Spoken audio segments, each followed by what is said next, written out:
Job openings in the U.S. rising at the start of the year. Another sign the job market was solid when the president returned to office. There were 7.5 million vacancies in January, 7.5 million the month before. House members meeting right now on a partial budget that would fund the government through the end of September. With House Democrats vowing to withhold their support, Republicans can only afford a single defection. Vice President Vance heads to Capitol Hill today to rally Republicans. Kentucky Congressman Thomas Massey, who's a frequent no vote on continuing resolutions, says he'll vote against this one, too. Overnight, President Trump called Massey a grandstander who should be primaried. If the spending bill does pass the House, it'll be up to Doge-wary Democrats in the Senate to decide whether to block it with a filibuster. From Washington, ABC national correspondent Stephen Portnoy. This is ABC News. A good-natured but long-running rivalry between two of Texas's biggest cities has spilled over into their police recruiting. Dallas and Fort Worth are just 30 miles apart, and they draw from the same pool of potential police recruits. Dallas recently bought a billboard near Fort Worth Police Headquarters proclaiming, "We are hiring." The way they go about recruiting is different from how we go about recruiting, says Fort Worth officer Terrence Parker. We try to be a step above. Fort Worth on the beat, yo. Recognized all the time on the street, go. Parker stars in a Kendrick Lamar-inspired diss track and music video, touting Fort Worth and throwing shade on Dallas. Jim Ryan, ABC News in Dallas, Fort Worth.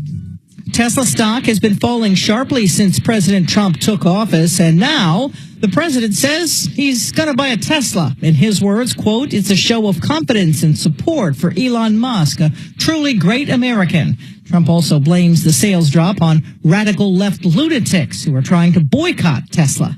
I'm Sherry Preston, ABC News. When disaster strikes, keeping in touch with family and friends and reaching public safety officials is critical. To prepare for power outages caused by severe weather or other conditions, you should create an emergency communication plan. First, check important cell phone contacts, including doctors, veterinarians, utilities, and insurance companies, and note local non-emergency numbers. Store at least one contact as in case of emergency, and make sure that person knows if you have medical issues. Also, make sure everyone in your house knows how to text. Check backup batteries for all your phones and fully charge cell phones, batteries, and rechargers. Sign up to receive mobile phone alerts. Back up and print out important personal data. You might buy a battery-operated, solar-powered, or hand-cranked radio or portable TV to monitor news. Start preparing today. For more info, go to fcc.gov/emergency. K-How News Time. He slapped so much on another 50 on, I think it was steel and aluminum. Yeah. I guess what the Canadian from it sounds like. He doesn't understand why Trump's going so hard at them when it's Canada, but he's doing the same thing Trump's doing, kind of using it for negotiations. Well, it's also tit for tat, man. They were talking about that dairy tariff. I didn't know they charge us 250%. I don't even understand that.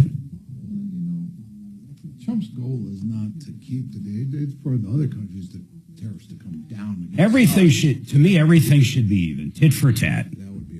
25-25, 10-10, 0-0. That's just kind of what he wants to do. Absolutely. He's like, hey, I don't mind lowering your tariff to 10%, but guess what? Lower ours to 10%. Exactly. And then they try to get around it with other kinds of fees or taxes, which are nothing more than a tariff.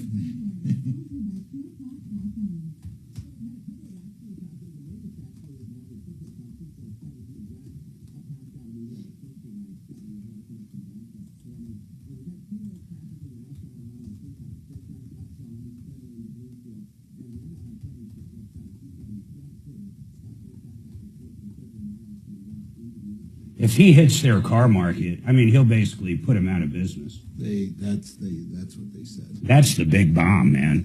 I mean, really, that's their entire industry.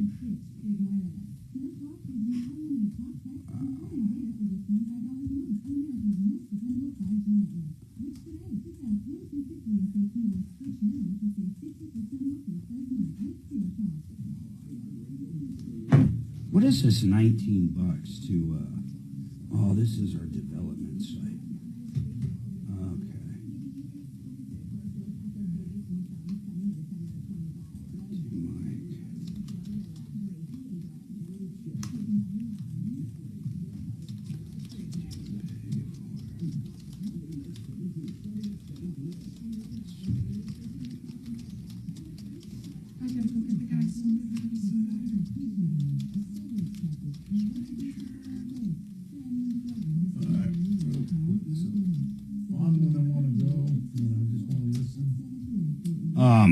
Well, there's no one to listen to, so it won't matter. Yeah, Tom's not there. If Tom was there, you'd go to offline during the break. And then PGM when we're live. Yeah, when we're on air, of course. Yeah.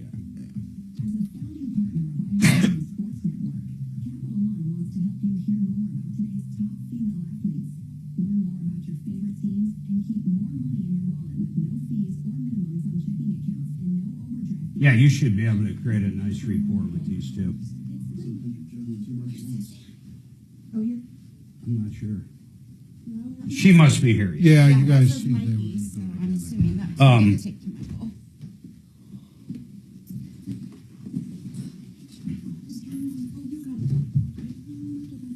Water for you? Sure. Got more?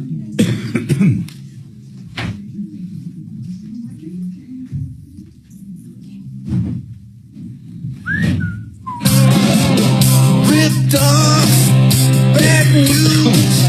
You need advice so you don't have to lose. We'll come running just as fast as we can. Troubleshooter's gonna help the common man. This is the Troubleshooter Show. Now, Tom Martino. Welcome, my friends, to the only show of its kind. We're here to solve problems, answer questions, take complaints. Here's the bottom line. If you've been ripped off or taken advantage of or just have a problem, maybe something's brewing in your brain right now and you want some advice, this is the place for you. Whether it's a bad contractor, whether it's what kind of internet should I get, doesn't matter what it is. We are here for you to pick our brain. We always have experts in studio with us. Today, I am proud to say I've got Frank Duran, the real estate man, a good friend of mine. Frankie, how are you doing? I am well, friend. Good to see you. Good morning to you. I have not seen you in 3 to 4 weeks, so it's good seeing you again. We also have Stephanie Thomas. Stephanie, how are you doing? She is our realtor extraordinaire in Colorado Springs. I'm great. How are you? I'm doing very good this morning. And then John Clace, CMG Home Loans, very curious guy. Unlike a lot of people we've talked about in the past, John, you actually work for the bank, which I actually love. We do. We have direct access to everything we do in-house and proprietary lending programs also. And then for people listening on our podcast, you can loan around the country. We can do all states. Every single state. You can do whatever. I mean, it doesn't matter. Traditional 30-year mortgages, 15. The all-in-one loan. You can do reverse mortgages. You've got a plethora of products. We do. We can do pretty much if you have a lending need, we should be able to do it. Do you do a lot of stuff with the realtors out of curiosity? We do. We, obviously they're a lifeblood of the real estate industry, so we love to do it. For people out there, and Frank and Stephanie can do it. You pretty much have to get pre-qualified before you go looking for properties these days. And you guys were talking about new home buyer stuff. We're going to dig into that today. By the way, we do have lines open. I want to hear from you, 303-713-8255, 303 Martino. Any question, comment you got, we'd love to hear from you, 303-713-8255. Tariffs. Wow. John, you're kind of a money guy. I'll pick your brain, Frank and Stephanie, too. I guess Trump just slapped another 25% and brought it up to 50% on aluminum in steel coming in from Canada. The guy from Ontario is threatening to cut off power, I guess, to New York and some parts of Pennsylvania. I didn't even realize we got that much power from these guys. Can you imagine if they did that? Can you imagine? Playing a dangerous game of chicken, Mark. I would not play chicken with Trump in a million years. Right. I do not see this guy backing down. He's dealing with China. He's dealing with Mexico. And if Canada's trying to set the pace on this, they're absolutely crazy. I don't think people realize this. If he starts tariffing the auto parts, their entire industry's pretty much gone. That's pretty much what they do. That auto parts employs, I think, more people than anybody there. I didn't realize they tariffed us as well, like 250% on dairy. And all these tariffs they have on us. The trade imbalance is crazy. This number's probably old, but it was like 350 billion to 100 billion or something around there. Completely upside down. I don't know what people's thoughts on it are, but I'll tell you what, watching the stock market, wow, is it gut-wrenching. Yeah, nobody really knows which way it's going to go and how long it'll take. I mean, I think it's going to level out. Oh, I do too. I think people, we needed to change, that's for sure. So, oh my God, yeah, we had to have a change. We were basically going broke. I mean, we simply couldn't afford it. One of the things Elon figured out through Doge was, just our debt payment is basically the same amount we spend on security. I mean, really, on the military, on everything. I mean, that's an incredible amount. Just on the debt service, interest alone. It is insane. And, this tariffs, we'll see if it turns around. But I think it's more, we want them to bring our tariffs down against us. I think, don't you think in general, guys, it would be fair if someone tariffs you 10%, you tariff them 10 back. 5 to 5, 10 to 10, 20 to 20, or you make a deal because maybe it's something you don't have and something they have plenty of, and vice versa. So there's different ways to do trade evenly. But when we look at some of these trades, I didn't realize, like Germany, on a lot of cars we bring in there, there's a ton of money they tariff us. And people say, well, it's not as much as you're making out. But yeah, if you factor in the luxury tax and all these other fees and taxes and everything else they have, which are pretty much like a tariff, it's absolutely insane. It is insane. But the stock market is just, God, I can't believe what a wild ride it is. Mark, have you ever read Art of the Deal? I have not read it, Frank. If anybody in the world should have read it by now, it's me, but I have not read it. Yeah. Have you? Great book. I have. I read it on audio because when I drive, I listen to books a lot, but great book, in depth. All right. Well, give us some insight on it. So like what we're seeing right now, let's just take Canada. Yeah. Are we watching it unfold right in front of us? Well, Trump, in the book, he talks a lot about keeping his options open. He would talk about that a lot, and he would use the law of time pressure. That's one of the negotiating tactics in a real negotiation. So you use that. Yeah, and he would use the law of time pressure very well. Explain what that is to people. I mean, basically, you put them up. I need an answer by 2. Yeah, right. And so basically, 3 key nerve points of a negotiation are time pressure, information power, walkaway power. So he's very skilled at positioning himself in those negotiations where he has all 3 of those in quite abundance. So he might say something like in the book, he talks about he was negotiating something and somebody says, well, I need to talk to a higher up person. He would try to take that person's resort to higher authority away to negotiate directly with that person and put a time pressure on him. And many times you get a better deal that way. So what do you mean? He tried to, that made me think of like when you go in to buy a car. Sure. You're buying a car and the guy goes, hey, I got to go negotiate and ask my manager. Yes. And really what you think is he's going into the back room and, playing a game of checkers, having some coffee, then he comes out. I mean, is that what you're saying? Right, that's exactly what it is. But who are you taking it away from? You're telling them, don't go talk to the other guy. I want to deal with you. Because that's one of the rules in a negotiation. A lot of people will say, I got to go to my manager. They'll result to what's called higher authority. Trump was a master at taking that away and directly negotiating with the person. With the higher authority. Yeah, the person that claimed he had to go to the higher authority. Oh, I see what you're saying. Hey, I don't care what your boss has got to say. I want to make a deal with you. Right, exactly. So what's another good example? Oh, gosh. He talks so much in this book. I'm trying, Mark. It's been a few years since I read that book, but I would say that the law of walkaway power. Trump, when a deal no longer makes sense to him, he's not afraid to walk away. You're like that, Mark. You're like that. I've seen you in negotiations where you're not afraid to walk away. And that actually puts pressure on the other person if they're pressed to make a sale. I think he did that. God, I'm going way back, but I'm pretty sure. Yeah. I don't think he was in North Korea. He might have been. Yeah. But I think he literally got up and left on the little rocket man, Kim Jong-un. Mm-hmm. I mean, like literally, they were there. I doubt he went to North Korea, but wherever, and I doubt they met in South Korea. They might have met in China or somewhere. But I thought they were somewhere, and something was going on, and Trump was like, later. Because no other world leader, I mean, for the most part, would ever even talk to this guy, at least in the Western world. Very bold. It is very bold. So you got walk away, you got time.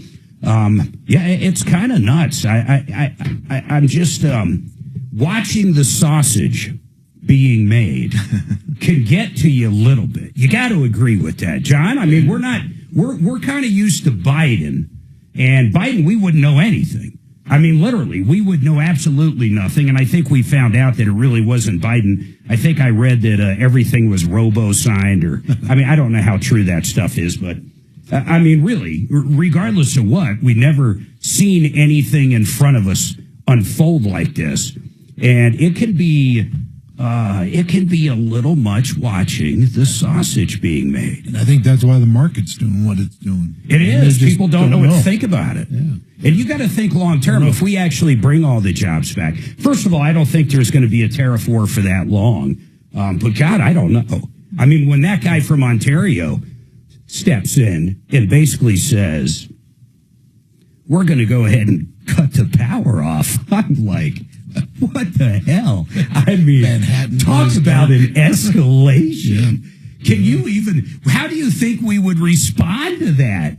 Honestly, how do you respond? And then I don't even know this. Can't we just switch that over to our own grid? I mean, are these people like legitimately out of power? I would find that extraordinary. That would be hard to believe, but I'm sure they would have to do like California does, the rolling Have to do shutdowns, something. you know, type thing. I have no idea how that would work if they cut it off. All right, I got to take a break. We've got 3 lines open. I do want to hear from you on any of this. And then, of course, your problems. What we do at Heart is dig in and try to get your money back, expose the bad guys, give you realizations. 303-713-TALK.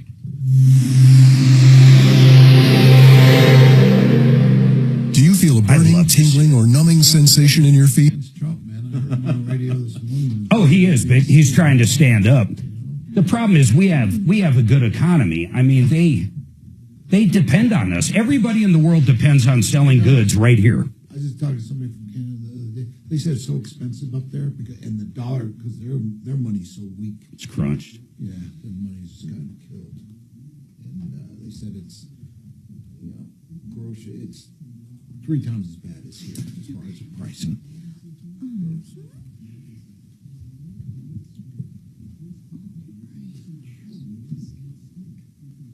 Frank, do you have like a buyer side of your real estate? We do. We have buyer agents. All right, hold on, guys. Buyers.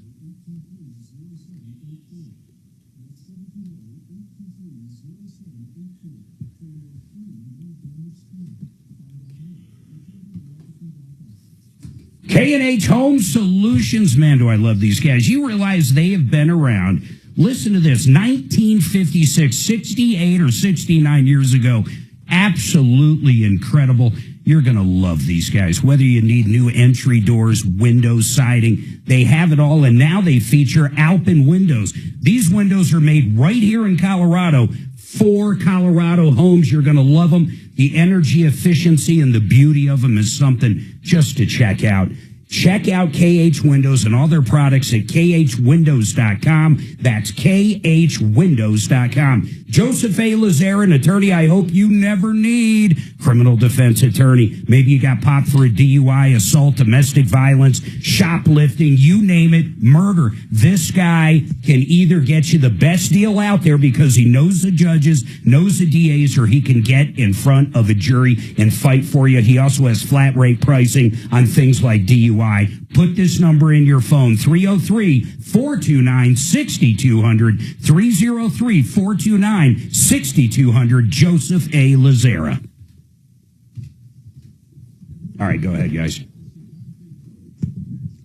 Oh, I have a team, so I have people who work with our buyers directly, but basically I oversee everything. Yeah, on both sides. that's what I thought. Just I didn't know if you had a buyer. So. Yeah. But you do every sale, is that correct?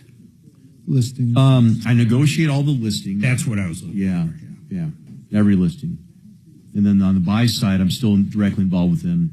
They filter everything back to me. And if there's a problem or something, I'll get You step in and help with negotiations and Oh, yeah. things. Yeah. But I've got some good veterans on our team, which is See, 4 minutes. That is good.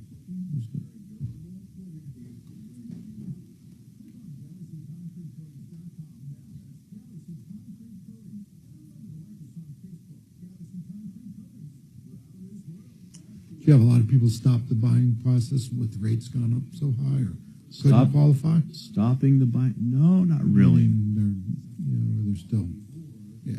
Yeah, there's been more negotiating power for the buyer with some of them because the sellers pay down the interest rate. Yeah. Especially if somebody's been sitting there for 120 days on the market, they're ready to talk some turkey with you. Yeah. 888. Yeah, we got a lot of. Oh, I know why, because we had a plumb line yesterday, didn't we? Yeah.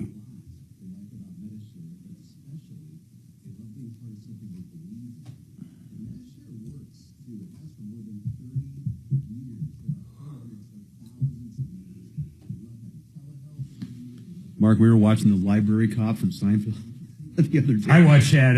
Oh, he is so funny. I know, I love it. In fact, that guy died. I'm not going to say recently, but not long ago. Yeah. God, was he good? He was a trip, man. It's that finger at you. What's my problem? Chumps like you. He tells him. All right, pretty boy. All right, joy boy. Yeah, joy boy. You and your good time fellow friends, or whatever he tells them. You think you're special, do you? Because you're a... No, it is. It's really good. That's great.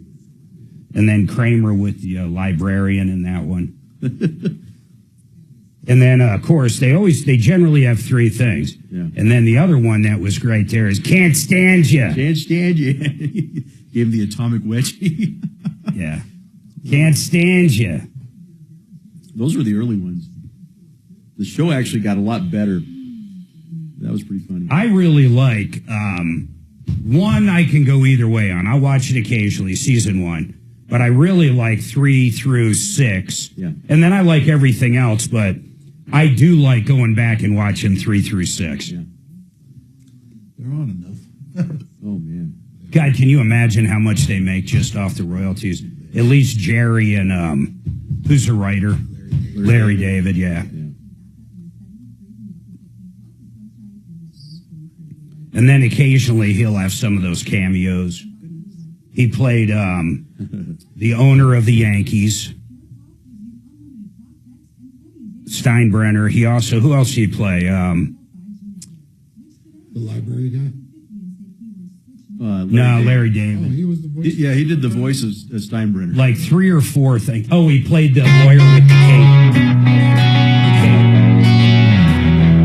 All right, 303-713-8255. We would love to hear from you. We got a full house. We also have Deputy D going to show up. I guess I don't know if he's coming in. Suzanne, is Deputy D? Yep. 303-713-8255. Let me ask you guys about this. Oh, let me tell you about Paul the Waterman. Check this out. I got to pull this one up. He texted me this last night, Paul Dowding. Okay, now through Easter, the Kenai Eco Pro Max, $39.95. This thing does everything. Absolutely everything. It gets rid of chlorine in your water. It softens your water. On top of that, it gets rid of forever chemicals. And then, on top of that system, for free, you're going to get a reverse osmosis system as well. All your water's going to be covered. All for $39.95. You're not going to find a better deal. Most people sell water softeners for that amount of money, and I'm not kidding. Just the water softener. When we bought our system from Paul, we shopped around everywhere, and everybody was at least double. You're going to absolutely love it. Check them out. And this is only through Easter, so, I mean, you got some time for sure, but that is a heck of a deal. Check them out at waterpros.net. That's waterpros.net. Now, let's talk real quick about Elon Musk, guys. I want opinions on it. John, it appears Tesla stock, I own a bunch of it.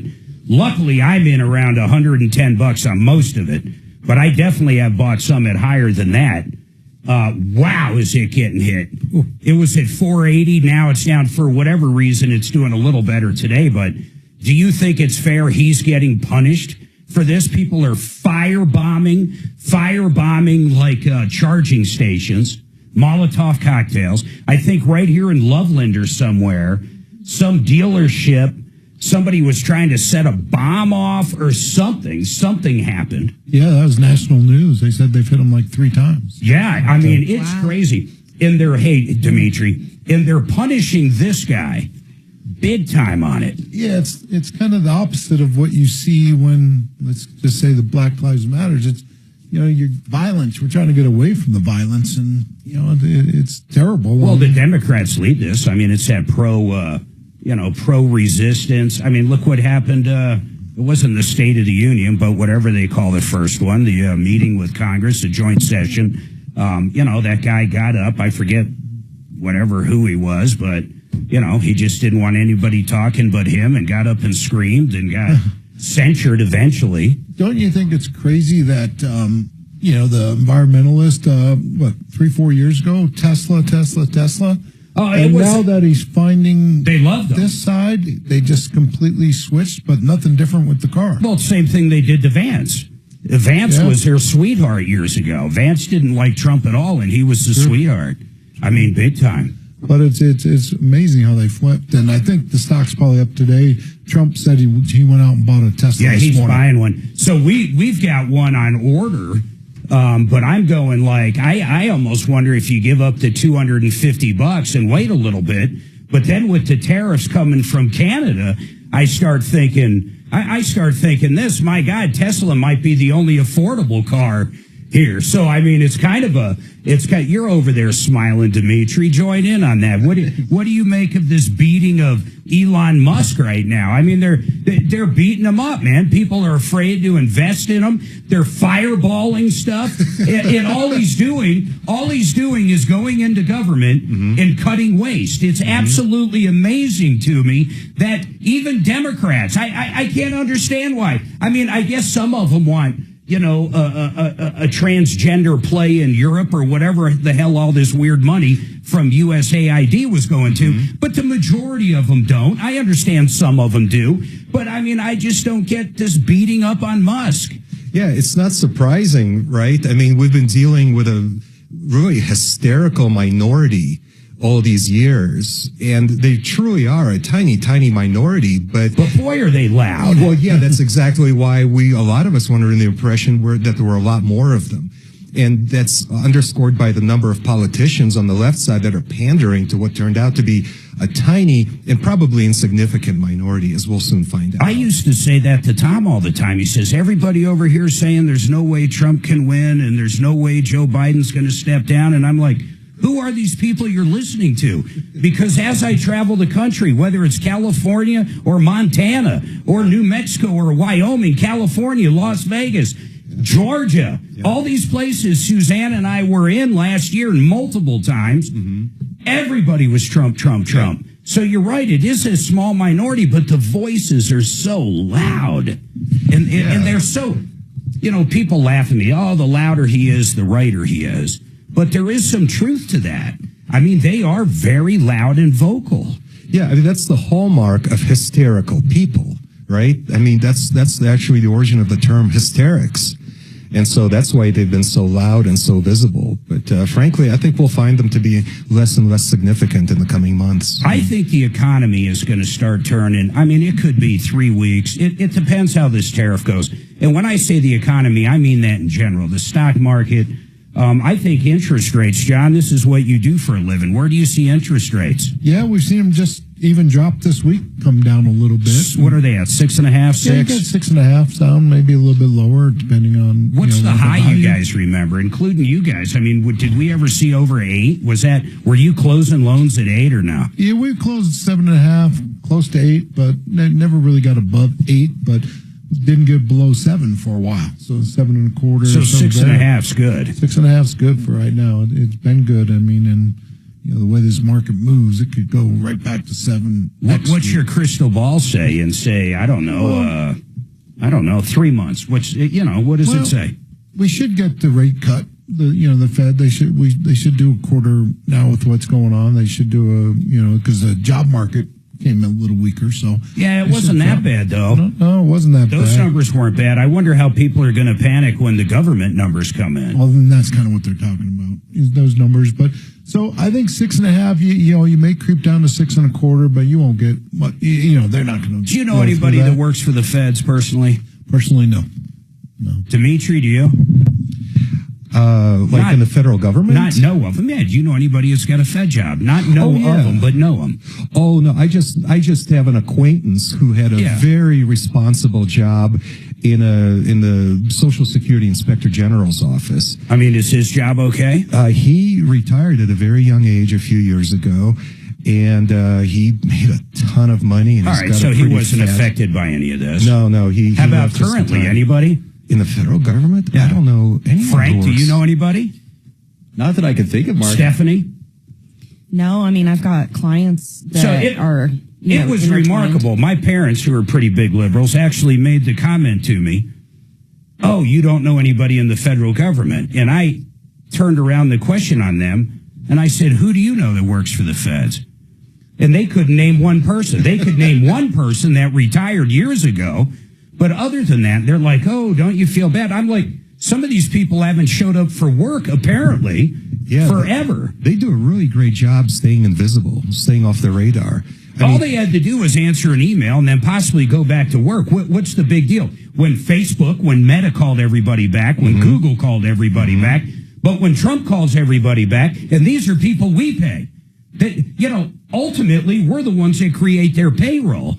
And I like seeing them go to work. Yeah, that's the definition of an entitled mindset.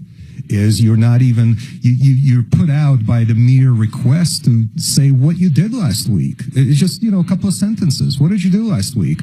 And they're completely bent out of shape about that request. Most of us would be proud of it, right? We would proudly answer an email like that. I absolutely love talking about this stuff. I honest to God do. I'm going to get hate mail though on it, but no, there's no doubt about it. But if you really truly do have a problem or question, or you want to tell us about something you need help with, 303-713-8255. I want to pick Dimitri's brain on Ukraine when we come back. Oh, jeez. Okay. I'm Dimitri, and I met you a couple of months ago. John, what's your last name? Clace. That's it. His daughter's house. Yep. I just forgot your name. I rarely see you. Okay, Vestera.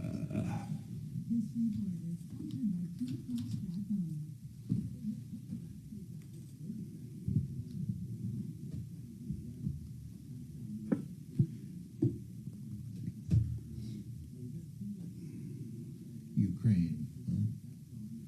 What about it? That's going to be a tough topic, but hopefully it'll generate a ton of crazy calls, because that would be fun to deal with those. It has been so slow the last week plus. It's kind of an interesting week across the board, actually. I've noticed all my online reporting for all my views on properties has gone way down last week. You know what, John? So February is usually you have a way of financing. All right, reserve the date, Saturday, April 5th. It's coming up. There's not many seats, but it's a double power pack live seminar. Martino's going to be there, and Barry Miller with Vestera is going to be there. You're going to learn about 45% or more annual returns without the conventional risks. You got to check this out, but you got to reserve your spot now. Go to mybiggestreturn.com. That's mybiggestreturn.com.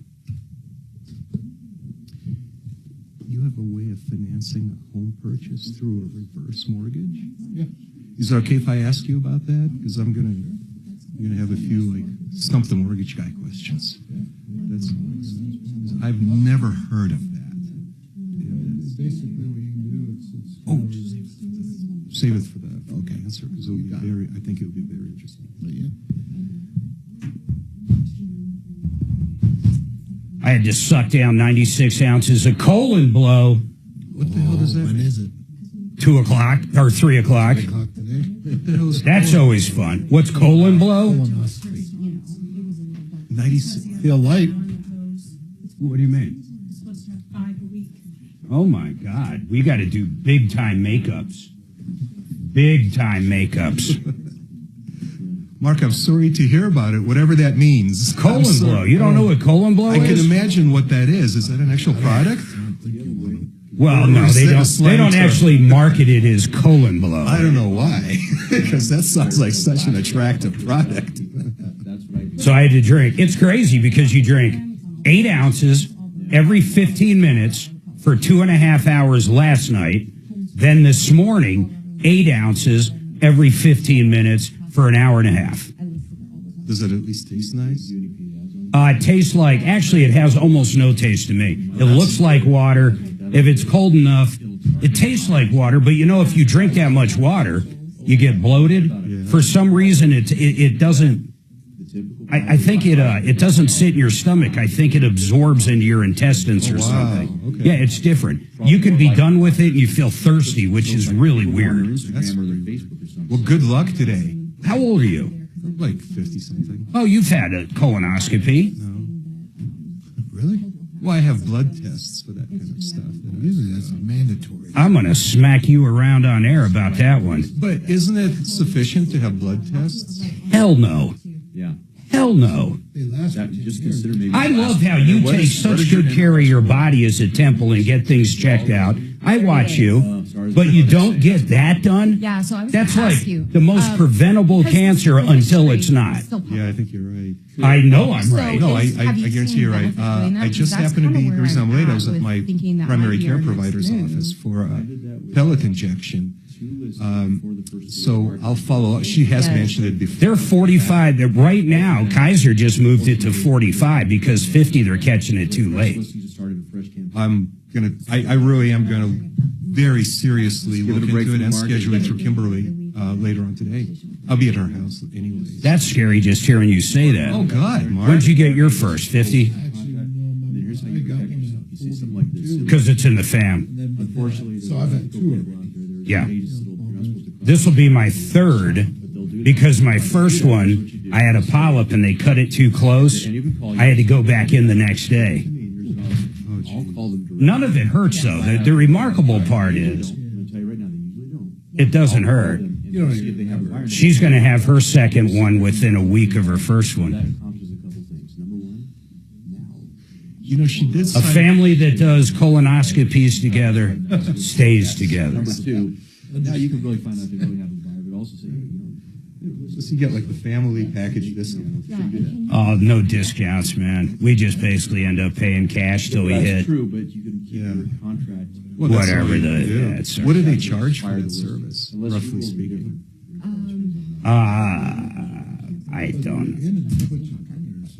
I don't know. Is it in the thousands? I'm sure.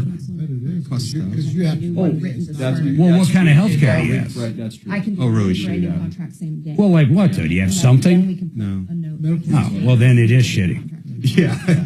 But I mean, basically, we pay cash up till whatever our deductible is, so.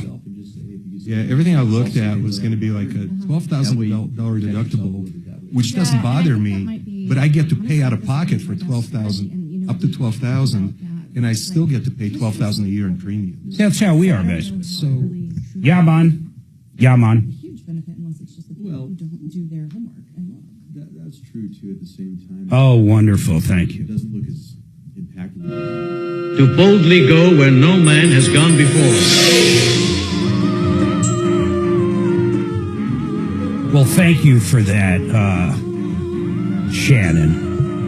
We were talking during the break. It's probably a little TMI, but that is the old one. Is that the original Star Wars, guys? I think that is. Star Trek. God, I remember that show. You like that show, Dimitri? All right, get on. We're on air now, guys. 303-713-8255. I got to beat up Dimitri a little bit here. So I'm going to tell a story, and this all came about because I'm getting a colonoscopy after the show. Like I said, a little TMI, but you know what? I think it's important to talk about, and I'm going to tell you why. The best man at our wedding, Don Williams, died from colon cancer. And before he died, when he was on his deathbed, he had about 2 or 3 years of struggling. That was crazy. He called me up. He lived in, where was he, Delaware? Somewhere on the East Coast when he passed, but we went out to his funeral. It was just heart-wrenching. He's my age. I grew up with the guy. So he called me up, Dimitri, and I'm telling you this for a reason. And he said, the one thing you have to do, he goes, I was afraid to do it. I never got a colonoscopy. I just kept putting it off. And then I started having symptoms. I don't know what the symptoms were. I forget. He did describe them. He had problems going to the bathroom. He had all kinds of problems. But he waited till the problems came, and it was too late, stage 4. And he said, no matter what you do, get out there and do this. And this was roughly middle of COVID, probably middle of COVID, maybe a year. And he told me that, and I was just turning 50, and so it was 3 years ago.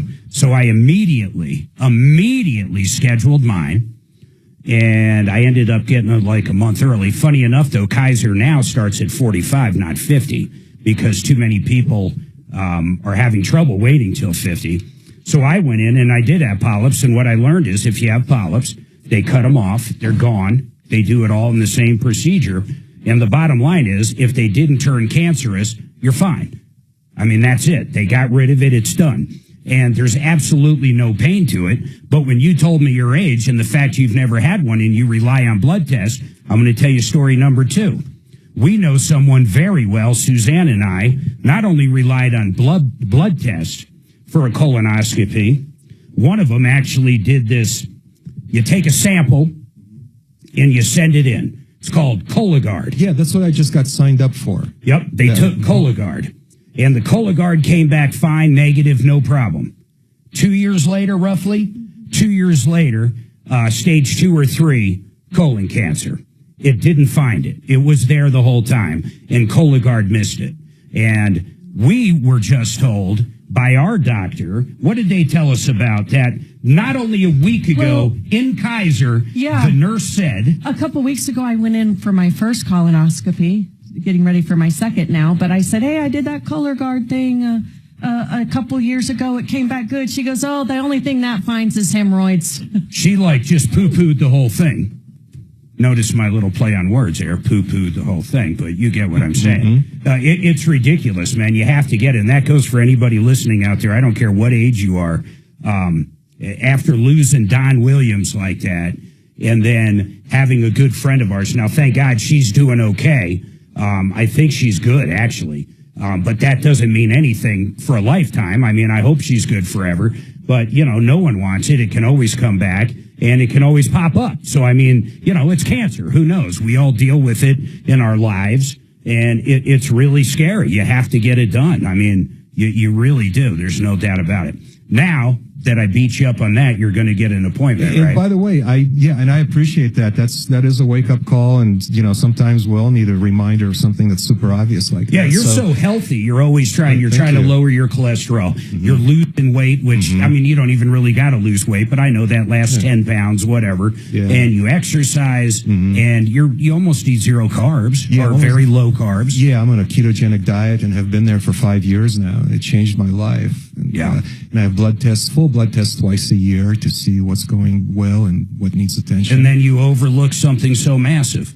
Yeah, and I think I did that, subconsciously, intentionally, because my primary health provider has recommended that to me on a number of occasions, probably over the past 5 or 6 years now. So believe me, I'm taking it 100% seriously as of right now, especially after listening to your example. And then the other thing I'll tell people that have never gone through it, and I do feel this is like a public service announcement after losing Don. I'm not kidding. There's no pain to it. The anxiety leading up to it is probably the worst. And then you're in this, at least the procedure that we've had done, you're in a twilight. And I actually remember the whole thing. I remember watching the monitor and him going, oh, there's a polyp cut. And it's like, oh, okay. And you're kind of just like, Oh, they do that at the same time as the examination? Everything, man. Oh. Yeah, when you're done, you're done. There's absolutely no pain. And how that's possible till this day, I have no idea how they scope you, your body like that, and you feel nothing. I mean, it's the sedatives, I'm sure, but it's still remarkable how it's not uncomfortable. It's just leading up to it. And then even afterwards, it's not like coming out from total sedation. It's at twilight. You're okay like in a half hour or so. I mean, you'll need a ride home, but other than that, and then the whole thing takes maybe 45 minutes to an hour. There's nothing to it. And I'm not that's just, amazing. I'm telling everybody that because that's it. I mean, you really have to have it done. And once again, if they do find a polyp, you don't freak out. The doctor will come in. They usually do a biopsy on it, make sure it wasn't cancerous. And most of them can tell by looking at it. They're like, yeah, we had a polyp. I mean, it looked fine. It looked like, a normal polyp that's not cancerous. And, do they examine it? Do they examine that sample for cancer cells right there while you're still in the procedure? No, they're used to, quote, eyeballing it, if you will, but then they'll send it out for a biopsy. Okay. And then with Kaiser, at least a couple days later, the test results come back. But I think it's very important for everybody out there, men, women. Kaiser's now 45, so the old thinking of wait till you're 50, I would not do. It's so easy to catch early, and it's so easy to eradicate for the most part, long as you stay on it. Because I had polyps. My next one was in 3 years. If you don't have any polyps like Suzanne, she probably won't have to have another one for 10 years. So they figure out what's going on with your body and go from there. So that's it. So, Wilma, I promise I'll come to you after this break. We do have lines open. I hope I'm not boring everybody on that, but it's so important. If you have loved ones, even older people that have kids that haven't had them done, kids in their 45 plus, please, I promise you, get it done. It can save everybody's life. I promise. I dealt with this personally with Don Williams. 303-713-8255. God, it's a slow call day. I want to hear your calls in. We've got some good guests in here. We've got Frank Duran, Stephanie Thomas, of course, Dimitri, my lovely wife, Suzanne, and then John Clace with CMG. Everybody hold tight. 303 Martino. Suze, why do you have to go back in? Why do you have to go back in for a second one so quick? I guess because of the way the way I'm structured, the first clean out didn't do it, so now I have to do 2 clean outs. I have to do double what he's doing. You're going to feel really light. She literally has to prep 2 days and drink 96 times 2. 2 jugs, 2 gallons. Is that to make sure there's nothing in your colon? Dude, let me tell you right now, you could eat off my colon. Oh, God. Yeah, that's the whole reason for it. So the camera sees everything. Sure. That totally makes sense. Really, you could eat off my colon. I'm going to take your word for it. Denver Regen. These guys have helped me lose a little over 30 pounds now. It's absolutely incredible. The food noise is gone in my head. I'm not hungry. It's absolutely amazing. I hate to say it's like cheating, but for the life of me, it's like cheating. If you can't seem to figure out how to exercise and lose weight, just cheat. I don't know how else to say it. Check out the guys at Denver Regen. Under $300 a month. That's under $300. Doctors, medication, everything included. DenverRegen.com. 888heating.com. I love Garrett and the gang. These guys are great. In fact, they will come out to your house right now and clean that furnace after this hard winter for only $45. They're going to tear it apart, get rid of all the dirt. They're going to slap a no breakdown guarantee on it so it's ready for next year. It's one of the best deals you're going to find out there, and it's the real deal. It allows them to show you what a great company they are. Check them out at 888heating.com. Yeah, I got like 95% of me cleaned out. And they were just like, we just don't want to risk it. You look fine. We don't want to risk it. This was 2 weeks ago.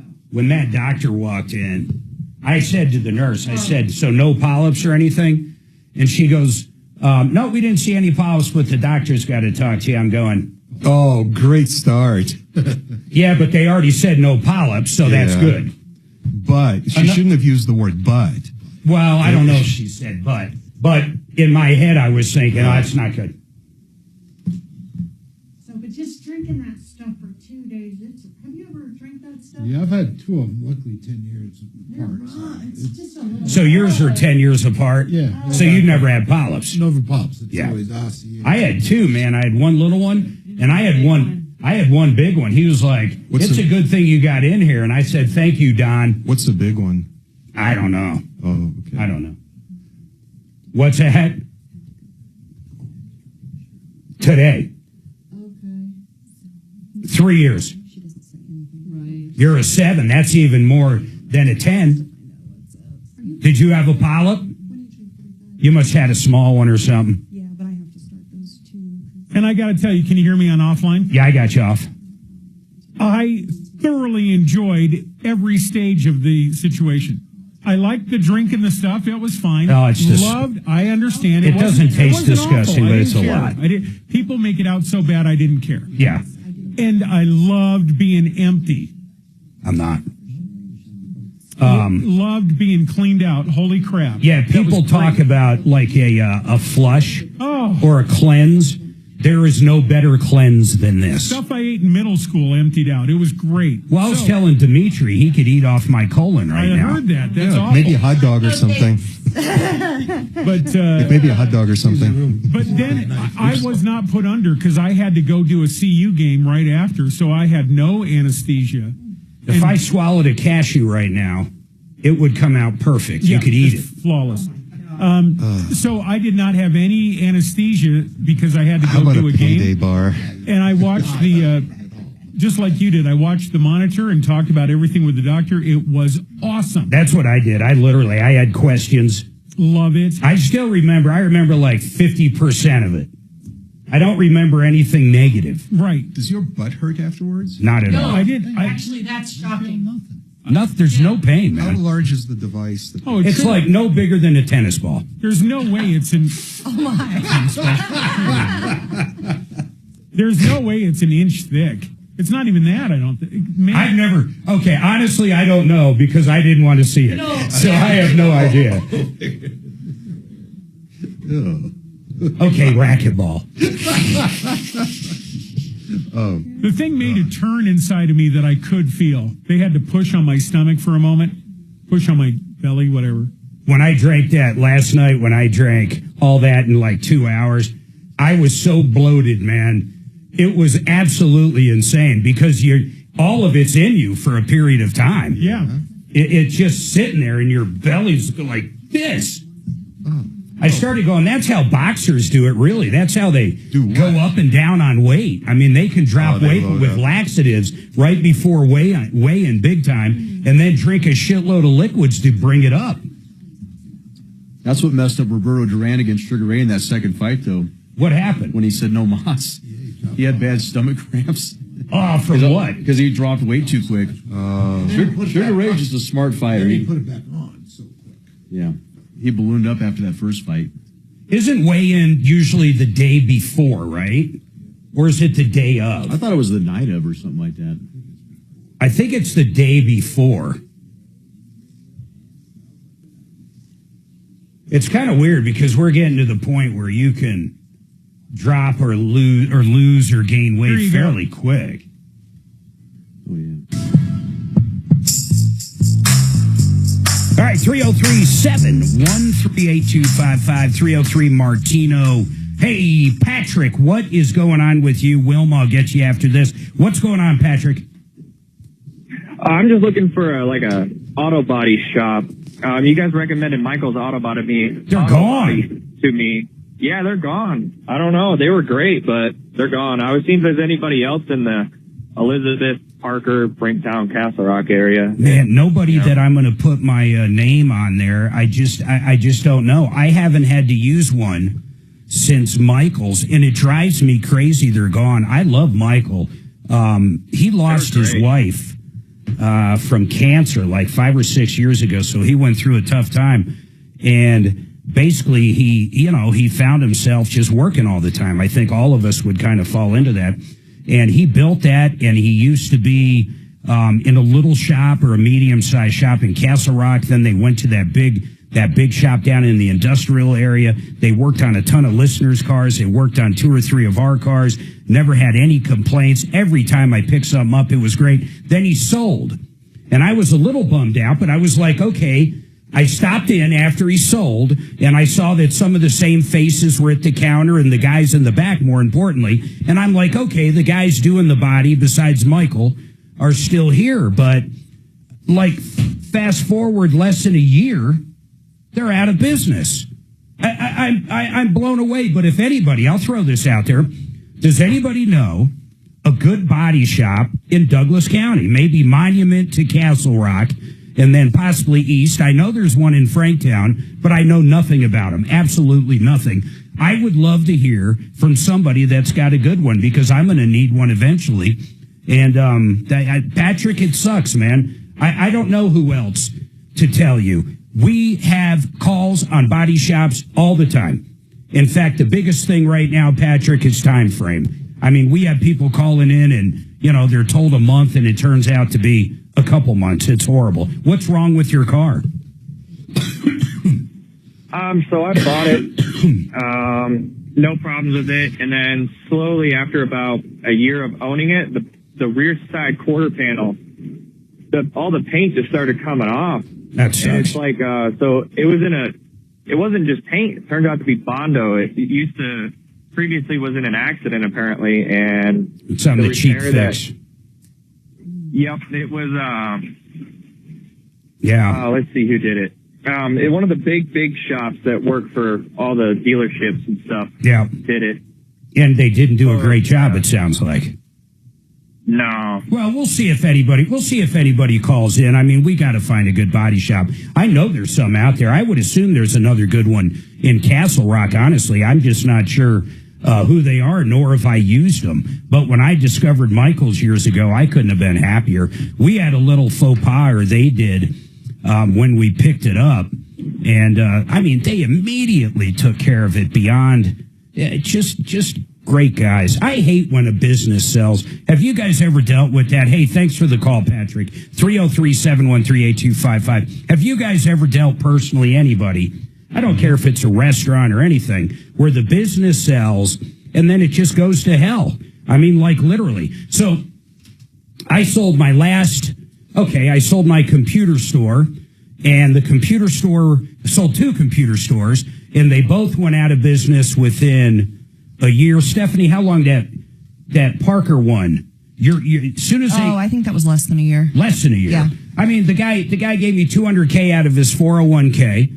All he bought, honestly, was a customer list. That was great. Mm-hmm. My cash flow in a lease. He didn't buy any property, maybe 10 grand worth of inventory. 200 grand out of his 401K. Him and his kid ran it into the ground within less than a year. Yeah. The first thing they did was they went to my manager that was still there working for him and took away his health.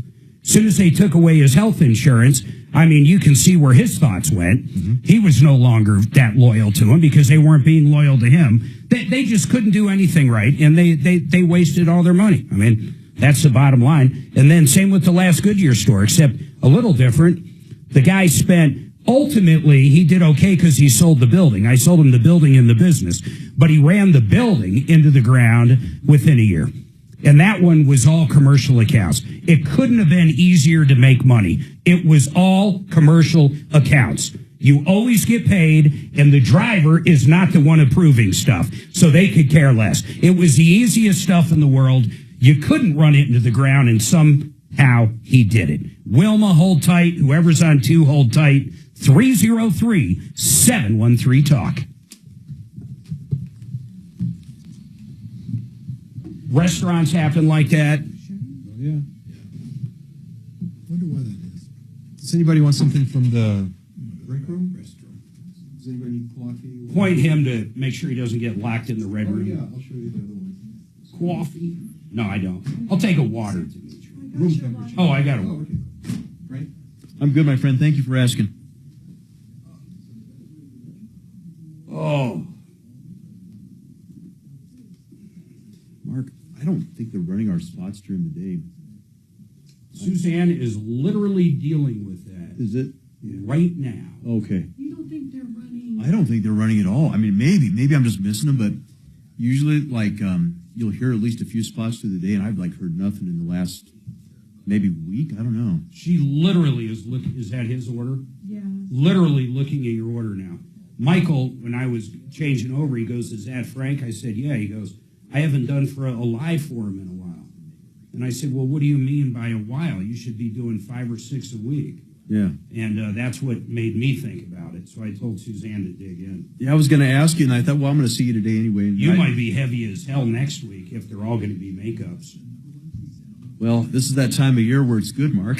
You know what I'm saying? Yeah, but I can't figure out what happened. We might have to double check on every single order, Susan. Oh, no. Well, I appreciate you guys. Thank you. I meant to ask you earlier, and then I forgot. Yeah, I went to go talk to her, and she was walking off with people, and she didn't see me. So I emailed and texted her saying, when's a good time to come chat at you? Yeah. But I don't know how, this is the thing. What do I need to do? Just ask her for a spot log, I guess? No, tell her they're simply not playing. No, I am going to tell her that, but I'm saying, other than sitting and listening to the radio 12 hours a day, how would you actually verify? She's got to send you a verification of everything that ran. Okay. She'll send you a sheet saying what was listed to run and then what actually ran and the exact time it ran. But I have a feeling what you're going to see after Michael, I have a feeling you're going to see zero, at least on the lives with Michael. And Frank's saying he hasn't heard one. Yeah, it's been a while. I mean, how many a day? If you look at all the recorded, he should be somewhere around 20, 30 a day. I mean, it's a massive amount. Yeah, he should be 105 a week. Yeah, 105 a week. I mean, you're talking 20 to 25 a day plus bonus spots. Mark, I have stumbled the mortgage man questions. Cool. There's a lull in the action. And if he hasn't actually, I don't think I've heard one either now that Frank said that. I have a feeling maybe she forgot to send that one to Jess for a signature. I have Jess' signature on it. Well, somehow it Can't did. be what Jess' signature is on it. But I've been hearing CMGs left and right, so I know his are good. I've been hearing me doing Denver Regen left and right. Maybe it is just Frank, actually. What's the show number? The phone number? Here? 303-713-8255. Yeah, I've got a client said he can't get through. Well, that would be just. Yeah, he said he's tried the 713 number and he's not getting through, so I'm going to verify the number with him. You want me to call it? He said Bender, Menders, and Elizabeth is outstanding. He was given a recommendation for the body shop. Bender and Menders. Bender, Menders. Oh, Bender. and Elizabeth. Let me look him up. Yeah, Bender, Menders. Bender, Mender. I'll tell you something I do. I look for people in Elizabeth. Oh, wow, it's pretty good reviews, too. Really good reviews. Yeah, this particular client is the mayor for Kiowa, I think. Really? Yeah. Is he, ask him, is he the mayor for Kiowa?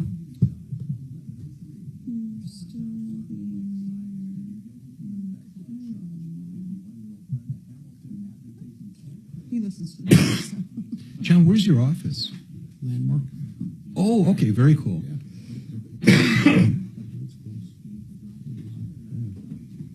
And you do, like, what do you call it when you withdraw the equity in your home? Well, the all-in-one loan. Or like a HELOC? Liquid loan. Is that what it's called? Well, we call it the all-in-one loan. Do you guys do a traditional HELOC? Yeah. Yeah. If you can invent the mortgage, they probably do it. Oh, that's great. Except for commercial. Except for commercial. Cool. We do construction loans versus. Yeah, I was thinking about withdrawing some equity from my residence. So anybody really buy another home to move to and then sell this one? We do a lot of that. Now That might be good for that all-in-one. Yeah, whatever you would recommend. Yeah, 'cause I couldn't I carry just, You're gonna get rid of the house. I'm not a fan of this time. I was up late and I thought, oh no, wait a minute. I lose an hour. I know. Carry it What do you do? to the property. I got you. Well, the Well, first we do days regular are kinda rough HELOCs. 'cause I mean, I get up at 5:30, so it's Oh my God. Yeah. Oh, they can be.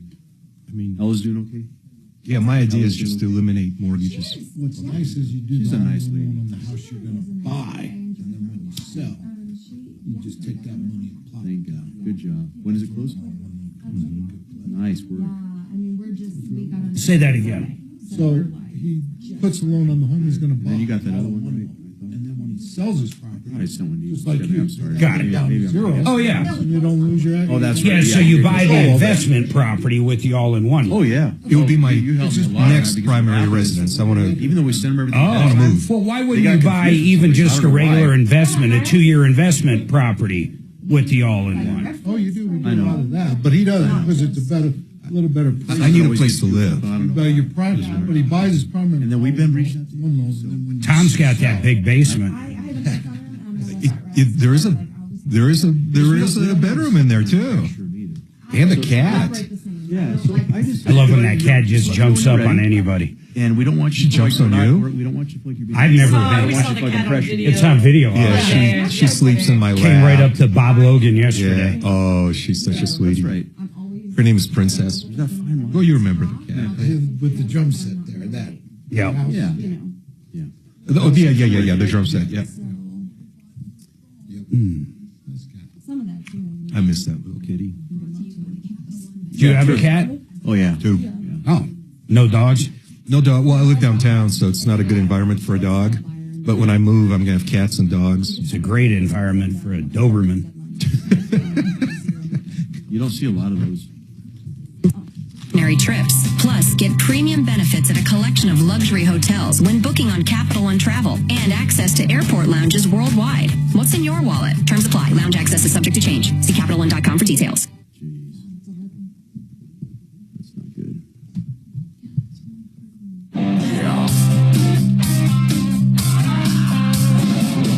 Ripped off, bad news.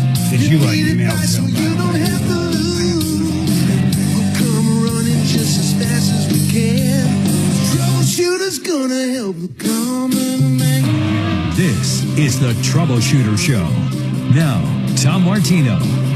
Welcome, my friends, to the only show of its kind. We're here to solve problems, answer questions, take complaints. You've been ripped off or just have a question. We'd love to hear from you. 303-713-8255. Been a little slow today. Got 2 lines open. Would love to hear any questions. We've been talking about a range of different things, including the home market and the finance market, because we've got John Clay, CMG Home Loans in the house. We also have Frank Duran, the real estate man, Stephanie Thomas, realtor up in the Pikes Peak region.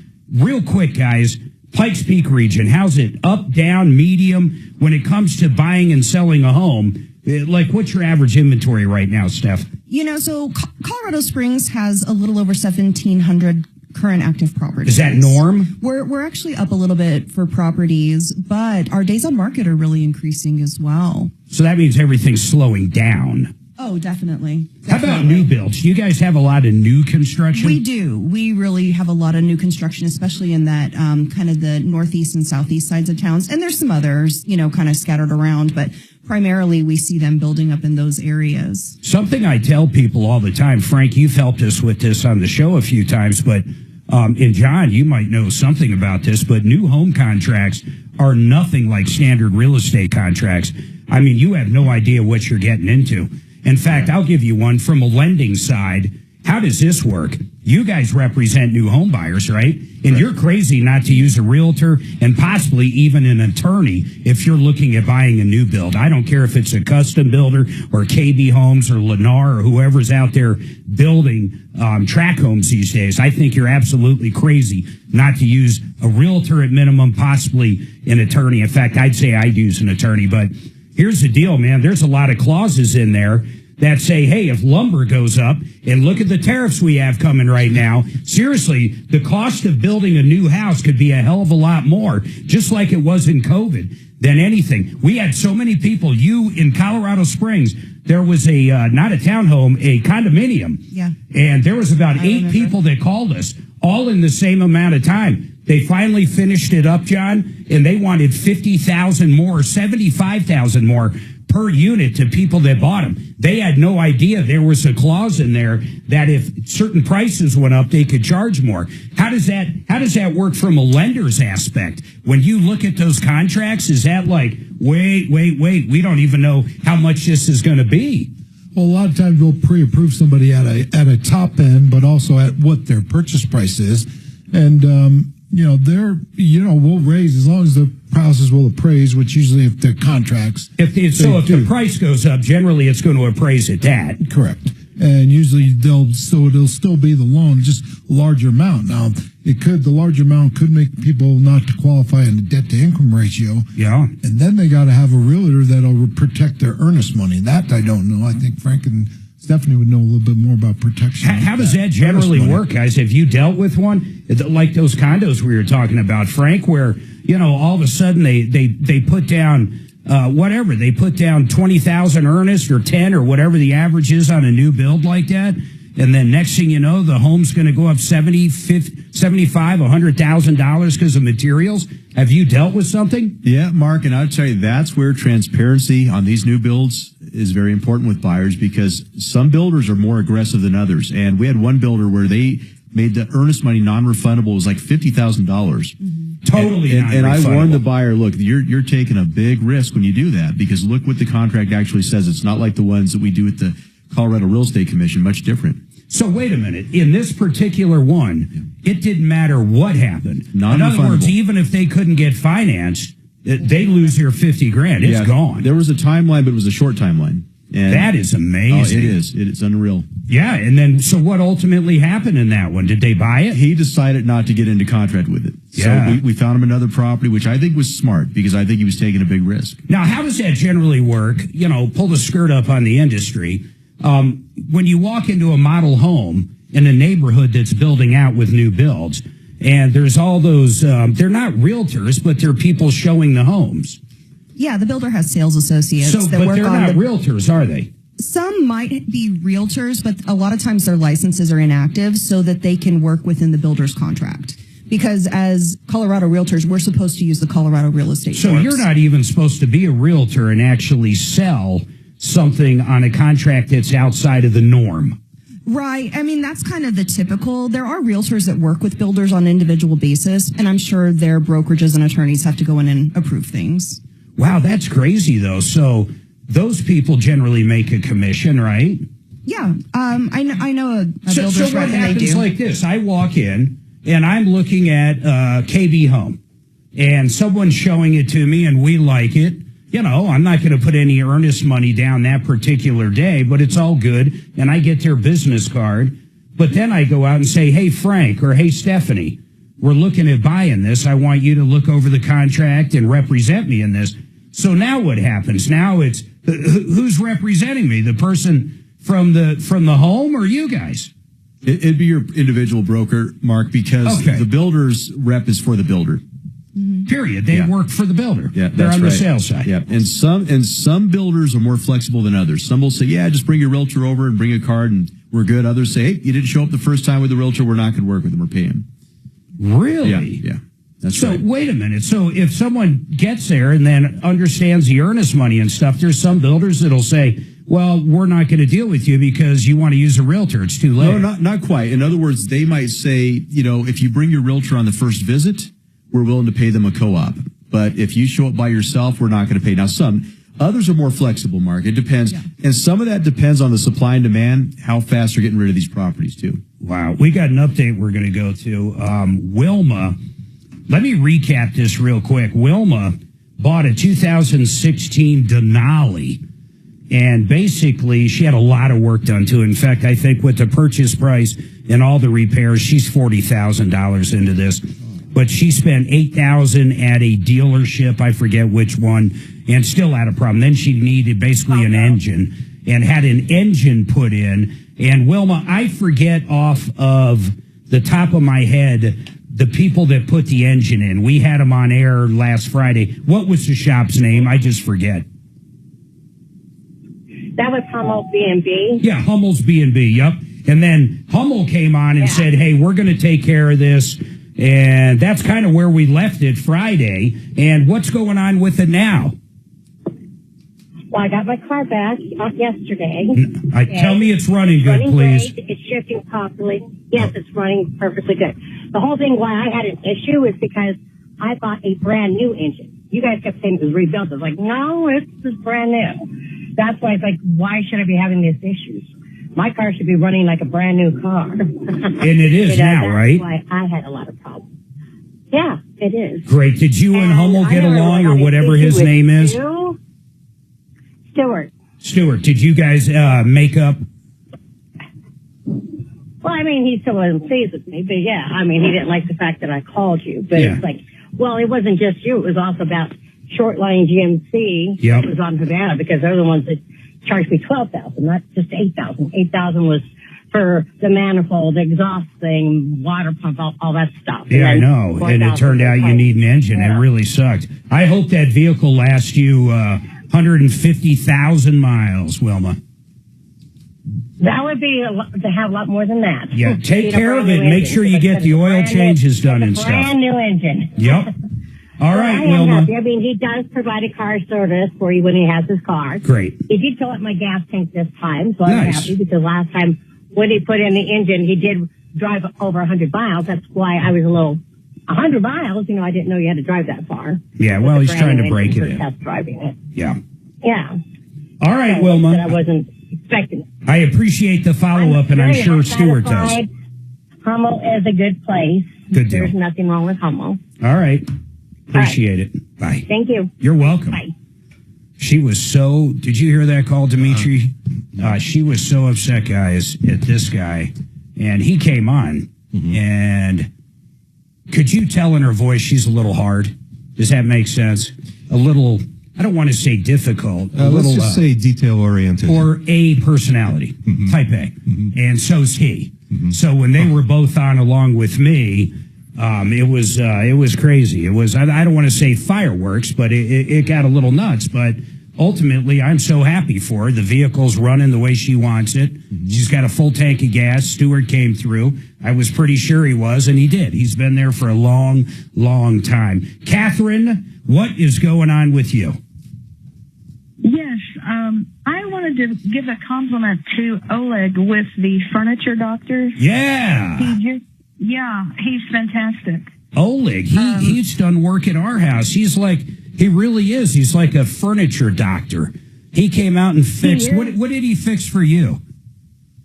It's kind of a lawn chair. I actually use it inside.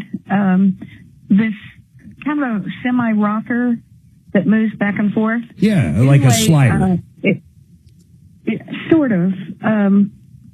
I guess between a rocker and a slider. It was broken as he found out and was moving sideways, crazy, wasn't working right. Got it. The beautiful thing, not only is he a gentleman and just really Great comfortable guy. being around and helpful, he had to drill holes. He figured it out right away. Again, it's a metal chair. And he got it fixed, though. But he did. It's fantastic. And the beautiful thing is he comes to your home and gets it done right then. Oh, yeah. He doesn't have to take your... Yeah. Yeah, he doesn't have to pick it up and move it and go work out in the shop. In fact, I'd say probably 95% of the stuff he does is there. He fixed our hutch. So, it's a big solid wood hutch. And in our dining room, and our dog, Dima, I wonder if we had the radio on at home, her ears would perk up. But the bottom line was she chewed it when she was a puppy, and it looked horrible. And it was pretty brand new. And he came out. You couldn't tell that she chewed on it now. It looks just like, it looks brand new. I was very impressed. And it didn't cost that much. Really, for him to come all the way out, fix it at your house. Exactly. It was incredible. Yeah, he's on our referral list at referrallist.com if anybody needs furniture fixed. Hey, I appreciate that, Catherine, and I'm sure he does big time. Just a delight, and he's so...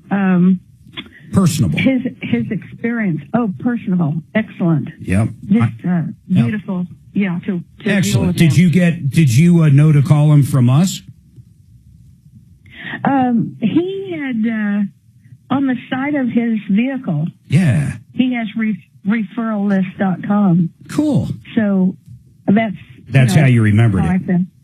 Yeah. All right. And I think he's proud of that. Advertising. Oh, he's a great guy. He fits right in with people we want, and just really good people. That's what makes up referrallist.com, honestly. Good people like Oleg. 303-713-8255. Lines open. We'll be right back. scroll down for the topic, which is the movie event. Yeah, I saw You might that. have to scroll over a little for your info. Oh, we also have a K&H. So, Shannon, I'm going to do the Become the Banker, then I'll hit next event, and then we'll come back. I'll do the 30. Joseph, how are you, sir? Joe Chiano, baby boomer dilemma. My goodness, Joe, it's coming up quick, isn't it, man? I think it is, correct me if I'm wrong, March 25th, Highlands Ranch. We're going to have the movie event. You're buying the popcorn. You're buying the drinks. We're going to talk about this wild ride on the stock market right now. We're going to talk about guaranteed income.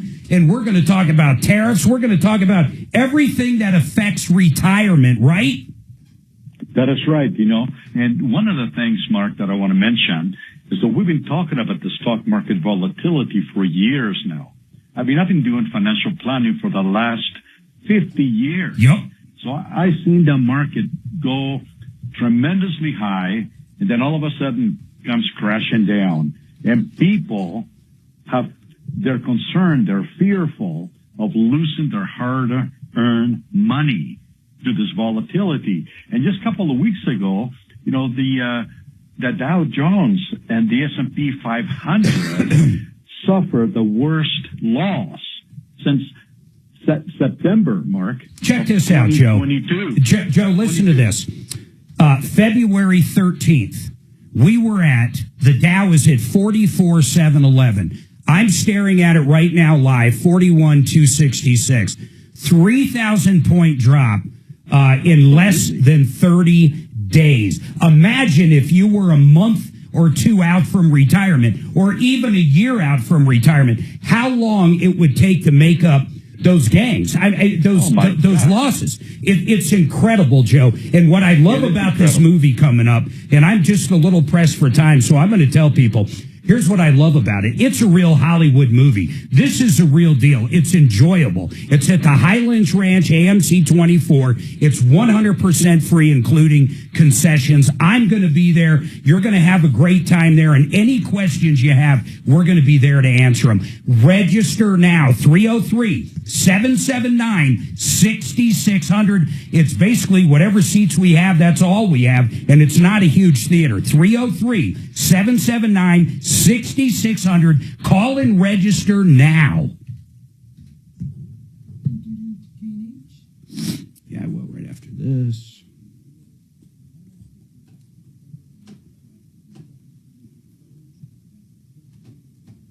We got to update his talking points. Let's see.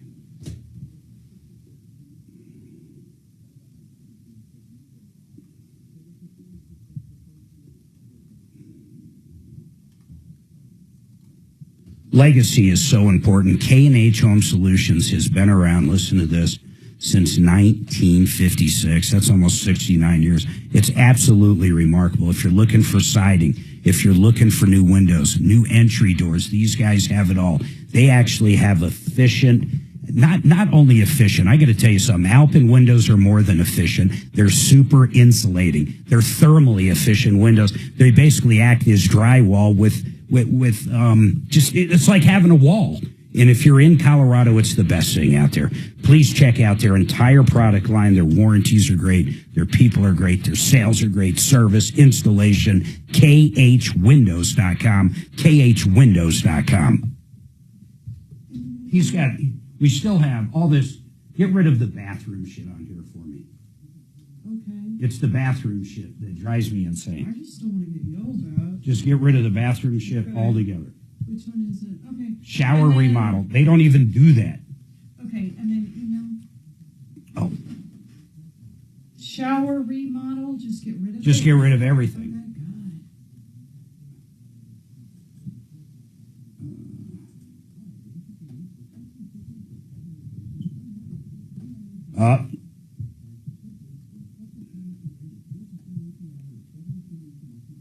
What do you want to do on, here, just share that, literally. Okay, well, I didn't want to, okay. No, I don't share it with Frank.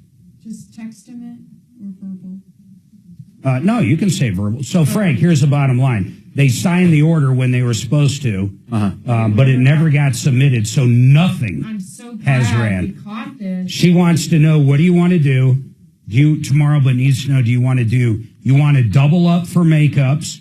Let me see what date. What date would we have started? So we would have started the 24th, so nothing ran this week, or yesterday. So you got basically today, so it starts tomorrow. You basically have 2 free weeks plus 2 days.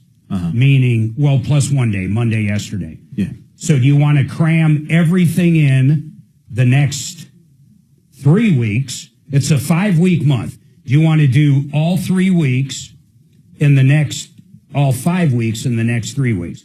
So you're going to be on constantly everywhere. Meaning Mike will be doing 10 to 12 lives per week as well. Same with us. Or do you want to take maybe some of it and bring down next month? I mean, we're up to whatever you want. They just told us exactly what happened, and they want to know how to fix it. What do you think, Mark? Should we just spread it out, do you think? Or do you think we're oversaturating if we just put too much at once? I think the only reason I say this is we've been cut back since December. So maybe we just hit it hard and saturated. 303-713-8255. Any questions you got on mortgages?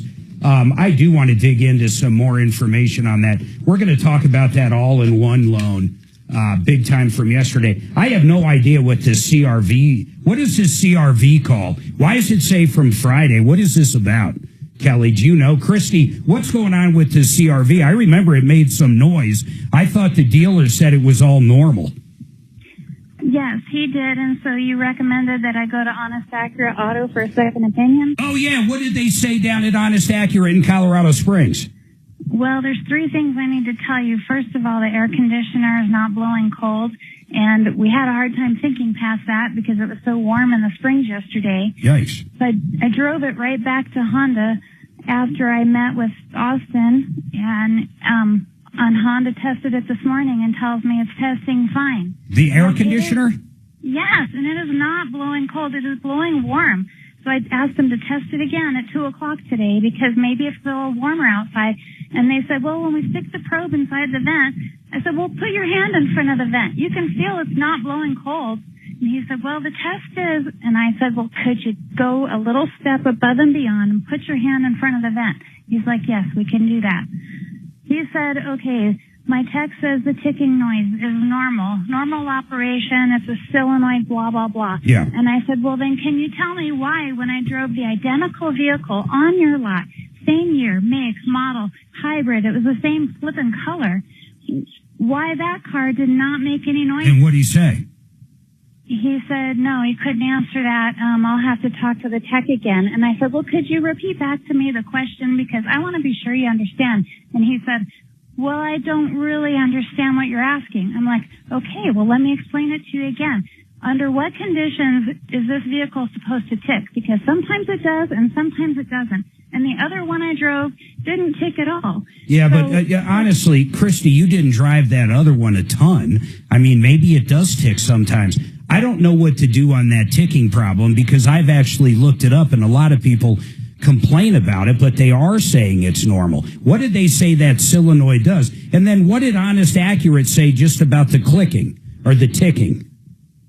We didn't hear it yesterday. It does seem to be temperature dependent, and when it's warmer, it ticks less. It always ticks on my drive to work in the morning, but and if they're going to say that's normal, then I'll take the next step. I mean, Mark, I'm going to trade in this stupid car if I have to take a $10,000 loss because I can't live with this. It makes me anxious. It makes my heart start racing.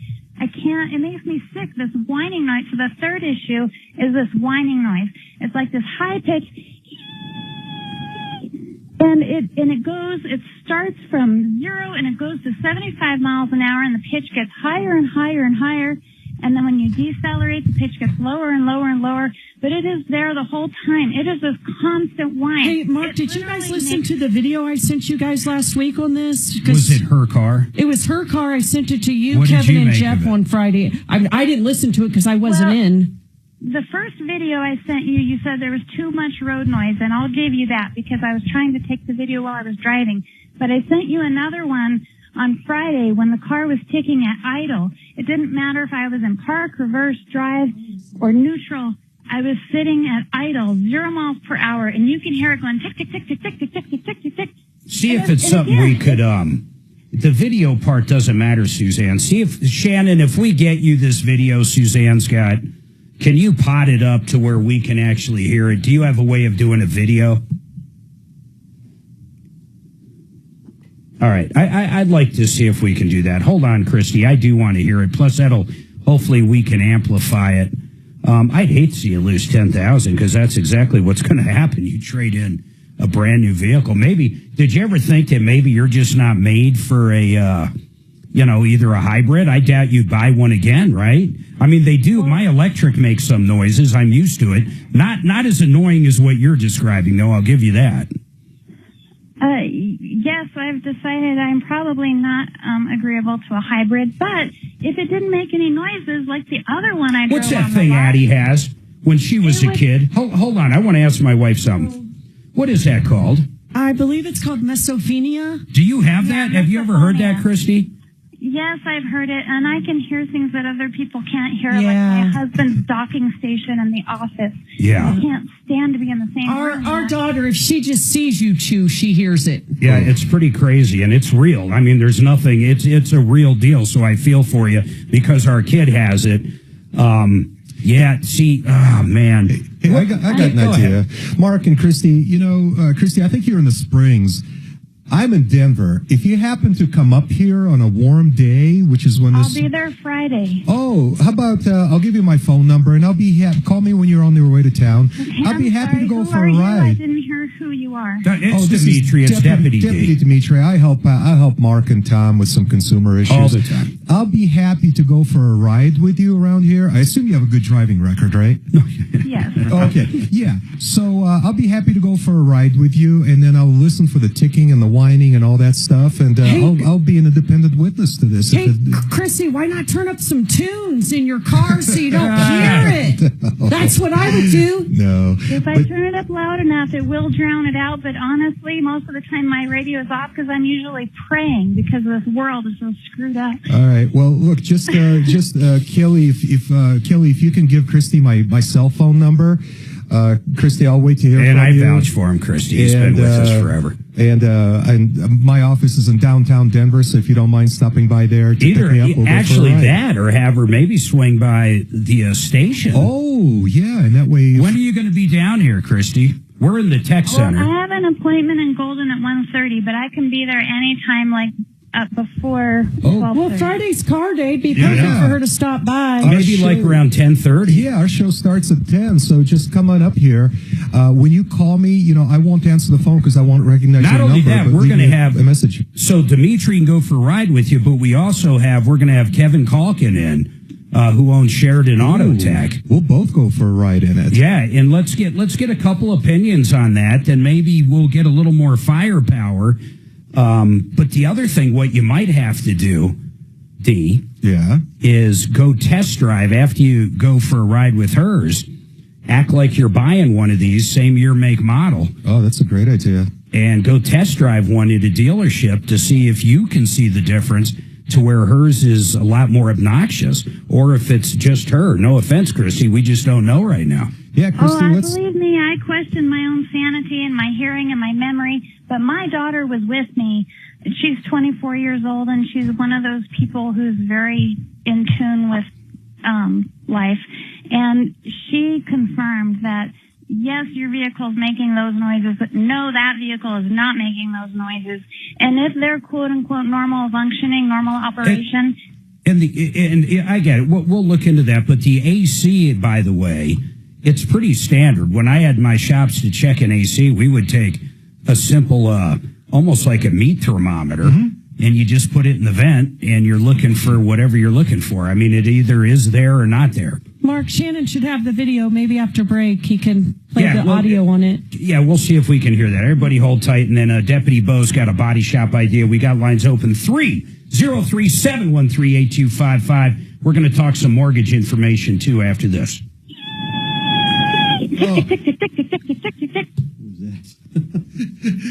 I think that's a replay of her. Was that her? Friday. I think that That's was Shannon her. replaying her call from Friday. Could you turn a hybrid? Could you make it not do the electric and just do gas? No. I mean, Automatic. I'm sure somehow you could, but I would assume if you completely killed the battery, but I don't even know. I don't know. I don't know the answer to that, John. I would assume no. I can't tell what your spots are. 11:30. So, are these updated? Shannon, Lazare, and Sheridan, right? Yeah. He just has 10:30. It's no big deal.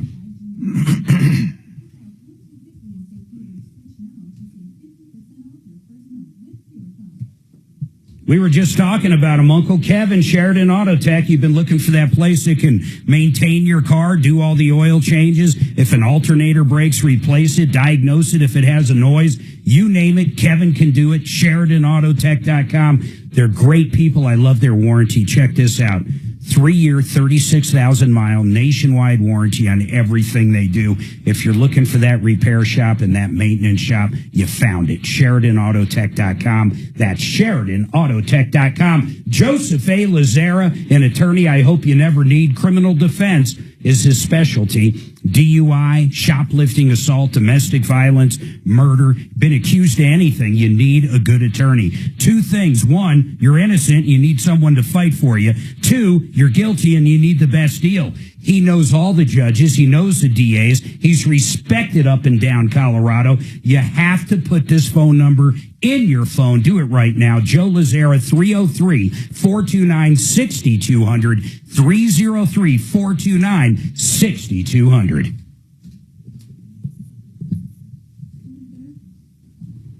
Troubleshooter Show, what's your first name? Oh, yeah, hang on just a second. We'll get that for you, okay? Who was that? Christy. Do a little YouTube on that car. Tell me I didn't nail, live stream. what she had, huh? You did nail it. And she admitted it. Yeah, most people don't admit stuff. You're right. She admitted it. I knew I nailed it. I had to deal with that. It got to the point at one point when our kid was little, she would have to put Remember the science project trifold things Yeah. for kids that are like 6 feet tall? I put one of those between my kids. at the kitchen table. Because if Miles, even if he chewed with his mouth shut, she could hear him chewing and would go absolutely apeshit. She manages it better now. She'll be 23 in a few weeks, but it's a thing. Did it drive you crazy trying to figure out what it was? No.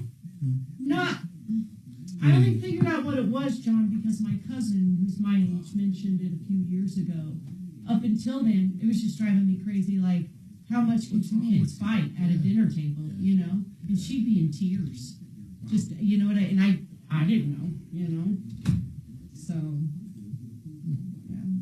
I got to get an answer from Frank. It looks like Christy wants my phone number. Yeah, I was going to have, I didn't want to give it out on YouTube. Oh, okay. So Should I go over that's there? why I put on there. You can go in there and give it to. Send her a picture to me. Do you know how to do it? Let me show you, in case you ever have to.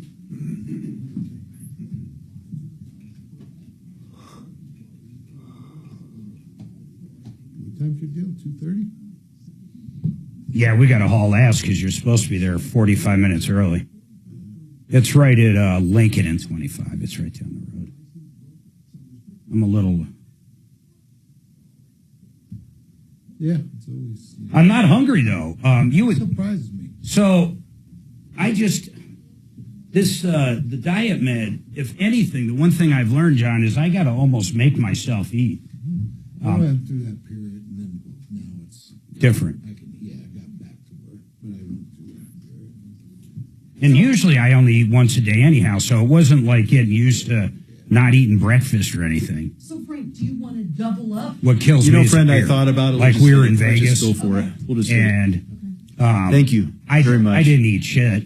Actually, one night on her birthday, I ate half You guys of are a awesome chicken for catching that, parmesan and some ice cream, which I haven't had since Thanksgiving, like 6 months or whatever.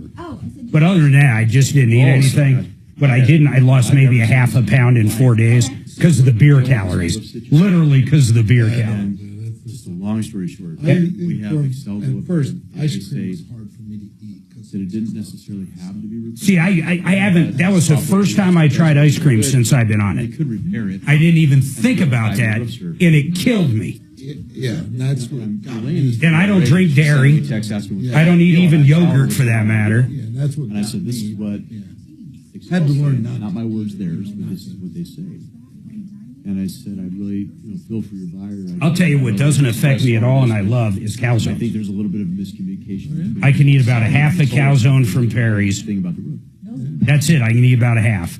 And yeah, it's absolutely enjoyable, no issues, and I feel great. And You feel better almost just eating.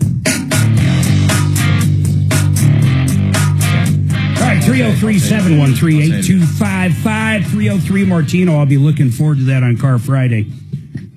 We do have lines open, 303-713-8255. By the way, I want to tell you about 888heating.com. Garrett and the gang are absolutely wonderful people. They're honest as the day is long, and they're always going to give you a price on fixing something. Even if your furnace is 15, 20 years old, if the blower's broke, they're going to tell you how much for a new blower. They're going to give you options. They're going to say, okay, a new blower's $500. But, it's 20 years old. You might want to consider a new one. They'll talk to you about, normal efficiency, high efficiency, whatever you want to hear about. Mini splits, heat pumps, you name it. These guys have it. They're just great, great, great people. And they're always going to give you that option. You're really going to appreciate that these days. 888heating.com. That's 888heating.com. Now, I want to go to Deputy Bo real quick. By the way, he's got a body shop suggestion. Bo, I'll give you time to do that in a second. But we had the mayor, right, Stephanie? Yeah, he hasn't responded back to me, but he was the mayor of Kiowa, a gentleman that I know. And Is he gave still us- the mayor? I think so, and that's what I asked. So he either is the mayor or was the mayor of Kiowa. So Yeah. in other words, they're right down from Elizabeth. We had someone last hour call in going, somebody around the Franktown, Elizabeth Parker area, good body shop. And he said these guys are absolutely great, family owned and operated. They're in Elizabeth and they're called Bender Menders. And their phone number is 303-646-3378. Bo, who were you thinking of? I was thinking of Tri-Lakes Collision Center. Where are they at? They're in Monument. They're off Highway 105 and I think Beacon Light Road. My brother-in-law lives there. He's used them a couple times. They're a mom and pop auto body shop, and I think they do some engine repair too. They have 4 bay doors, and he's had nothing but good luck with them, and they have good reviews. It's Tri-Lakes Collision Center in Monument. I love it. Tri-Lakes, and then from the mayor of Kiowa, Bender Menders. Very cool. Any updates for us? It's been a slow week, honestly. I'm working on that. Actually, I'm mostly done with it. The lady that called in yesterday about the shower pan, she wanted Home Depot to return it because her contractor installed it wrong. Well, if I recall, it was the wrong size shower pan. It was the wrong size. It was. But the contractor installed it, which is a little strange. Well, what happened, the lady, her name was Terry, she ordered the shower pan from Home Depot. I think she ordered it to save some money instead of having the contractor buy it. So the contractor just did what she wanted and installed the shower pan. And I think it was just a case of buyer's remorse. Once she looked at it, she wanted a larger one. She wanted a 38 by 38. Well, to me, that's not the contractor's fault, nor it's Home Depot's fault. She just ordered that particular one and decided she didn't like the size and wanted Home Depot to pay the contractor. What do you think the fix is going to be? I told her if she wanted it done, she should call that person on our referral list, Discount Bath, to come out and give her an estimate to tear it out and to install a 38 by 38 inch shower pan that she wanted. she ordered the wrong one. But see, I can look at this. Look, I know she ordered the wrong one, but I can look at this two ways. Okay. So the rest of the shower was already done. All they had to do was put the pan in. I guess I don't understand how it looked. They did a complete tear out. And then the first thing to go in was the pan. The first thing to go in was the pan. Well, then I completely agree with you. That's going to be her fault. Right, and I told her she has no recourse with them. I mean, she just ordered. She's the one that ordered it, and the contract. I mean, how much? It can't be crazy to pull that out and put another one in, or maybe she just lives with it. It's only a 2-inch difference. I told her exactly the same thing, Mark. Or a 4-inch difference, actually. Because it's going to cost a couple grand to tear out all the grout and the tile and redo it. Yeah. Yeah, so maybe she does live with it because honestly, it's only, it's really a 4-inch difference. It's 2 inches every side, right? Yeah, you're right. Yeah, so that's a little curious. Yeah, I mean, it's up to her. She did mess up. I was thinking they installed it like after the walls were done and it was evident it didn't fit. And I'm going, who would install something that's 2 inches short of the wall or the glass or whatever it is? But that's not the case. That's the first thing they put down. Then they're going to build around the pan. That's what she called about, that it was installed wrong, but it had nothing to do with the shower base being, she said it was out of, I forget what her issue is, but that was the first thing that went in. So they built around the shower base that she ordered. Yeah. All right. Thank you, sir. Have a good day, Bo. Right. Bye. Later, man. 303-713-8255. Got to take a break. We got some lines open. 303 Martino. Who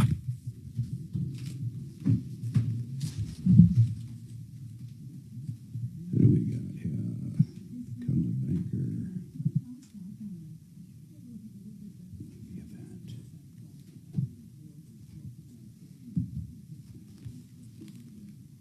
Where's the info on that movie event?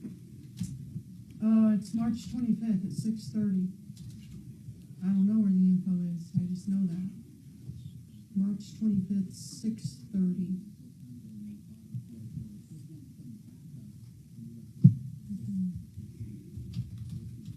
Highlands Ranch, AMC. Yes, sir.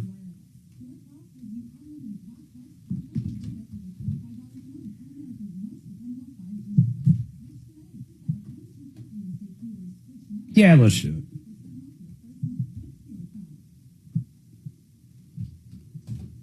March 25th, coming up really quick, the movie event with mymoneymyway.com. Listen, the stock market's going absolutely nuts right now. We're going to talk about guaranteed investments, or we call it a paycheck for life. It's going to be Joe Chiano and Jordan. I'm going to be out there. Suzanne's going to be out there. But the movie's spectacular if you haven't seen it. It's an hour and a half. It talks about Social Security. It talks about retirement in general. It's like a Hollywood film. It's not like some cheap thing. It's a real deal. Concessions are included. March 25th, you got to get a seat. The theater only holds 30, 40, whatever it is. But go to mymoneymyway.com right now. You can register. mymoneymyway.com.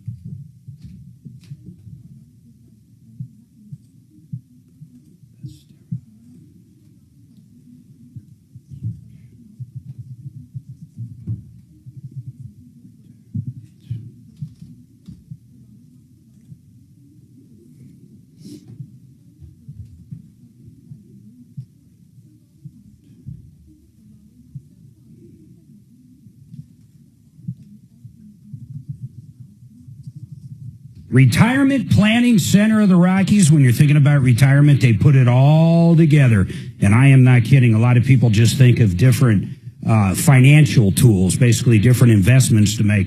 These guys have a very comprehensive approach to retirement. They talk about every area. They explore every area. They'll even help you maximize your Social Security benefits to put that extra dollar in your pocket. Medicare and supplements, insurance and annuities, long-term care planning, estate planning. And of course, they're going to talk about the income stream, the kind of cash flow you want when you retire. They're going to talk about tax ramifications, healthcare, and then of course your legacy. Maybe you have a business you want to pass on to your kids. They can go over all of it with you. The phone call's free. The first meeting's free. 970-663-3211, or better yet, rpcenter.com. rpcenter.com.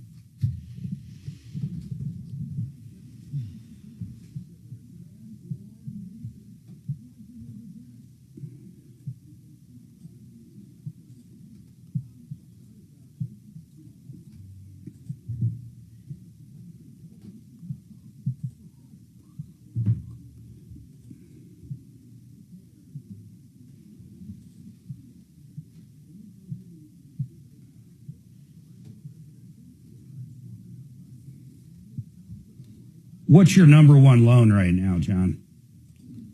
Well, I mean, we're probably just doing a lot of 30-year fixes with a 2-1 buy down. For example, if you're 6.75, you go 4.75, 5.75, 6.75 for the first 2 years. When he goes lower. And that's popular. It's popular on a 30-year fix. Do a lot of people refi at that point? No. Yeah, typically somebody refis within 3 to 5 years. Anyways. So a lot of people might they'll just do the 4.75. Yeah.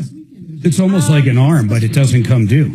It doesn't come due, and it gives you a little bit, but typically when people buy a house, 3 to 5 years, they do something anyways, so they go in there. And then if you want to use some of the equity in the home, you all want to, but right now, people are at these rates. But I'd say the purchase, is the 2-1 buy. Down here? Okay. And if you get a good realtor, the realtors, they'll negotiate where the seller pays a lot of that cost for that buy down. Do you guys do that a lot? Yeah. Your best bet, though, is when they've been sitting on the market for at least a month. Otherwise, they're more feisty about that in the beginning. Sure. Yeah. They're given those type of concessions. Oh, yeah. Because don't they run 2 to 2.5% of the cost? Yeah, they do typically. To do them. It's a good cost. You're just prepaying interest. Right, Nice but that's kind of that range typically. Yeah.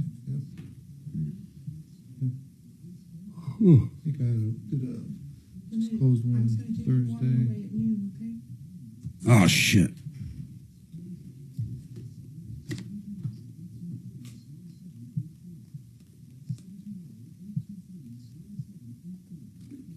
I don't know why water matters.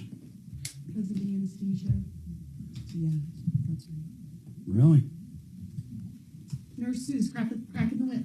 No more water for you. Sit. I remember they do let you see it, but at the end of it, you don't really remember anything. I remembered quite a bit of it. Now, the next one I had, the very next day, I don't remember jack shit of. They're talking to you, and all of a sudden you're back up. It's amazing Nokia is barely down today, and then Tesla is still... Trump's tweet out last night. Still up, which is still remarkable. His tweet? They're putting a lot of pressure on it. Trump went on True Social. And he's buying one. Need to back Musk for what he's doing. Yeah, I read that this morning.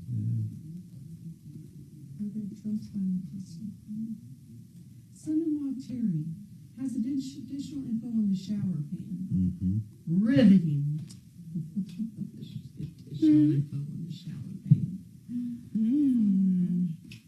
Tell Corey it's going to be, we need time, so I'm going to go to him or her after the break, but make sure you hold him.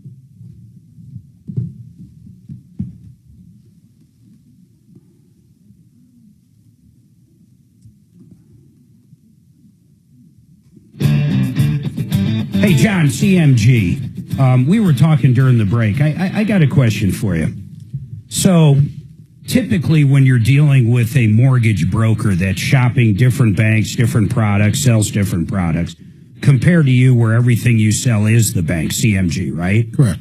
So how do those guys generally make money? So if I go to somebody, I don't want to use any names, but, XYZ mortgage broker, and I say, hey, I'm looking for a loan, and they start shopping around, how do they make money? I understand how the bank makes money. I understand the bond market and how everything somewhat works. I'm not going to pretend to be a financial expert here, but how does a mortgage broker themselves make money. If they get quoted 5%, do they sell it for 5.25%? No. Do they get paid on, like, if it's a $500,000 loan, they get a point of that up front? I mean, how does that work? Well, typically what they'll have is broker has several different ones, and they do get paid from whoever they do the loan through. And typically, they'll start at a rate higher, because they may make 2 points on that with that lender. So they have different commission rates set up with different lenders. Like this lender pays them 2%, that lender pays them 1.5%. So what the bad thing about are those like real numbers? Can someone really make like 1 or 2% on a loan? Yeah, they are real numbers. I mean, that's crazy. So on a $300,000 loan, they're making $6-7 grand. Well, and typically when you talk with a broker, they'll start you at a high rate, and then if somebody comes to me, I'll give you a rate that it should be. Yeah. That broker's going to come back. Well, I'll do it for that. Or they're going to a different lender that they get paid a different commission. So they'll shop different ones. But they typically don't lead with that like we do as the bank. I mean, we're coming out and we're giving you starting out with that rate. You're starting out with a good rate. I'll tell you what, it's the same thing the car guys do. Yeah. I mean, the car guys, when you go into finance, the worst thing in the world you can do is say, I'm an all-cash buyer. People think that gives you power. It doesn't give you anything because they make money on that loan. You're buying a $50,000 car with $5,000 down. That's $45,000 loan. That could be worth $3-4 grand to that car salesman. Yeah. Like literally, it can be worth that much.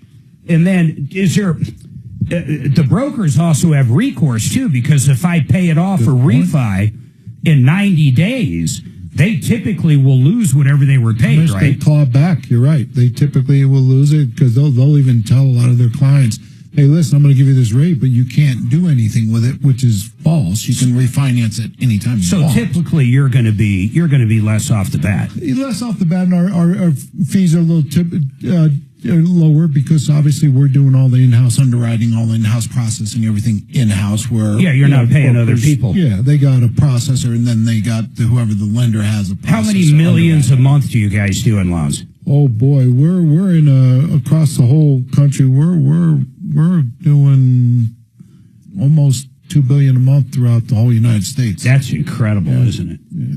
Frank, you guys were talking about something on break. What was that? I was curious.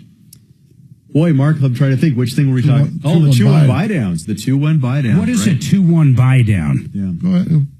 So basically what will happen is a buyer may come in and negotiate and need some help on their interest rate buy down. So let's say the rate is currently at 7.5, which is at 6.5 now. But yeah, let's say it's 6.75. Let's say it's 6.75. So they might start at 6.5, 4.75 the first year, but they have to qualify for the 6.75 up front. That's what a lot of people forget. So the first year it's 4.75. The next year it goes up to 5.75. That's the 2-point buy down. Right, and it'll max out at the 6.75. Now the goal, hopefully, is to refi somewhere in between if you can. If not, then your max is what you started with. 6.75. So your ceiling's still going to be the 6.75. The 6.75, but your first 2 years you're at 4.75.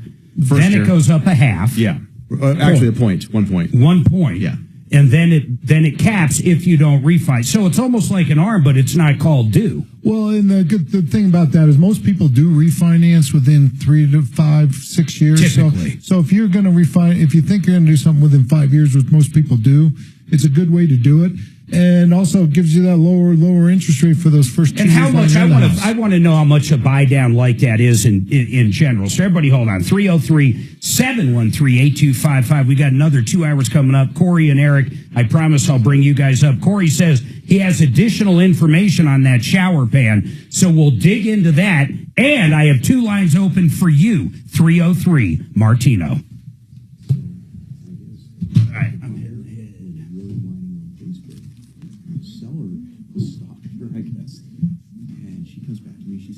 So, what did we decide with Frank? Did you want to... Let's broker $2 billion in loans?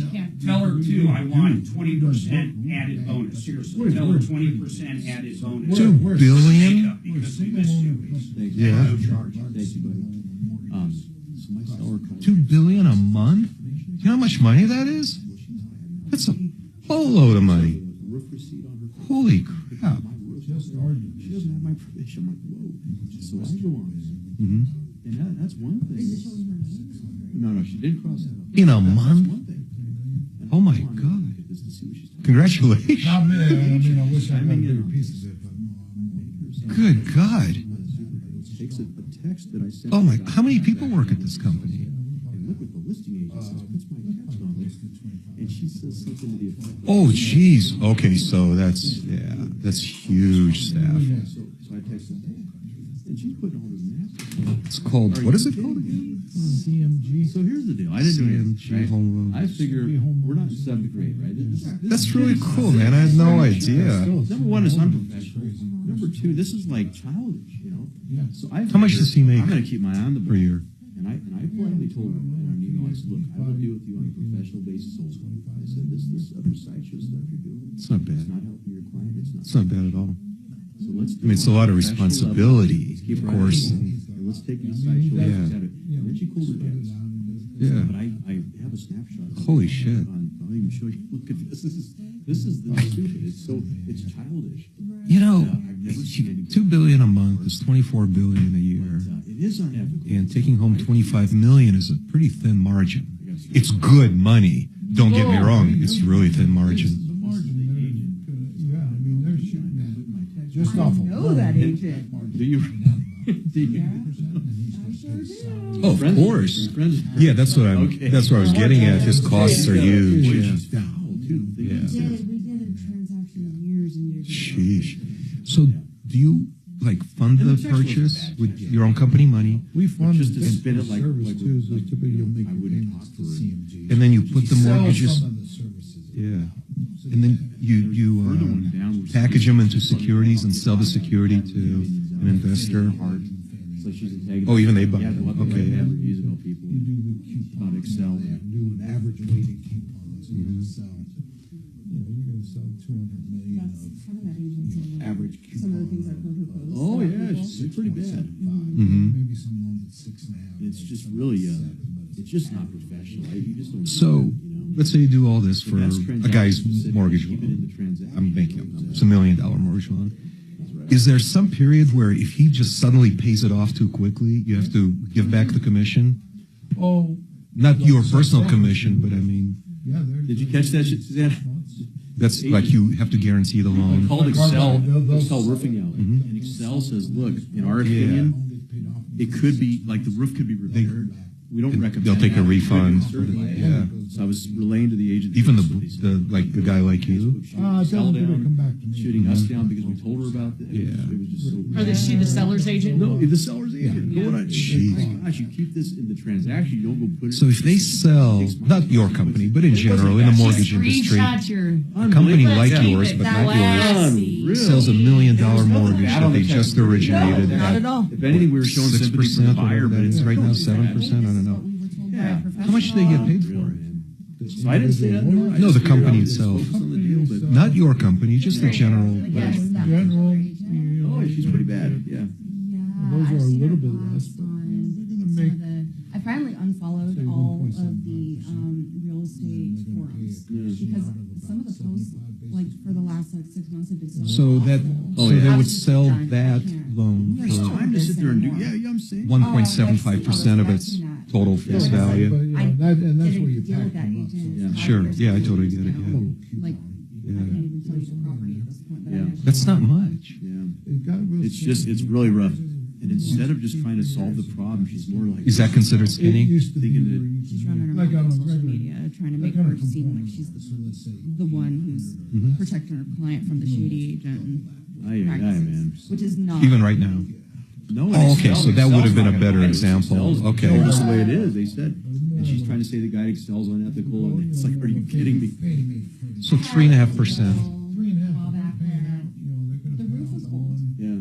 but in good condition. Commissions on that. There was some old marks, in the attic space, Yeah, but it was probably in not. It used to be 1970s. So it wasn't, 3.5. nothing was That's pretty surprising, standard. right? Probably now it's Wow.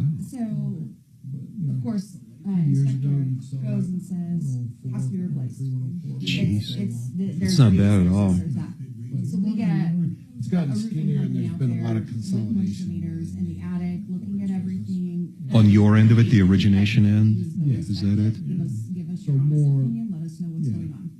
Does the roof need to be replaced? So how brokers work. And they Brokers. just, no. So say you're a lender, like CMG, but we do everything have is wholesale intact. side. Everything, So like you it's have working. There's have no a- damage that has suggests a that it contract needs with CMG where they can So, sell a we're loan 5-year and roof they make 2 points. Fire code. But then they go have a different lender. The first roofer where who they sell is a like loan and they one of make my 1 point. go-to. Yeah. So it's a lower rate, so they try to sell this rate. Of course, yeah.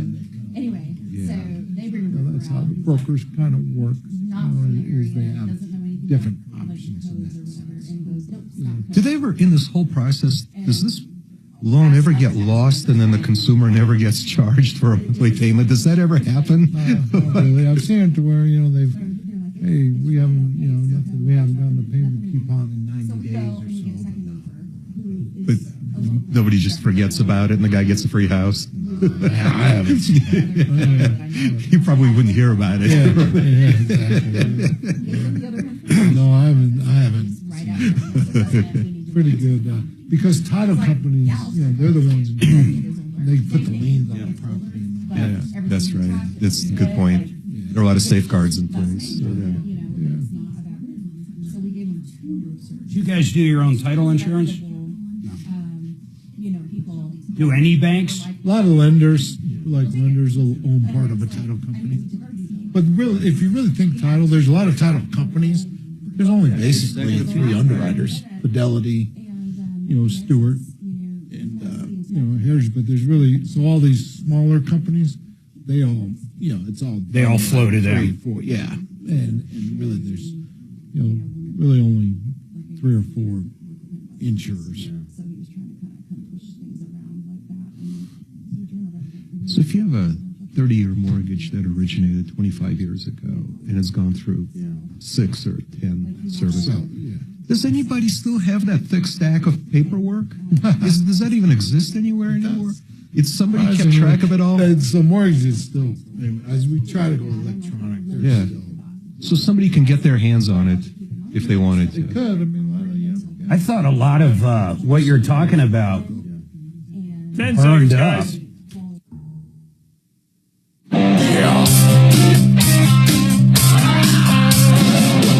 Ripped off, bad news. You need advice so you don't have to lose. We'll come running just as fast as we can. Troubleshooter's gonna help the common man.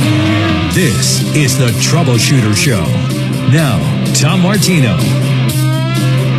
Welcome, my friends, to the only show of its kind. We're here to solve problems, answer questions, take complaints. We are trying to make your life a little bit better. You got any questions? You've been ripped off, maybe a bad contractor.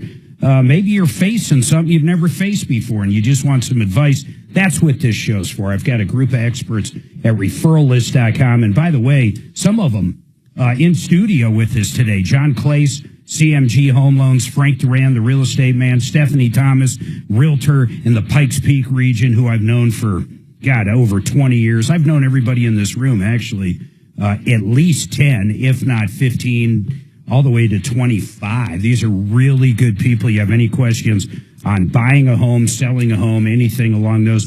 And then, of course, mortgages in general. We're going to dive into some stuff like we were last hour with John, but interest rates, I'm curious if he thinks things are going to be going down or up. And we were talking tariffs first hour, and stock market once again were, negative, roughly 500. It was negative 700 or 800.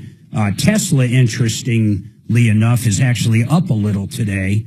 Not a lot, but definitely up today. Trump came out and said he's buying a Tesla, and I do agree we got to support. I can't figure out for the life of me why Musk is getting punished for saving all of our money, really. I mean, call it political, call it what you want, but honest to God, we all pay taxes, or most of us pay taxes, and we don't want our tax money going to stuff we don't want it going to. It really should be going to people right here in the USA, and that's my opinion. And then the waste and fraud, you just can't.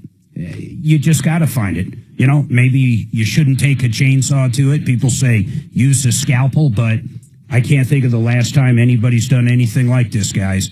I mean, really, I think Obama wanted to do something like this. I think Bill Clinton, I think even going back to the Bush administrations, everybody wanted to kind of cut government's spending, and no one's done it. In fact, I think the last person that balanced the budget was Bill Clinton. Wasn't that it? I mean, that's quite a while back. And, what can I say? But it's kind of weird how these guys are getting hit by it. People firebombing Teslas, absolutely insane to me. Hey, Eric, what's your question real quick? Then, Corey, I'll go to you. 303-713-8255. Sorry about that, Eric. You got anything? 303-713-TALK. Go ahead, Eric. Oh, yes, sir. Thanks for taking my call. Sir, at the end of 2022, I got really sick, and the doctors couldn't figure out what was wrong with me until about a year and a half ago. But for the last 2 or 3 years, I haven't filed any income tax papers. I hardly made any money at all. But anyway, I was sick all the time, and I recently have gotten radiation treatment, so I'm coming out of it finally. And I was looking at my forms, and I never took any of the Tabor refunds. And I was wondering if I can still get them, because I went past the October deadline in each year, except last year. So how can I get those back? I'm pretty sure with just Tabor, if that's all you're talking about, you have to file by whatever date it is. If you don't, I don't think you can get it back with Tabor. And I don't think that has changed. Okay, so as far as you know, I probably just am going to lose it then, huh? I would think you're going to lose that. I can double check. In fact, let's try to get Eric on, or somebody over at our accounting firm. Kelly, got that? Yeah, Eric, he'll know for sure. Now, interestingly enough, how many years? So when's the last time you filed? What year? Well, I filed the 1040 in 2022. So that's the last one you filed. Right, the 10. Did you get any? Hold on, man. Did you get any COVID money? Yes, I did get COVID money. How did you get COVID money, say, in 23? In 23? Yeah. Well, what happened was I was still working, and I got laid off. Yeah. They laid me off, so I qualified for it, but I was still sick. I was only working like 3 days a week. You're kind of missing me. What I'm saying is, if you didn't file taxes, how did you get it? Did you just simply get the check in the mail? I kind of forget. Is that how it worked? So the IRS has a form that you file for zero income to get your COVID money. Yeah, so you file this form instead of your tax return. Yeah. Or I suppose you can just file a tax return with zero income on it. Yeah. And they use that as a basis Eric, to say did you do that? Well, no, I went to the, when I got laid off at where I work, they told me how to apply for unemployment, and then I got COVID money, and I filled out the forms on the internet for the COVID money. Okay, so you filled something out for it. I understand what you're saying. Is that Eric? Kelly? Hey, Eric, let me ask you a question. Eric Reinemere with Atlas Financial, or I'm sorry, what is it? Atlas what, Eric? I'm sorry. Atlas CPAs. Yeah, CPAs. So let me ask you something, man. I've got a caller on Eric, and Eric is saying he has not filed taxes since 22 and 23 and 24. If there was COVID money, he got that because he went online and filled out whatever to get your COVID check. But Tabor, my understanding was Tabor, you had to actually file at a certain time or you would not get it. So in other words, you can't go back. He hasn't filed. Here's the real question. He hasn't filed taxes for 23, 24. So is there any money he missed, and can he go back and get it? His income was so low, he's not going to owe any money, but he didn't get his Tabor check. Yeah. No. If you didn't file timely, then the Tabor, it's gone up in smoke. It's too late. You can't go back retroactively. It was based on filing timely. Yeah, I thought so. Is there any other money he might have missed that he can retro? I can't think of any. No, all that stuff was 22 or prior. So I think the only thing at stake was, I think it was like a $800 or $1,600 Tabor check, but that it goes away if one didn't file timely last year. You know, I don't expect you to know the answer to this, but what happens to the Tabor money that's not claimed? Does it go back into the refund pot for everybody else, or do we automatically give it to the governor, or how does that work? I think it probably goes into a pool because that gets looked at every year. For example, there could be a Tabor refund for 25 as well. So my gut says it probably just goes into a general pool that's available to come back at us if there's extra money in 25. Yeah, it's surprising they haven't found a way to scam us out of that, honestly. Are you guys really, you guys are really busy this time of year, aren't you? Oh, we're rocking and rolling in March. Everybody's popping up right and left. Yeah, when's the corporate returns due? The 15th of March, right? Yeah, and this month, because it's on a weekend, it's actually on the 17th, so everybody needs to either file or get an extension by Monday. Yeah, either that or the other thing is, well, I'm saying that for sure, but if you own different LLCs or partnerships and all the money flows to you and you file through K1s and other instruments, basically you don't have to worry till April 15th, right? That's right. In terms of the economics, as long as you file the March 15th extension, you can wait until April 15th to pay. Although there are some states that actually have small filing fees as well if you're in another state, but that's not the case in Colorado. Well, that's good. All right, Eric. Hey, I appreciate it. Can I ask the man one question? Of course, you can ask him too. Yep. Sir, I don't know. I think you're probably right, but I read on the internet that there's an interview they did years ago, and in the interview of this accountant on KDVR, he says that if you miss the October deadline, it carries over to the next year, and you can claim it on the following year if you miss the deadline. Is that? I don't know if that's correct, though. Is it? Maybe that was the case years ago. It was a little bit more lenient, but that was not the case for 23 or 24. Yeah, we're just talking current tax years, Eric. I mean, anything's possible back in the day. Right. So, if that's true, then Eric, what part I said? Oh, Eric, I just got to ask you this. I mean, I realize you read it on the internet from some interview from way back when on KDVR. I get that, but I said it. And then I have an accountant on that literally lives and breathes this every day. He said it. So what part of you is comfortable saying if that's true? Well, like you said, for the that may have been true earlier, like, you know, in the earlier years. Sure. That may have been true. But that's not going to affect you. Pardon? But that doesn't affect your circumstance. Well, if that was true for 2022, then I may be able to go back and at least get the 2022 one, possibly, and maybe the 2023. You know, I don't know. You know, Eric, I'm going to ask you one more time. Is there any way he can go back and get 22 and 23 Tabor? Not that I'm aware of. I don't, it was like pay it. I mean, the whole point is they want you to file your tax returns. So at a certain point, they say, "I'm sorry you didn't file, so you're not eligible." Yeah, even if you do enough extensions, you still can't get it. Correct, Eric? Yeah, you had to file timely. So I think it's gone. I think, Eric, there's no cheese down that tunnel.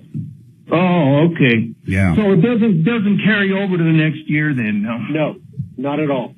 No, sir. Okay. All right. Well, that's how it goes. Hey, on some stuff, though, I will say, Eric, this. You know, back, I remember we went back and our kids were, during COVID, they were both 18 at some point, and we went back and actually modified. No, we didn't modify I'm trying to think if we did modify their tax returns. I don't think so, but we ended up not carrying them as dependents because the COVID money they would get was substantially better than what they were worth to us, if that makes sense.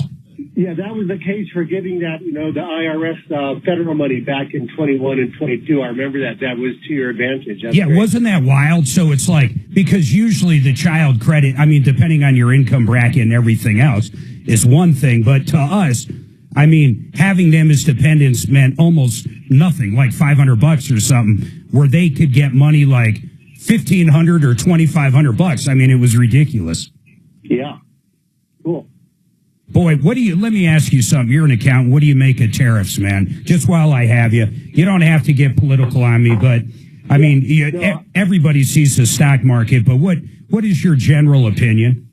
Well, when you listen to the economists, they say that in general, it doesn't seem to really promote everything. It kind of freezes things up a little bit. So, my understanding is it's just right now creating this anxiety, which is kind of creating a big hiccup while everybody waits and see how much does it really affect the flow of goods back and forth. Yeah. It's so interdependent right now. It's hard when the money and goods going back and forth gets a big hiccup. It just creates a lot of anxiety, if nothing else. Yeah, I agree. The anxiety you can't even imagine for a lot of people, businesses, everybody in the stock market, even employees and employers. But the interesting part was I would love to see like car manufacturing back here. I would love to see a lot of that stuff. I would love for our country to be self-sufficient for pretty much anything, especially like medication and minerals and batteries and everything, chips. Imagine if China took over Taiwan. I think 90% of the chips in the world,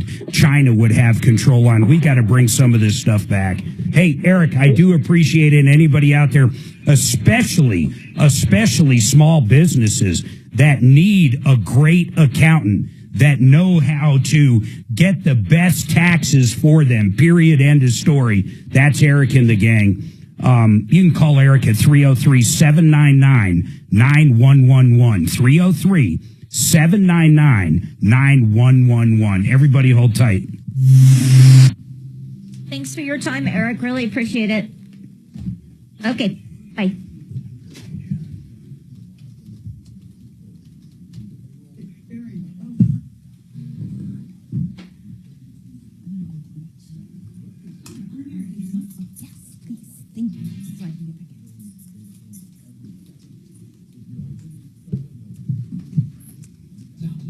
Like they got Ukraine to sign a deal. They did? Yeah. Oh, did they sign though? Yeah. Sign what? Deal. Ukraine signed a deal. All right, Denver region. I need to tell you something. These guys are absolutely incredible. $295 a month, under $300 a month. I've been doing it. No annual commitment.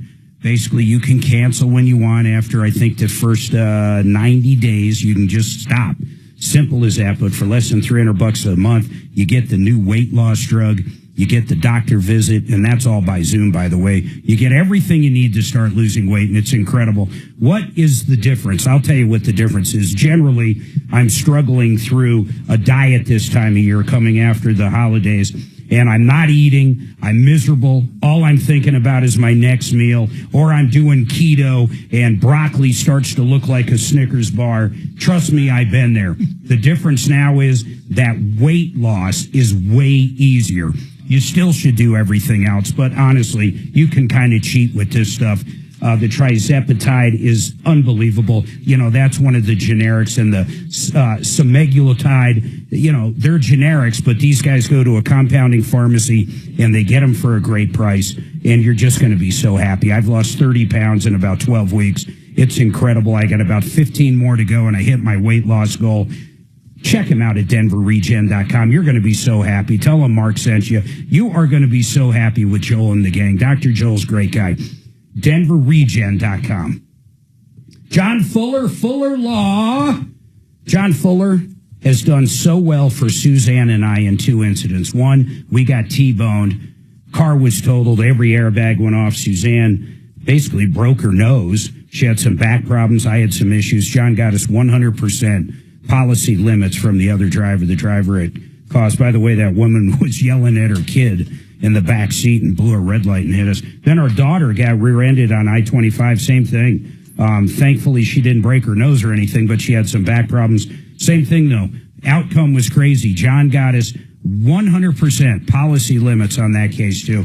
John Fuller, you're going to deal with the attorney as well. It's not like these guys on the side of the train or a bus. You're never going to talk to them. You're going to talk to different people all the time. John's going to hold your hand. He's going to maximize the case. Then at the very end, when he gets you all that money, check this part out. He goes back to the chiropractor, the hospital, the ER. He negotiates the bills down to put more money in your pocket. You got to call John Fuller. 303-597-4500. John Fuller, 303-597-4500. Please put that in your phone. 303-597-4500. Never let Mark pronounce drug names. Who said that? Savvy. I think she works at a pharmacy. You're banned. Ban. Don't ban. Ban her for good. She's my girl. She's part of the Sweaty Girls Club. This is Mark. I found all these letters. Did we tell you about that? Where yes. Mark was addressing me as Sweaty instead of Sweetie. Yes. He did not spell. Wow. Yeah. So now we have the Sweaty Girls Club on the YouTube. So did they sign the mineral deal, guys? It just said they came to an agreement. What? To me, it said it's all up to Russia now. Yeah, but did they sign the mineral right agreement? I believe they did, but I don't know. I believe they did. Dimitri's looking at it. I got a bet with Ross. Although there might be something useful. There's nothing on Breitbart about it It's yet. in that Saudi Arabia meeting. Is it on Breitbart? I don't know. But I'm pretty sure, they signed it. I can't imagine they didn't sign it yet, and they're coming out with this announcement. No, I'm pretty sure they did. I mean, it's possible they didn't sign it yet.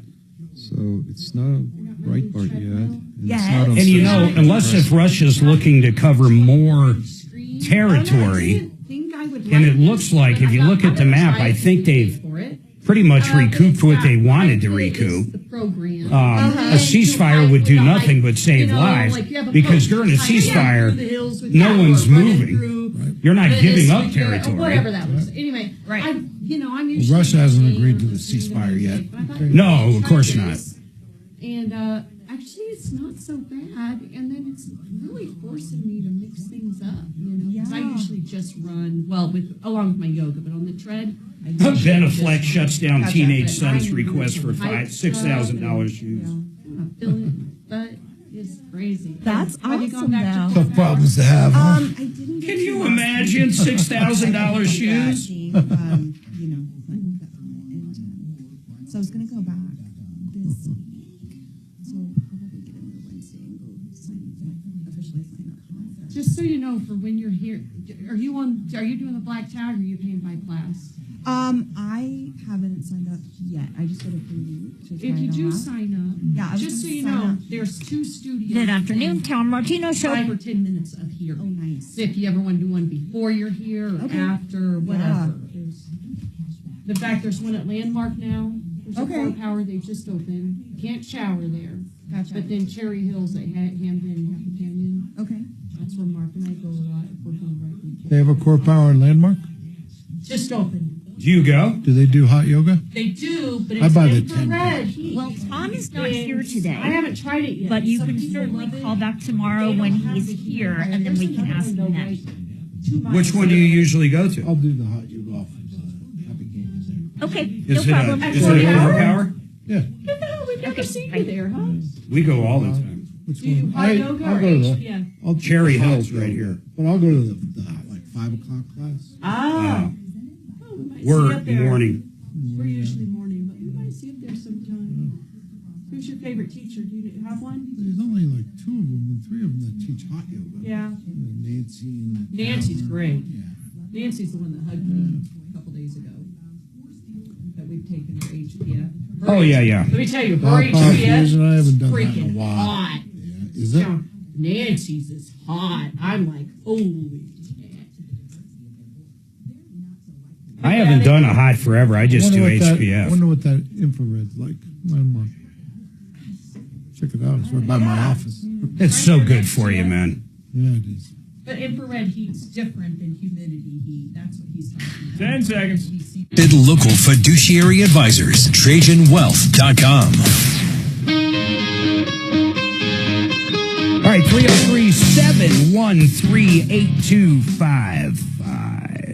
303 Martino. Now, here's a quick comment. I'll go to Eric first, then I'll go to Corey. We do have 2 lines open. 303-713-8255. Eric, what's going on, man? Hi, Tom Martino, you great American. Yeah, you had mentioned, young man, that Bill Clinton had passed the budget.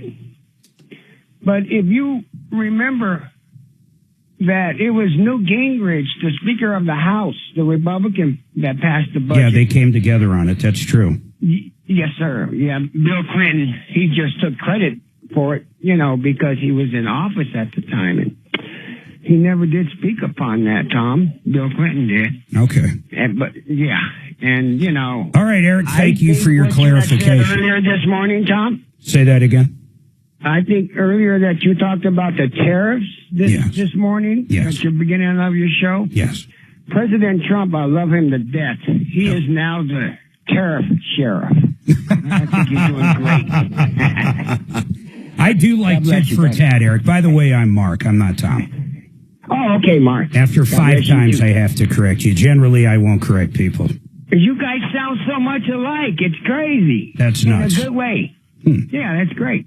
I'm probably a little more conservative. Thank you.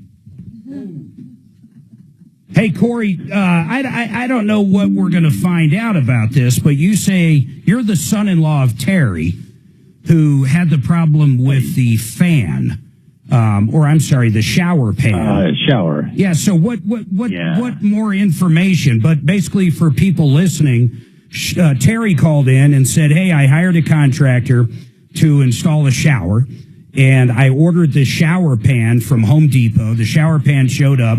They installed it, but it turns out the shower pan was too small, and that's kind of what happened. So what say you?" Yeah. Yeah, so what kind of happened, and thanks for having me on, is, my mother-in-law did order the shower pan, and it's important thing, it's a corner unit. And so it's like a diamond. And so there's a 3-panel glass door that goes with that pan. And so she ordered the right size. Home Depot acknowledged that the right size was ordered. Home Depot sent the wrong size pan. Got it. And acknowledged they sent the wrong size pan. But then the contractor put it in, set it, tiled around it, and then essentially measured. And so now the glass door that was ordered with the pan doesn't fit. But how would, Corey, this is what bothers me about this.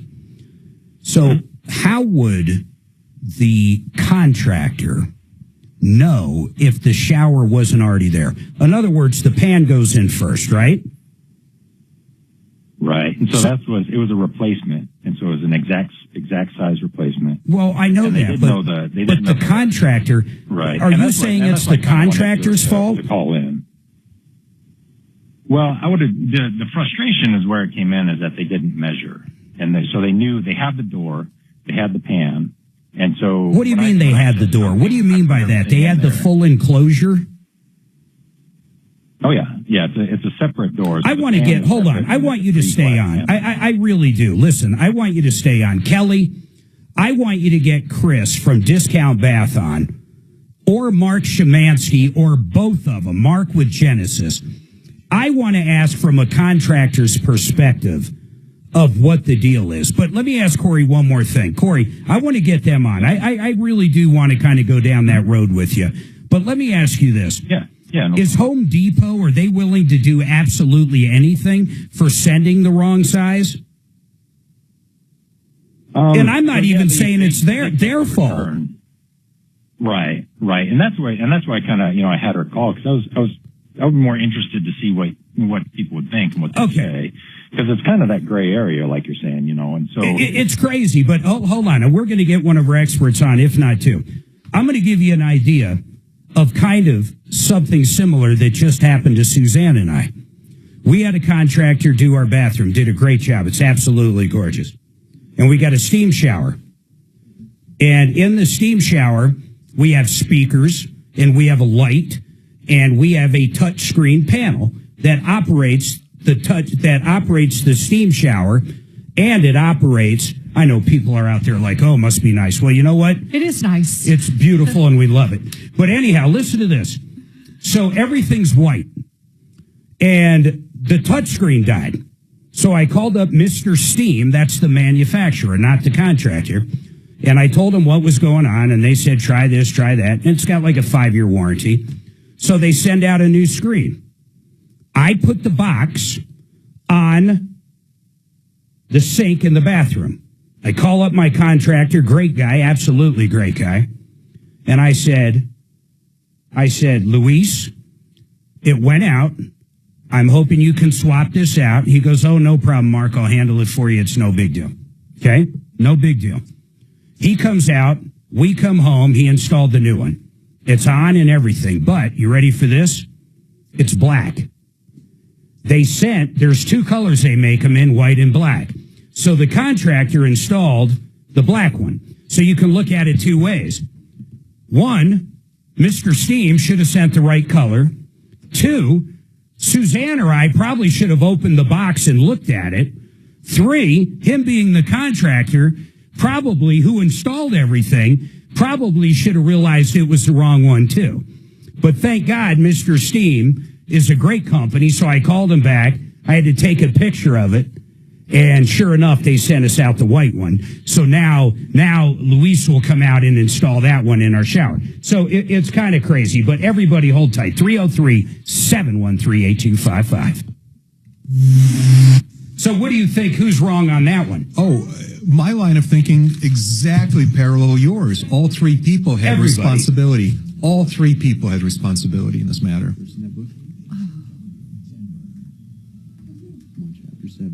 Good book. Yeah, it is. If you ever get a chance, check it out. I got it. I will. I'll do it right now.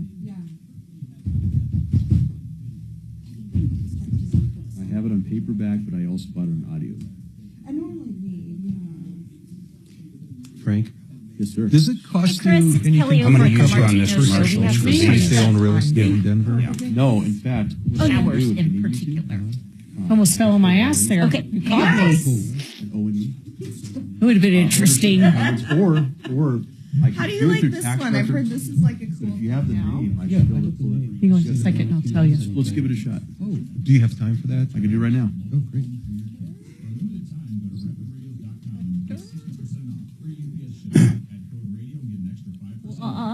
Gravina's, you know who these guys are. My goodness, in 1972, Larry Gravina started working for his dad doing siding and windows and beautiful entry doors. And now Nick's at the helm. In fact, Suzanne, when's Nick coming out to our house? Tomorrow at 11 a.m. sharp, Mark, to help me with my doors. Guys, she's looking so happy. They're going to come out and look at our sliding doors. He's going to look at some other stuff. But we're definitely ordering the sliding door and getting that put in real soon because we're having our floors done. But listen, we've looked around. I love Nick. I love what he's done with this company. And if you need windows, did you know Gravina's has this? Listen to this.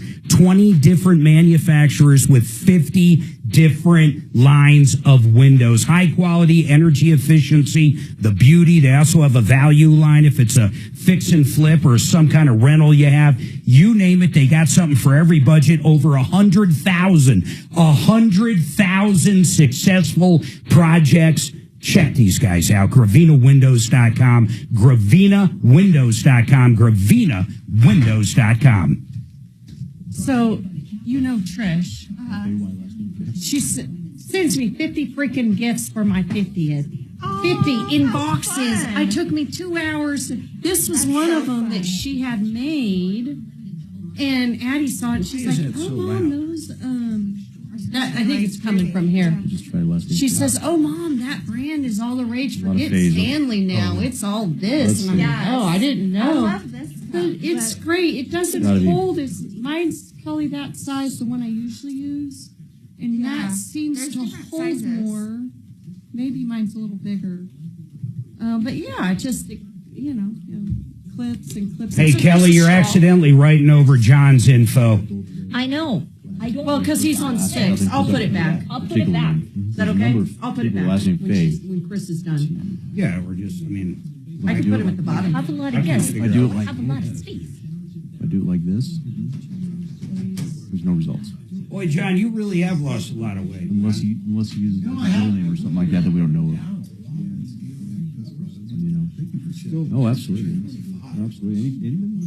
Working on it. You got my number, right?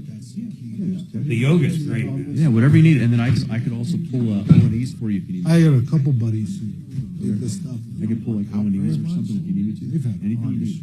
Plus, you can get flabby, man. Absolutely. That's some hard issues. Absolutely. Anytime, man. I'm trying 3 days a week. Last week was horrible. I love that. You don't do the HPF, though. You do the hot yoga. Good afternoon. Thanks for calling the Tom Martino Show. It builds This muscle breathing big part, time, man. I just don't like that exercise. What is that? What is it? Like, what do you mean? Like, Hot yoga? oh, hot yoga? Okay. Frank, I think you would love it. Yoga? Yeah. Not only that, not only the All right, muscular hang on part for of me. it, but really it teaching you how to breathe, and then the stretching. Any little back issues or knee or any issues I ever had are like gone, man. Wow. I just haven't had them since yoga.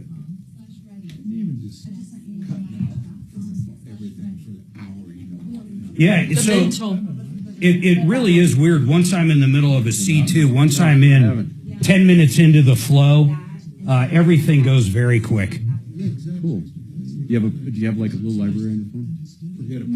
Yeah, it is.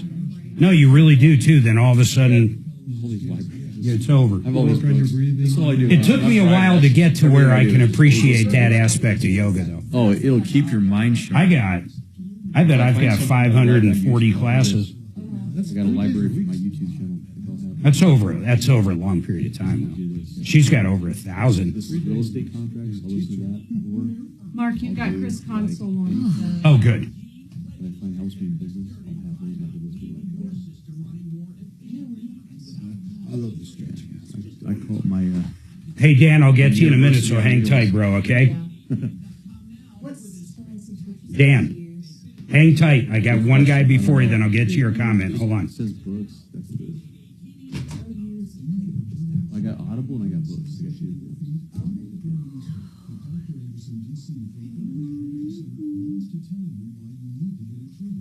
This is horrible.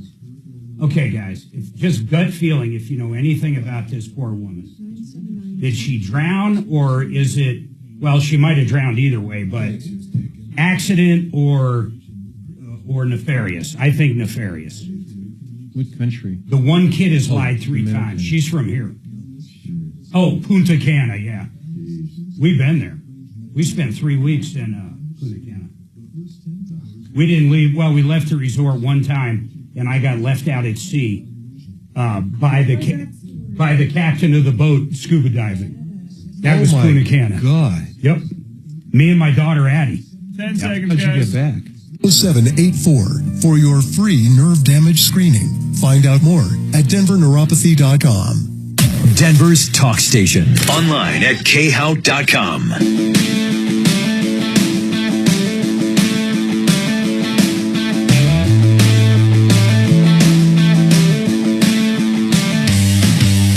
All right, 303-713-8255. I'm going to tell you guys a story next hour that's just amazing. My daughter and I got left at sea.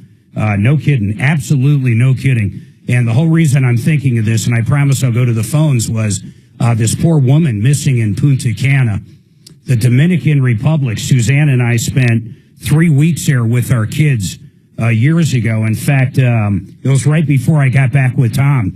I sold my last Goodyear store in 2014 or 15, and Tom needed some help here, and he reached out to me. And right prior to coming back here, I decided I was going to take a long vacation. I worked my ass off for long enough over a long period of time. So we went to Punta Cana for 3 weeks, and the story I'm going to tell you is absolutely unbelievable. If you've been keeping up with this story, nothing surprises us that can happen in Punta Cana, but that's coming up.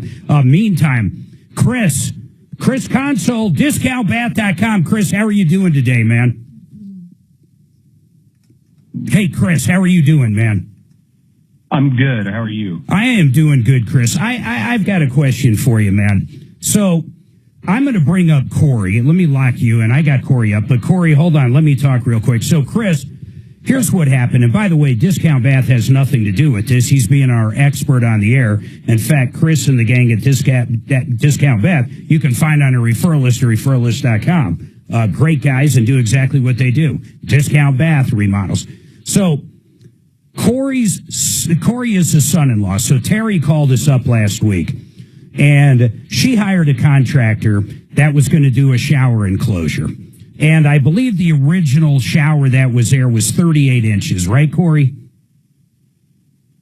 Yeah, I believe so. That sounds about right. Yeah, I think it was 38 inches. So the pan is 38 inches square. Is that correct, Corey? Or is it rectangle? It's a diamond, so it's 5-sided. Okay, 5-sided. But regardless, the pan is the size of the pan.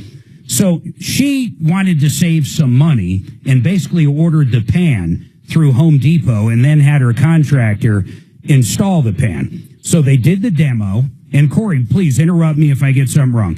They did the demo of the old stuff. They pulled out the old walls. They demoed the old pan. And then they grabbed the Home Depot one and installed the pan. At the same time, they also had the wall fixtures there, right? Did they have the walls there and the glass there, Corey? I know a big section of it was glass, and then there was some wall. Yeah. So everything was there. Yeah, so the original wall was there. The original wall was there, and then what else was there for the new shower? Was the enclosure there? So what they did, yeah. It was there. The pan and the glass door. Yeah, so here's the bottom line, Chris. And then I'll let Corey fill in the details. I want you to ask questions because you're going to know questions that I'm not asking. So the bottom line is she ordered the pan from Home Depot. She ordered a 38-inch pan, and that's what it was supposed to be. They shipped a 36-inch pan. So even though the invoice and the order, everything was right, she ended up with the wrong product. The contractor installed the pan. Wrong product. And that's where we're at right now. Whose fault is it? Home Depot's. So you would say, honestly, it's Home Depot's fault. The contractor shouldn't have measured it. But now, Corey, I want you to say to him. Let me throw something at you real quick. Home Depot doesn't do custom pans that I'm aware of. So a 36 is a standard size. 38 is custom. So there's no way that she could have gotten a 38-inch pan from Home Depot. So on her invoice, Corey, what does it say on the invoice? Yeah, so they've acknowledged that she ordered the correct one and that they sent the wrong one. Okay, no matter what, we've got to take him at that, Chris. Okay. Whether it's correct or not, I'm not even arguing, but let's just take that as fact. So, but you still think the same thing? How about the fact that the contractor didn't measure it? Would that even matter? How would they know at that point? So did the contractor measure it originally and then she ordered it, or he came in after it was already ordered and just said, I'll put it in? Yeah, I think they gave the measurements for that because it started with a leaky fixture in the back that they couldn't get to. So then they thought, well, let's just take the whole thing out, which she agreed to. And so they measured what she needed, and then she said, I can purchase this, and she went and got it. So they measured it, but then before they installed it, they didn't remeasure it. Okay. And then they just put it in and said, all right, we did our thing. Yeah, so where does it stand now, Corey? Tell them exactly where we're at now. So it's kind of, and that's one thing. I think it's been a little resolved, but they put it in so the door wouldn't fit, and the door to make it fit was going to be a special order, and so they didn't. She was kind of frustrated with that, and the contractor's been good. I mean, they have been working with her, and obviously they're frustrated. They contacted Home Depot. They're in a tight spot, just like everybody, so it's a little bit of a gray area. But so ultimately what happened is, they did return it. The contractor called her back last night, and they did say I think they're going to work with her on creating a company that they use to customize and cut glass for the door. And so she's just kind of making that. She's going to just go ahead and go with the smaller shower. And she's satisfied. Are they going to charge her any more though? She said Bo called. And no, I think everything's going to kind of wash out, and I think it'll. So after Deputy Bo called over there, they decided they were going to work with this. I don't know if it's so much Bo calling them. I mean, they have been good. They have been working. I actually thought it'd been longer time. It'd only been about a week. So then why did you just say Bo? Why am I crazy, or did you just mention Deputy Bo? Yeah, so when she called after hours, and Bo called her back. Oh. And so Bo worked with her and talked with her a little bit there. I got you. So definitely appreciate Bo calling. Yeah, okay. Now, hold on, though. I want to go back to Chris real quick. Hold on, though. I am still curious. Chris, now that you've got a picture of what happened, ultimately, if this was Discount Bath, I assume it wouldn't have happened because you guys would have measured before you put it in, or what do you think? Or do you think this is still all on Home Depot? Without having been there, what I feel like is if they measured it and put it in, then it's on them, right? If they said order this thing, the reality is that I here wouldn't have relied on a homeowner to order a shower pan. I'd have just given her the discount and ordered it ourselves. Yeah, and here's the deal. I'll tell you how I look at it. I think it's everybody's problem. I think it's Terry's problem, Home Depot's problem, and the contractor's problem. Everybody messed up. Yeah, I mean, that's, it's just, it was one thing after another, and then you ended up with this. Yep. What I'm hearing, though, is the solution is a good one. Let's just get some custom glass. Yeah, but I got another idea for you. Hold on. And then Chris, by the way, Chris, I really appreciate your time. Anybody out there, if you go to discountbath.com, here's the coolest part. Not only do you get a remodel of your bathroom, but you can get a quote over the phone. If you go to their website, go to the bottom right, and you'll see exactly how to do it. And maybe surprise your wife, surprise your husband with the new bathroom. Discountbath.com. Everybody hold tight. Tom, Mike, Dan, I want your comment on this right after that. Then Corey, I got another idea for you. What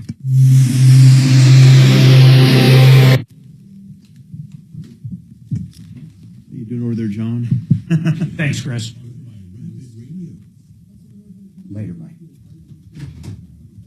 What source do you use to stay on top of like rates and stuff? Is there like a website you go on, or?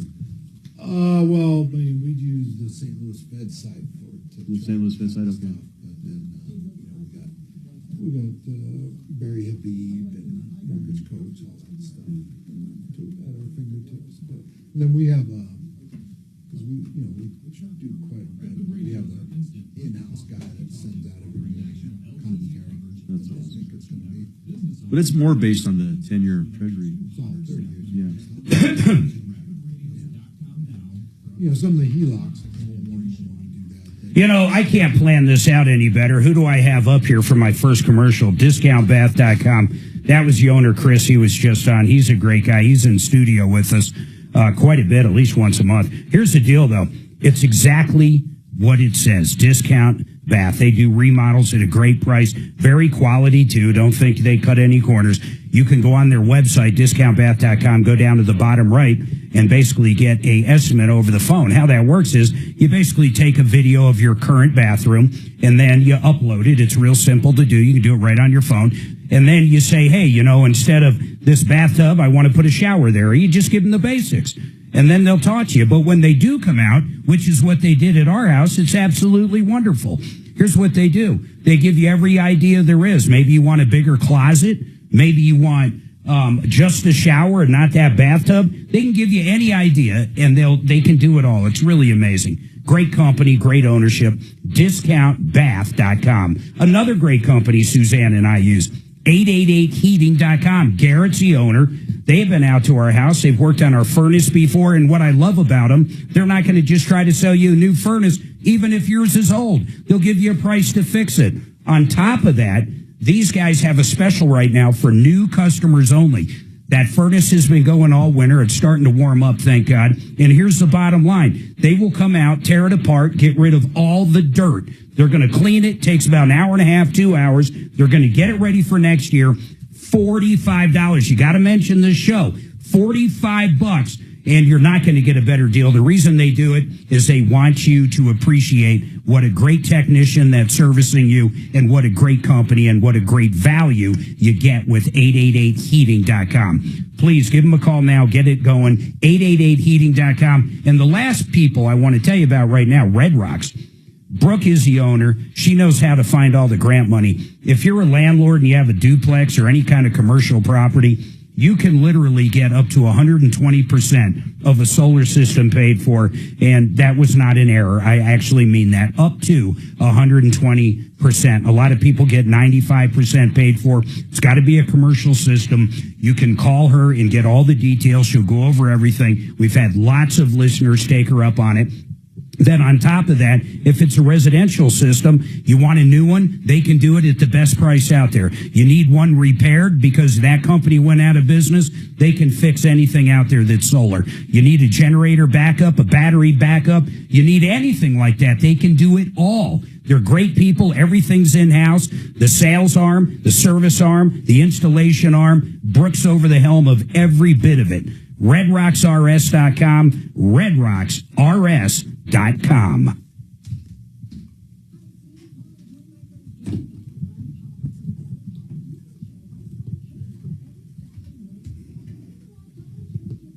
Who do you guys usually use lending, Frank? Do you guys use Remax as people? Or? No.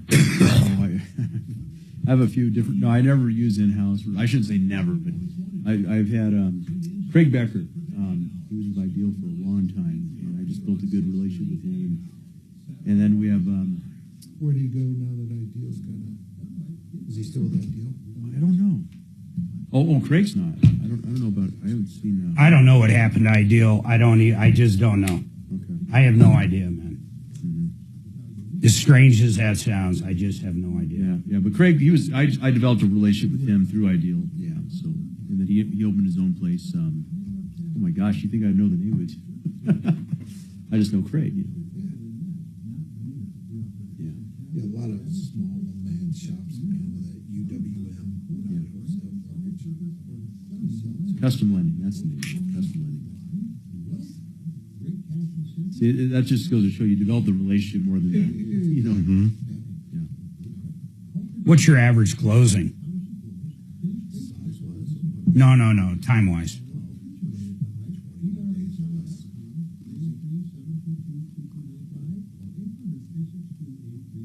Do you find that you have, when someone's a little hard to push through, that you have a better chance than most? We do, because we can kind of, underwriters will take stuff and, hey, I didn't see that. Send me this type thing. What about non-warrantable condos, though? We have some good non-warrantable programs. The home loans non-warrantable. Good. Well, that's good to know. We'll even do the, we'll do like this, a lot of stuff on the rebounds at condo towels and stuff. We do have a lot. We have some good non-warrantable options. Were they, mostly like portfolio loans? Or? Yeah, portfolio. Okay. That's good to know, because we have our own condo department completely inside. Oh, you do? We can, if you got it, we can do spec FHA approvals and things like that. Okay. That's good to know. Is that troublesome these days? Oh, Mark, yeah, especially nowadays. It's tough because a lot of those condos can't go FHA or VA. Actually, it's FHA mostly. Why is it? Because there's rules that, like, if one particular owner owns more than, let's say there's more than, like, I think 50% of these are investment properties, they won't warrant it that way. They won't go FHA. Got it. What's the other rule? There's more working capital. Deductible, yeah. Yeah. If you're, a lot of times you have to have your deductible 5% or less of what your total policy is. And a lot of them. So you're saying there's some people that. Some representatives are against it. We'll have the latest. Plus, we go to Canada for Ezra Levant, the latest there, and Daniel Turner on energy on the Joe Pag Show. Tonight from 6 to 9 on 630 KHOW.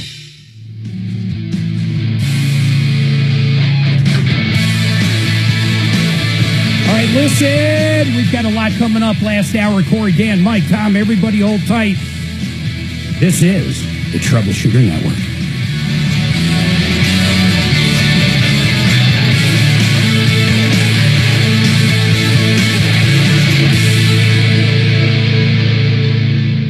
Beat the spring.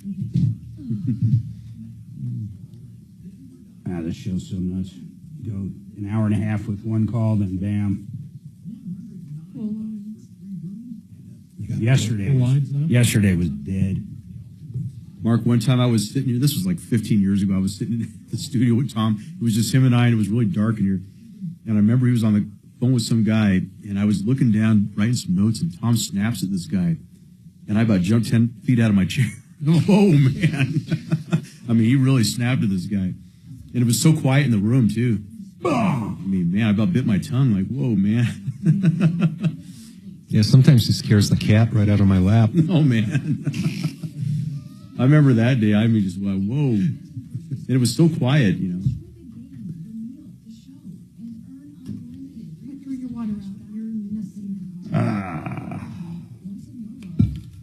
I can't wait to be under.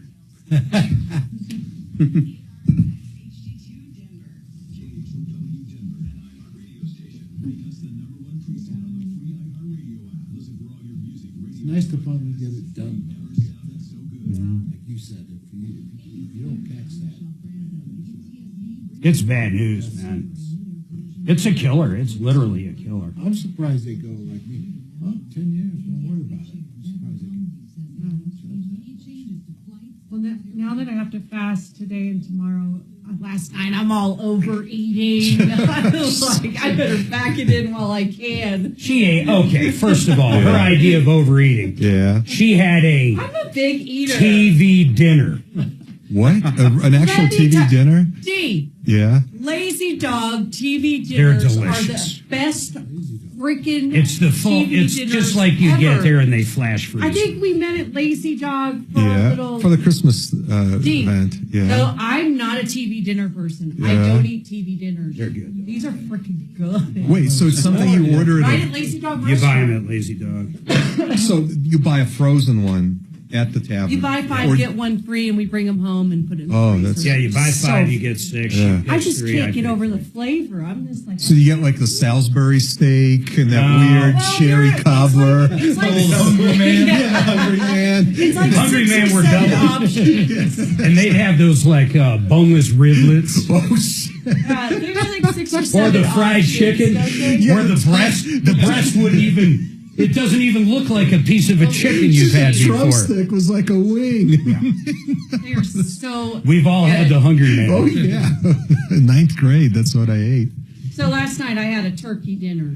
You know Oh, what I God, used to there eat? was that with that weird brown stuff on it. Yeah. I love that weird brown And stuff. potatoes. Yes. The potatoes are definitely like the flakes you add water to. Yes, yes. How about the, do you remember the old pot pies by Swanson? Oh, yeah. But Mark, you have to admit, They used to be 99 cents. okay, those Swanson and Hungry Man, their portions have gotten a lot smaller. Lazy Dogs. Oh, they're TV smaller dinners now? Are actually a good. They're huge. Well, what about that pizza? Remember the Abbondanza pizza for one? Yeah. It's a little bitty I can eat frozen like 5 pizza. Or Red Baron made one. And you could put it in the microwave like this Wow. on this weird little tray that had plastic or something on it. Are you? Yeah, they were always on sale for like 96 cents at Safeway. God, I remember it. Yeah, not Hungry Man, but the regular TV dinners Swanson's were $1. And the Hungry Man's were like under $2. Yeah. And those pot pies were I was either just seeing if you 99 cents No. or 2 for $1, the generic. Wow. Like the Walmart. Yeah.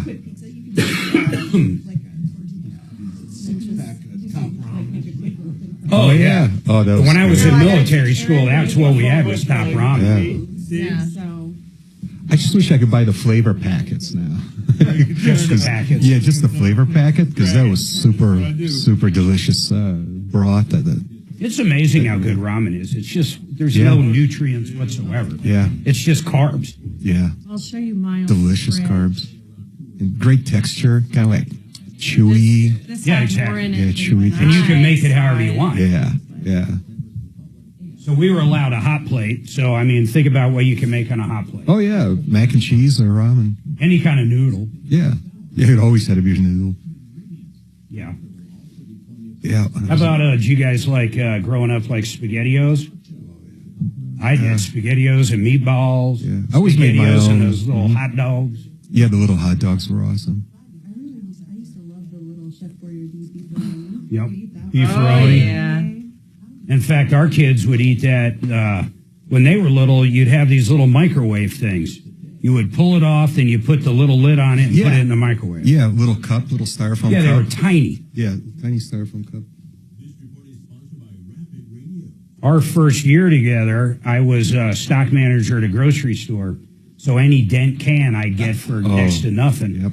So all we ate for 6 months, maybe a year, was anything in a can. Anything with a dent. I love like Denny Moore soup or stew. Oh, yeah. That was delicious. I forgot about Wolf that. chili. Oh, Wolf chili was awesome. And then Progresso soups were good. But everything we ate was in a can for almost a year. Yeah. I remember those. So if it had a little dent, you just got it for free, huh? No, I'd have to buy it, but I got them for like 10 cents. Oh, wow. Yeah, I mean, it was nothing. Mm-hmm. A can of Denny Moore back then was probably $1.50, maybe $2. Mm-hmm. They were the big cans. That was good stuff. Hey, good for you. we were all young.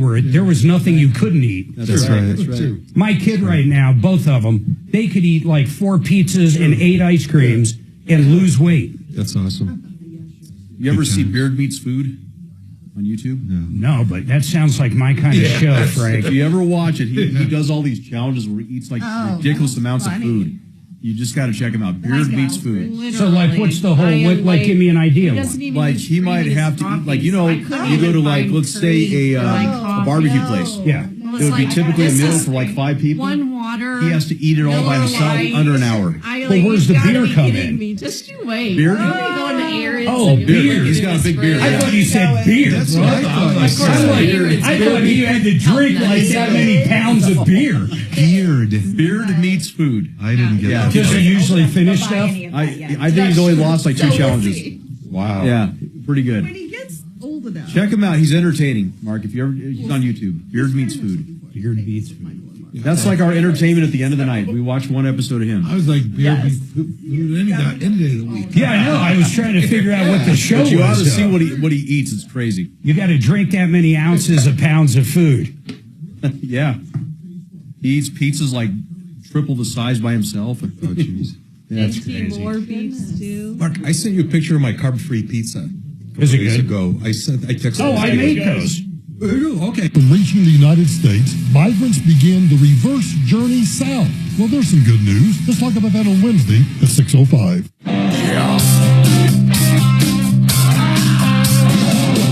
Ripped off, bad news. You need advice so you don't have to lose. We'll come running just as fast as we can. Troubleshooter's gonna help the common man. This is the Troubleshooter Show. Now, Tom Martino. Welcome, my friends, to the only show of its kind. We're here to solve problems, answer questions, take complaints. We're here to do all of that. We're here to make your life a little bit better. You've been ripped off or taken advantage of. I do want to hear from you. And by the way, I want to tell you about 888heating.com. I've been talking about them all show.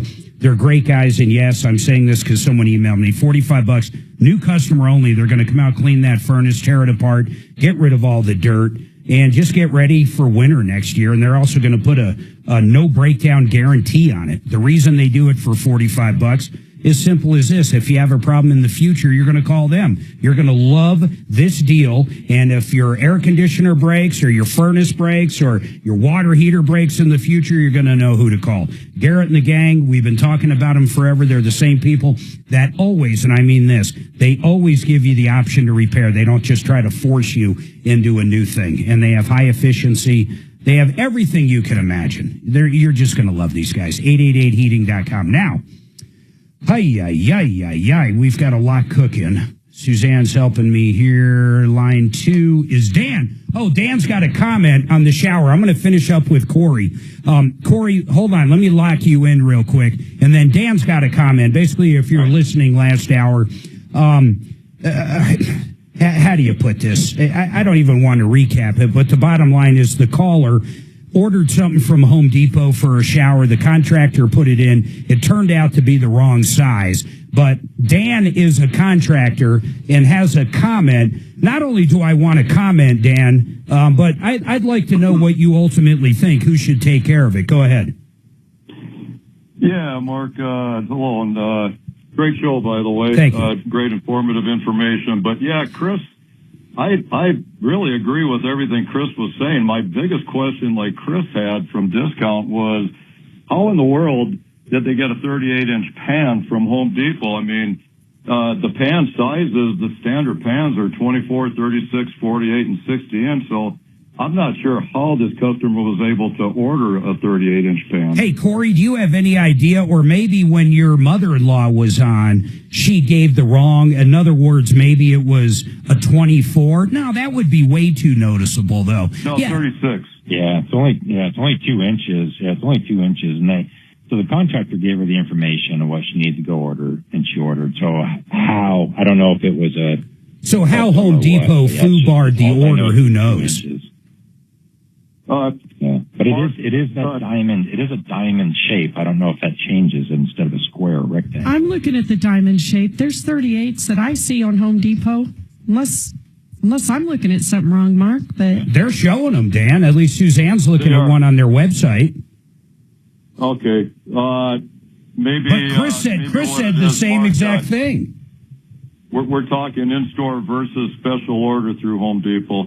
But bottom line, too, is, and I don't know if Chris mentioned this, but what I always do as a contractor, I always tell my customers, and Home Depot should have advised, that's why I'm with Chris on this, Home Depot needs to take a lot of the blame on this, because when you install shower walls, nothing ever is straight and plumb. By the time you get the underlayment up, the backer, the backer board, the tile, Home Depot should have advised this customer, do not order the shower door until the walls are up, meaning the tile is up. You mean the door, though, just the door?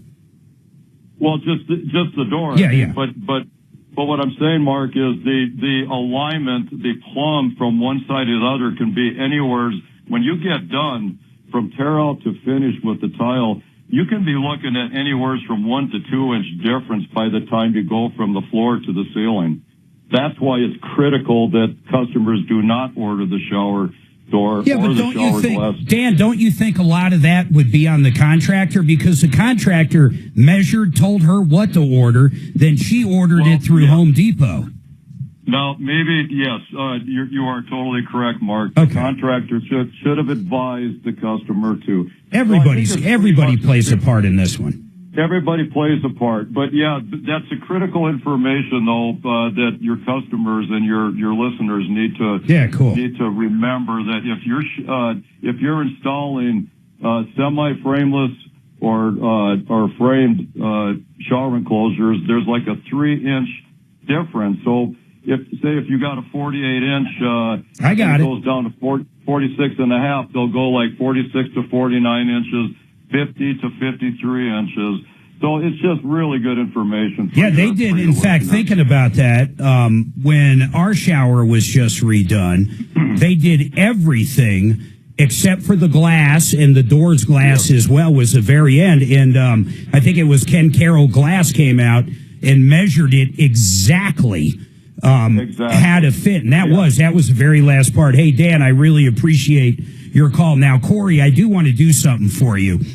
I would like for Suzanne to email our angel at Home Depot and see if we can't get you at least a full credit, or your mom a full credit on that pan. It looks like it's about $300, and that might help things a little. Would that be cool with you? Yeah, no, that would be. I think that would really help her too, because like I said, the contractor. Yeah, I got you. Push Home Depot. Yeah, we don't need to beat a dead horse on this, but Home Depot to pay a little. But I think Home Depot, Home Depot should refund the cost of that without getting the product back, because I know they're using it. Yeah. It created a lot of headaches for everybody, and they acknowledge it. So, can you get a copy of the receipt and get that sent over? And hold on. We're going to tell you exactly. Kelly's going to tell you exactly where to send that, all right? So hold on a second. And what we need is a copy of the receipt for our angel at Home Depot. And I bet you maybe if they don't give you $300, they'll give you a $300 credit. But we're going to find out what it is. Hey, Mike, what's going on with you? Mike. Yes. Go ahead, sir. What's your question? buying a house with my daughter, there's a way to put it into a trust where when I die, the whole ownership goes to her. Yeah. And there's no tax implements, consequences. But I don't know what the name of that trust is. Well, I think there's more than one way to do what you're talking about. I'm not exactly sure what the name of that trust would be, but I'm not sure. I mean, John, I'll bring you in on this. You guys, I just had this conversation with you. You did our loan years ago, the all-in-one, and we're moving our house into a trust, and I called you up and said, is there anything we have to do? And you said, no, not really. I mean, you guys, CMG is good with people doing that. Yeah, we lend in trust all the time. It's the LLCs are something, but trust is pretty typical. I think you have to do is it has to be a revocable trust. It can't be an irrevocable trust, and that's I think what you're asking.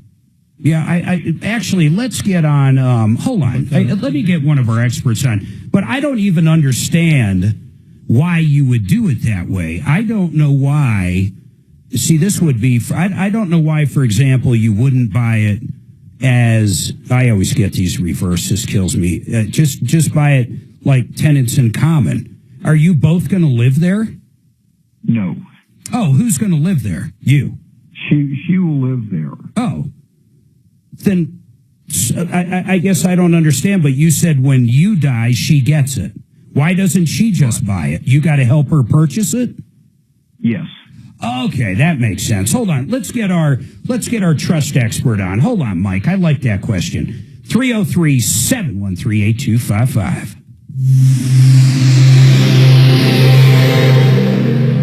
It's time to throw Mackenzie.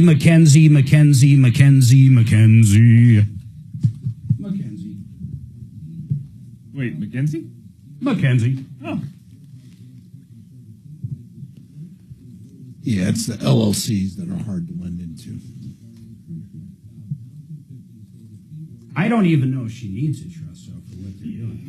It makes sense. A lot of people do it. I mean, if they both own the house, though, I don't think there would be any tax ramifications. They don't have to do it. Zero Res Denver. High alkaline, super soft, purified water. Yeah, I said it quick, but you know why? Because I've got a lot to say in this ad. These guys do such a great bang-up job. It's crazy. You want the best carpet cleaning out there, I highly suggest you call these guys. Not only do they use that super soft Z water, but on top of that, they don't use those soaps and solvents and emulsifiers. You don't see that wicking. You don't see all those spots come up that they got rid of on day one just to look at again on day 4 after they're gone. By the way, it also dries very clean. But the one thing I want to tell you right now is this deal they have. 3 rooms.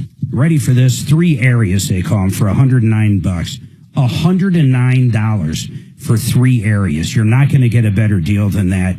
It's the best carpet cleaning out there, and they do other stuff as well. They can do tile and grout. They can do granite upholstery cleaning, area rug cleaning. But this deal right now, 3 areas for $109. You got an apartment or something, get it knocked out. The holidays and the mud season hopefully is gone. These are the guys you want to call. 303-471-5150. 3 areas, 109, 303-471-5150 or zeroresdenver.com. Vestera Properties, I believe it is this April 5th, 10 a.m., Power Pack Seminar. You're going to learn your pathway to comfort and wealth. It's going to be live with, of course, Martino and Barry Miller, who is the king there at Vestera, and they're going to talk about property investments and how to make up to 45% plus on annual returns without the conventional risks or hassles. They're going to tell you about their turnkey program, but you got to sign up. Go to mybiggestreturn.com right now, April 5th. Put it on your calendar, but sign up now. mybiggestreturn.com. Now, I know you updated that damn Zero Res, and it is simply not here. All right, because here's the thing. It is simply not there.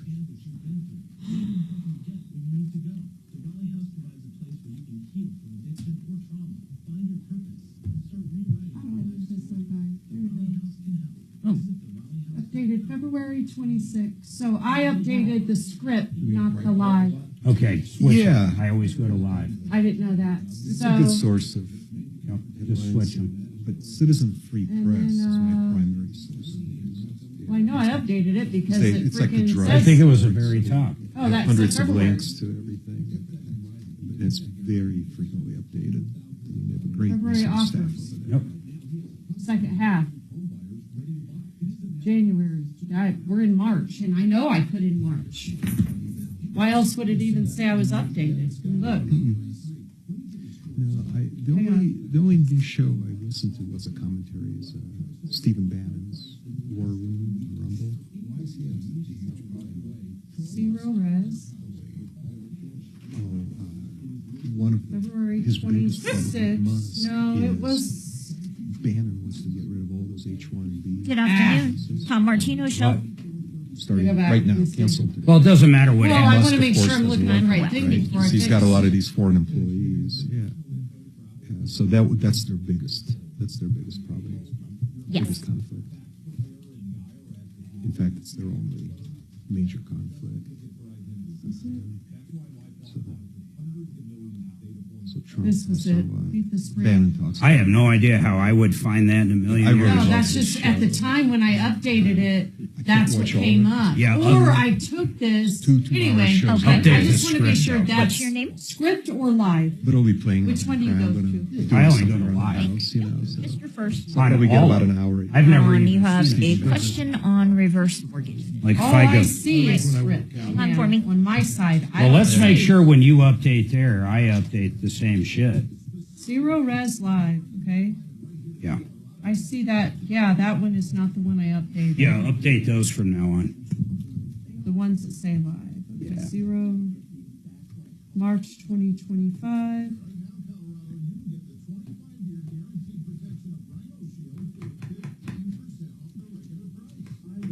Well, I mean, this should just be called John, why are March. LLCs hard to lend on? Oh, for like so a lot of non-conforming, non-QM stuff lends into because an LLC takes this responsibility away from individuals. We got to qualify you. Okay. Like in a trust, you're still qualifying the person.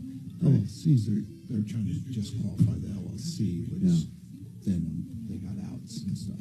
So But it can be done. It just sounds like you have we do a lot of like investment properties in LLCs, but So now if you go to zero res, I don't know if you have time to do that real quick. Go to zero res. No, like you're searching it. but like Fannie Freddie won't allow LLCs. You'll go to zero res.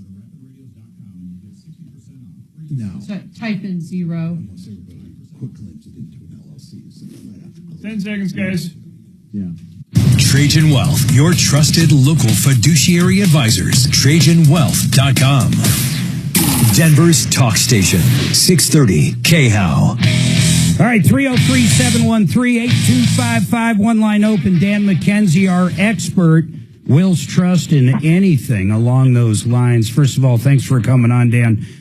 Quick question. I'm sure it's very simple, but, Mike called up. He's going to help his daughter buy a house when he passes. He wants her to own the entire thing. So should they put it in a trust? And if so, what kind of a trust? I assume it would just be a revocable trust.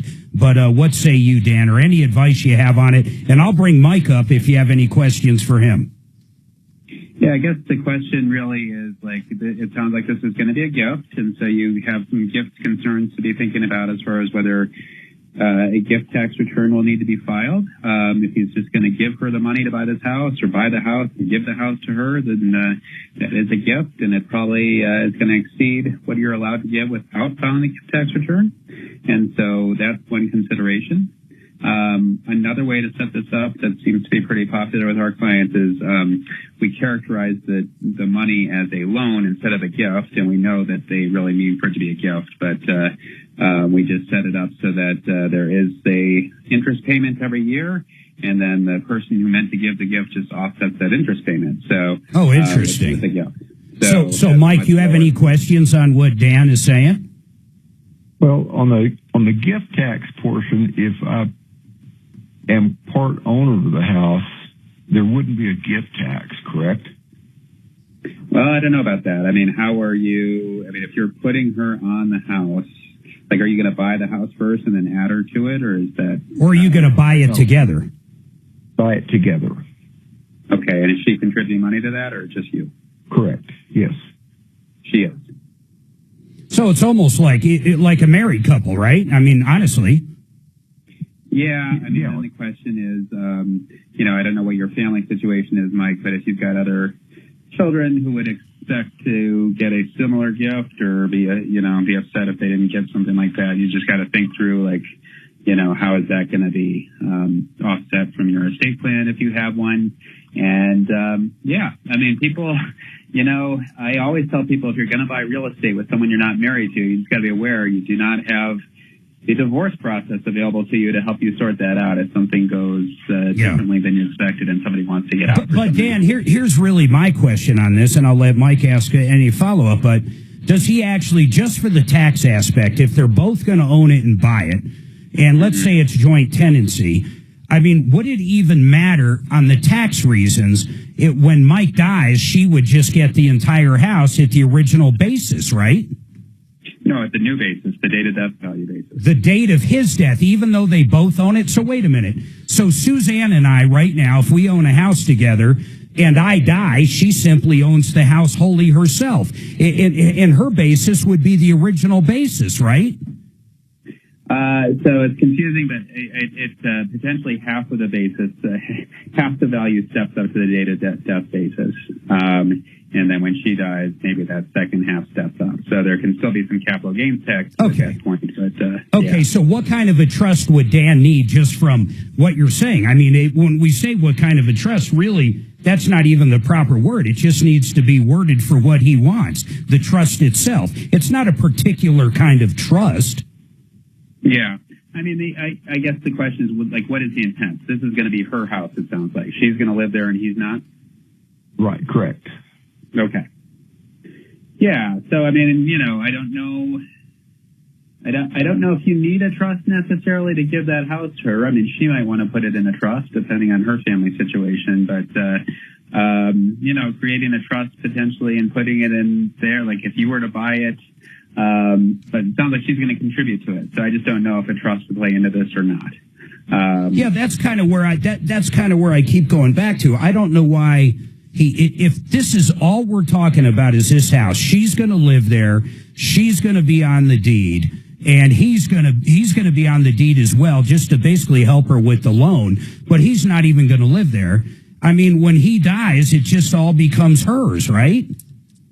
Yeah, I mean, you need to be aware it could go the other way. I mean, tragically, it could go the other way, and she passes away and you're alive. Is the intent that it go back to you at that point, or does she have a significant other, or what? Oh, that's a curious part of it. Yeah, I would put her and her husband both on the, if I was going to do a tenancy in common. Yeah. Mm-hmm. Okay. So, the tenancy in common is not joint, and it does not go to the survivor, right? So if it's tenancy in common and somebody passes away, their share goes to their descendants. Yeah. Obviously, your daughter is one of those. So basically, he meant, that's my bad because I get him confused. He meant joint tenancy. Okay. So, but Dan, I really do want to somewhat clarify this. If it was joint tenancy, and let's just say it went the way he's thinking, he passes first, and she owns the house, but she's always been on the deed.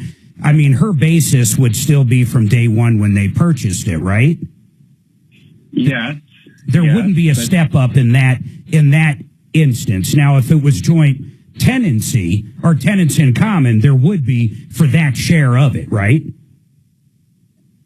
I think either way, there's a step up in the basis for his part of this. For his part, either way. Yeah.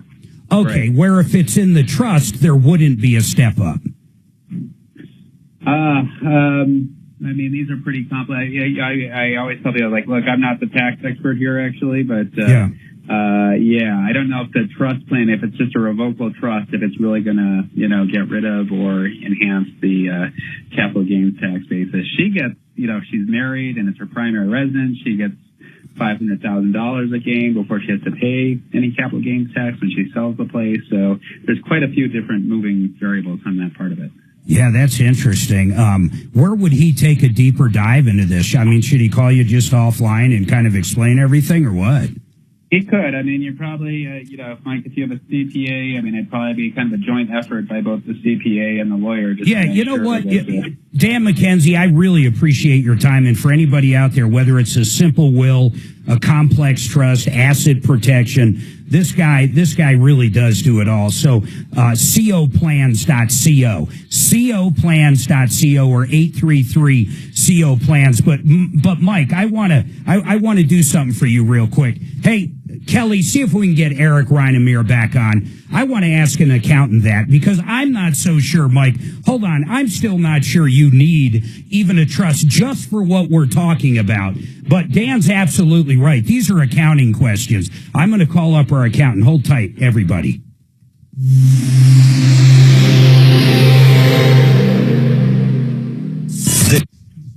I'm very proud. Hello, Tom Martino Show. What's that? Trust would only come involved. This is a radio show? Yeah. Well, no, the taxes is the big part of it. Okay. The basis is like, that could be huge. I mean, if they buy a house for $100,000 and it's worth $1 million later, and they got to step up when he dies to a basis of $1 million, that's huge. You make $500,000 on a house. That's a lot. Actually, you know what? I'm going to put him on two. I'll tell you, this real estate around here has made a lot of people a lot of money.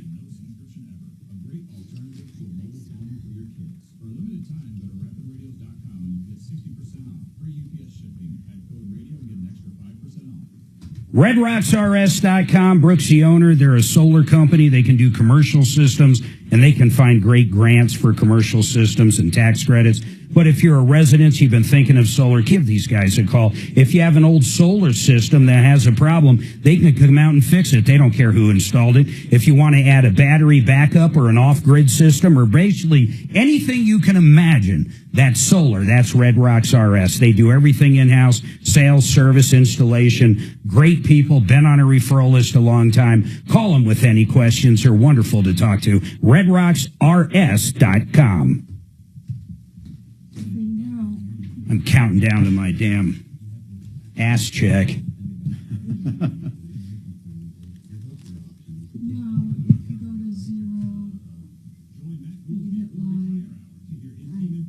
This is going to set Tom off. There it is, right there. Where's March, though? What do you mean, where's March? Beat the cleaning rush. Okay. It says 0 res of Denver, March 2025. Yeah, That's what. I just care about the deal right here.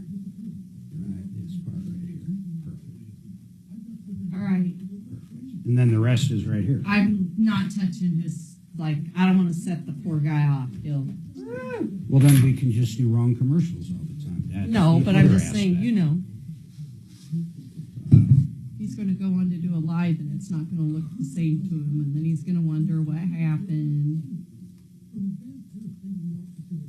Is he done with Dan?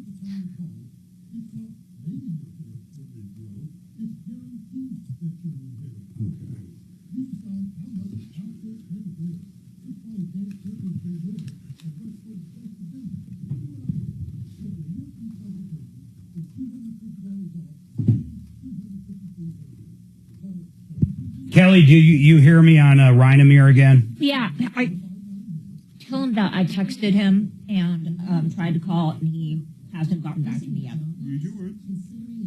Can you hear me? Yeah, I can hear you. Okay. Who's on 6 Did you hear then? me? Yeah. Okay. Who is that on 6 then? Dan McKenzie. Oh, McKenzie still. You can get rid of him. We're good. Okay.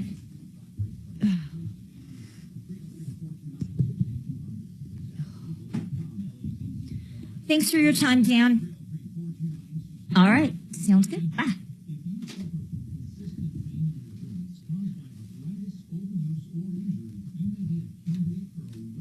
Stay.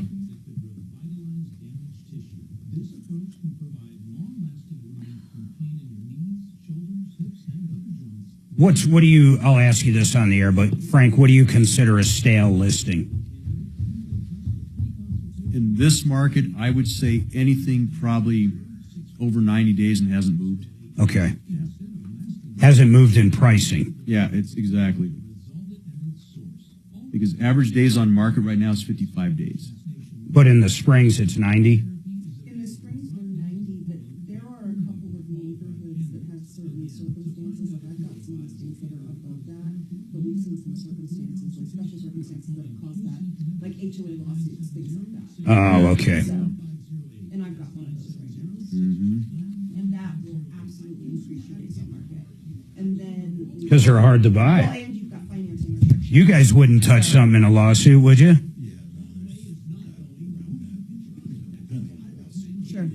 Builder defects is, so that's one of those things. They made it so hard to build condos here. Mm-hmm. Yeah. I mean, the builder, aren't they like responsible forever, basically?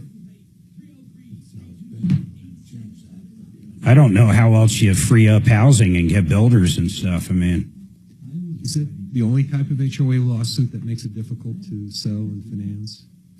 I'd say any HOA lawsuit. Yeah, because anything that could create like. All right.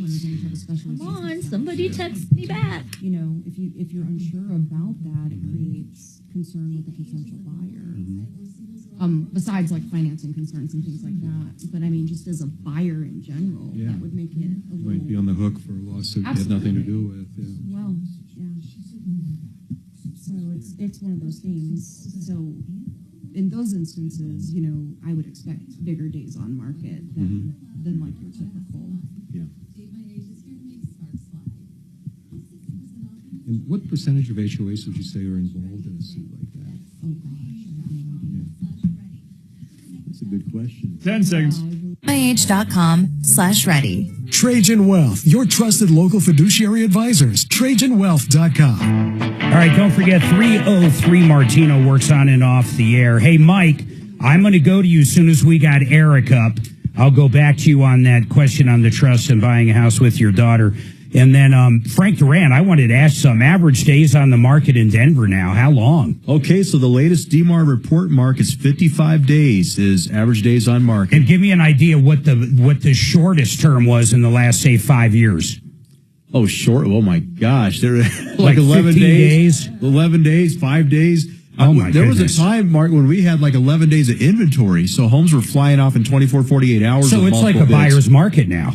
You know what? For the single-family homes, we're still technically a seller's market. We're under 3 months of inventory. But for the attached market, that's shifted more into more of a balanced market. We're sitting just under 5 months of inventory. And attached being what, like a condo? Like condos and townhomes. So, Correct. and we were just talking about that on the break. And Stephanie, you said you're dealing with one now. The condo has an HOA lawsuit. Yeah. Is it over insurance, like a roof or what? No, it was builder defects. So great news for my personal listing is that's actually in the process of settling. Oh, good. But what we were talking about was days on market and how that can increase your days on market. Because of the lawsuit. Absolutely. And then when it comes to actually financing, John, I mean, when a bank or a lender looks at it in general and there's any kind of pendant or lawsuit pending, I mean, that makes it really hard because you have no idea what the outcome is. Really hard, because you usually won't get insured title around it. I mean, no title companies will. So yeah, it's hard to get lending. And honestly, Frank, a buyer would be crazy if there's a lawsuit pending, such as on a condo,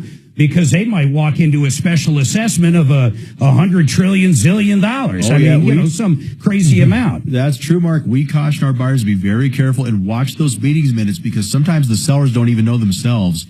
And it's very important. If there's rumblings that there might be a lawsuit coming up, we got to be very careful. That's why you got to have a good realtor. That's why we have people like Stephanie Thomas and Frank Duran and lenders like John Clace. And we've got a reverse mortgage question. Frank, you'll be right after this, but Tom's been holding the longest. Tom, what is your question on gifting money real quick?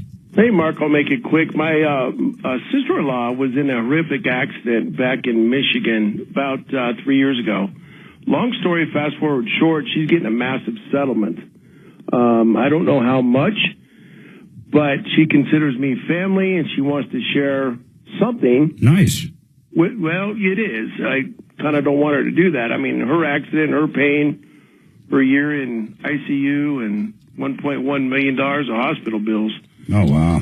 That's I her hope money. is she okay now, though? Oh, my God. She's as good as you and I are. Oh, good. Miraculously. But she wants to give me something. I don't know what that something is. $1,000, $100,000, I don't know. Yeah.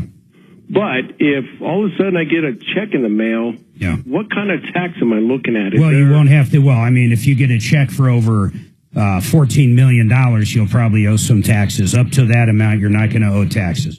Really? Yes. So she throws me $100,000. I'm not. No, when you go to your accountant, you're going to have to file a gift tax return, but all it's going to do is take away from her life amount she can do. And as of right now, that's $13.99 million.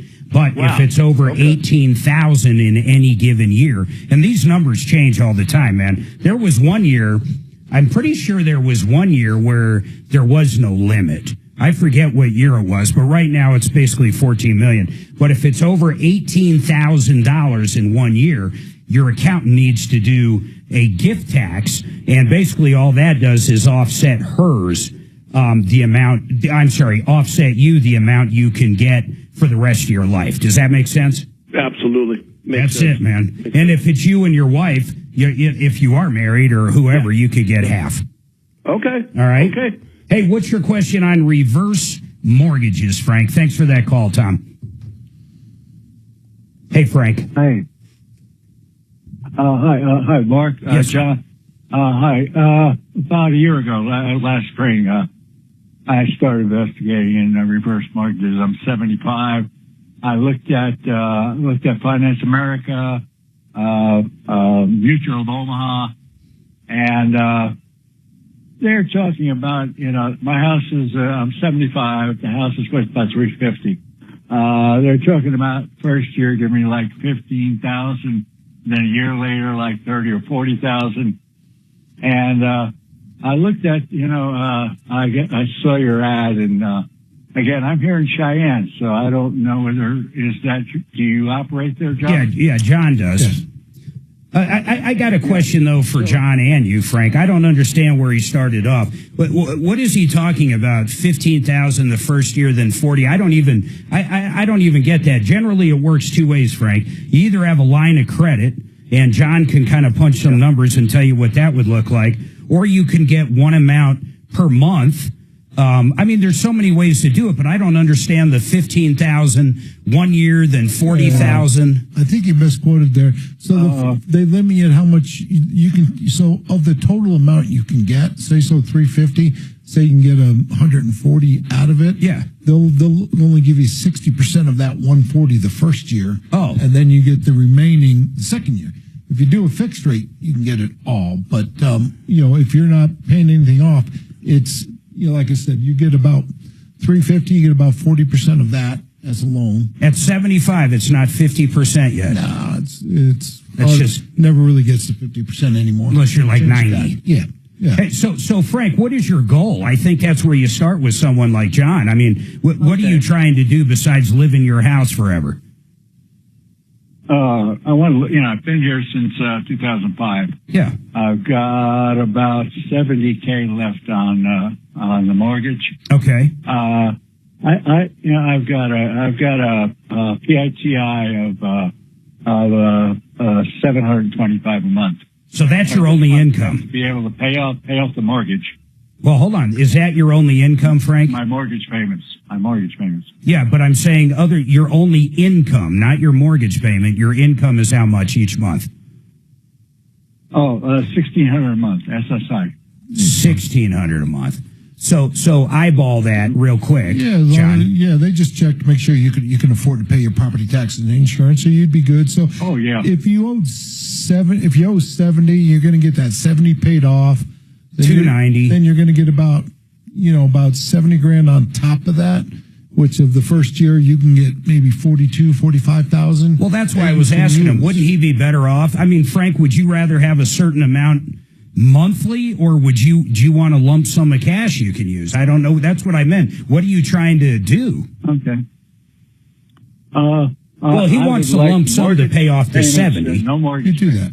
So you get the 70, and still the line of credit's better, unless he has to use a lot of money after the 70, because the line of credit will grow. So here, I get it. I know what you're saying. So Frank, it's pretty simple. You would basically go into the reverse product. You would no longer have a mortgage payment at all. That 70 would be gone, and then you would have a line of credit for around 70,000. Or isn't there a way you can get a certain amount per month? Yes, there is. It's called the 10-year payment, which you could get, 500, 600. We'd run it. Or what you can do is add on to that 1,600 you're getting from SSI and add another $500 or $600 a month for X amount of time. So therefore, you're guaranteed, 2,000, whatever that looks like, over whatever period of time. Oh wow! Now I'm really getting. I'm confused which way to go here. Well, that's why John will talk to you. I mean, the radio is no place to do it right here to go into your personal details. But I mean, really, call John up. He can lend in all 50 states. He's the bank, and quite frankly, he's going to have less cost.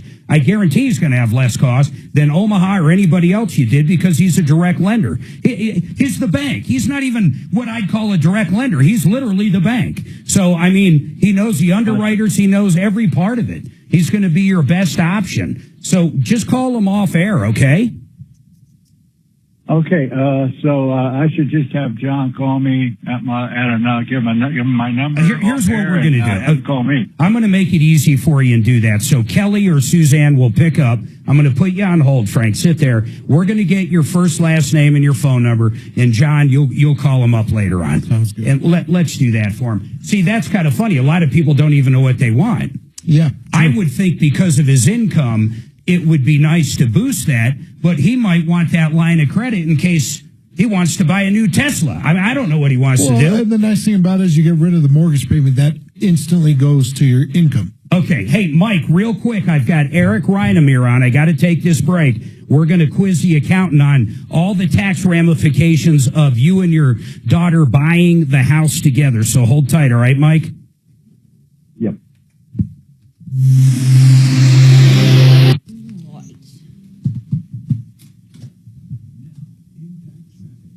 Okay. I'm sorry, guys. I'm sorry I got to do this commercial in front of you guys. I'm really sorry. Usually I don't have many arguments with Tom, but this one, I just haven't been able to talk to him about yet, but I don't like doing it. And no one on YouTube can hear me right now, so this is just in this room. I just don't know anything about it. And there's no way any of you could guess what this spot's going to be. You couldn't guess in your wildest dreams.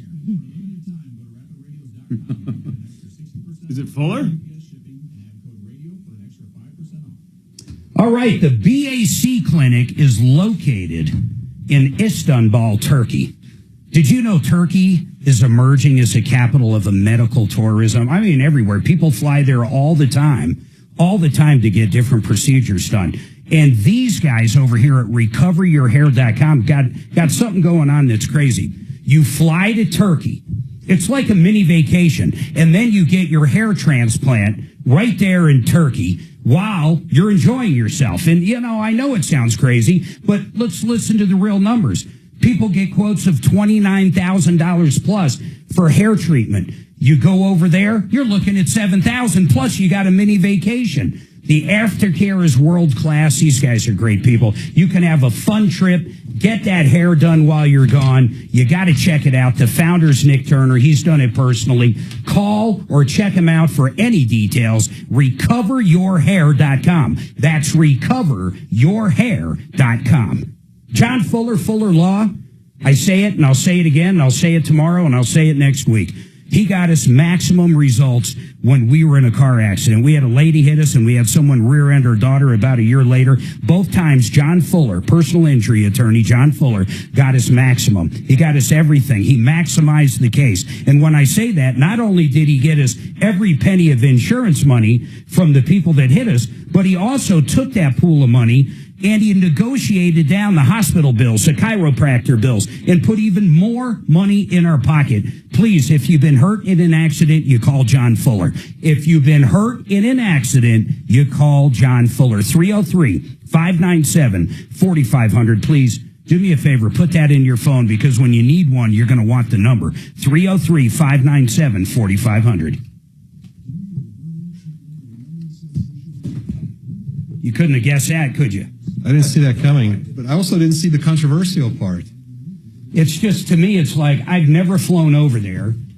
For me to go to Mexico to get a teeth cleaning is crazy as hell. Yeah. Okay? So for me, it's just a little out of my personal comfort zone. So when I talk about it, I'm out of my comfort zone. Hey, maybe you can suggest that as a Thanksgiving trip. Yeah. I just can't imagine going for a procedure in Turkey. I mean, don't they if you go to jail in Turkey, aren't you gone? I mean, aren't you pretty much over? I get drunk in a bar and I'm never seen again. You saw that movie, right? Looked great. Why was He had the best looking hair in the joint. It's just crazy. But really, if you can save 20 grand, oh yeah, I mean, that's cool. Sense. But once again, I'm first of all, going to Turkey for a paid vacation, I would sell, I think. Mm-hmm. I don't think I would go to Turkey. I wouldn't go to Turkey. I wouldn't go to Ukraine. I wouldn't go to a lot of places. I wouldn't go to Russia. I wouldn't go to Ukraine. I wouldn't go to Turkey. I wouldn't go to Afghanistan. Yeah. I wouldn't go to Iraq. I wouldn't go to Iran. I wouldn't go to North Korea. Hell, I wouldn't go to South Korea under most circumstances. That is sound policy. I'm not going to any island not owned by the United States anymore. Yeah. Maybe a territory. I'll go to a territory.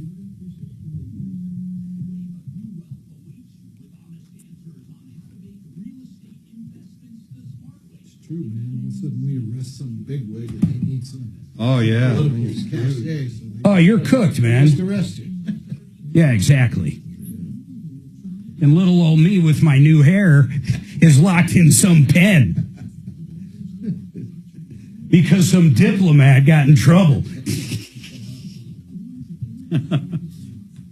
Tell me that wouldn't make a movie. You got Eric Reimer for 3. Yeah.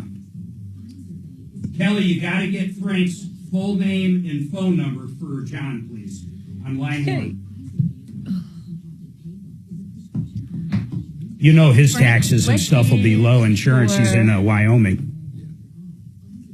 Nobody ever realizes that, the mortgage insurance is expensive, but that gives you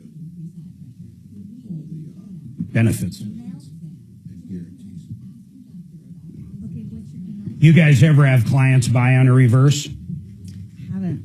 I have not, Mark. I've had them where they sell where they have reverse, but not where they buy. Yeah, where they purchase with it. I know you can do it that way, but Yeah, it seems like it is. I mean, it'd be a good downsizing move. Well, that, because people make so much money selling their house and they don't have to, get rid of all the equity. And it kind of makes you judgment proof. Yeah. You guys will put double what's owed. Oh, this protects big time. I know. We'll do it soon. I'll get you scheduled for next week. Or we'll just plan to go out. We'll go meet. Yeah, there you go. I told Mark we got to get up to your place, the Woodland Park place. Yes. You guys Let's go up there tomorrow night. I think we could. Legalizing illegal immigration. The 23rd District Attorney joins me to break down his opposition to it. Dial it in at 2 p.m. here on 630 KHOW. All right, 303-713-8255. Don't forget, 303 Martino works on and off the air. Tell your neighbors. Eric Reinemir, I'm going to bring Mike back up. Hey, thanks for coming back on, Eric. Quick question. He's going to buy a house. It doesn't matter if him and his daughter or two people not married, but unmarried people. It happens to be himself and his daughter, Mike and his daughter. They're going to buy a house. They're both going to chip in on it. They're both going to be on the deed. Mike's not going to live there. The daughter is going to live there. So when he passes away, let's say he passes away first, will her basis change at all? In other words, half of her basis won't step up, right? Because she actually owns the house the same day he does. It's not like he's gonna quit claim it to her years later. They're both gonna buy it together. They're gonna probably buy it as a joint tenancy. So does the basis get affected at all? That's an interesting question. If it's joint tenancy, then what happens if he were to pass away? Typically, well, that's Eric, I swear to God, this is not your fault. It's mine. It's not. I get these mixed up every time. They're going to buy it just like a couple would buy it, like Suzanne and I, tenants in common. right. Well, still, even though if he passes away, I would think that she would still get a bit of a step up in basis because it's his asset, which is appreciated, which she should get a step up for his half of the basis in the property, it seems to me.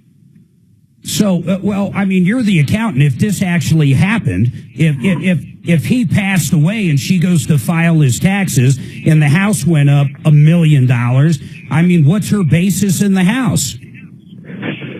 Well, they get to decide. Here's the tricky thing. When you buy it together, they get to decide who's putting in the money. Are they co-owning it with equal ownership?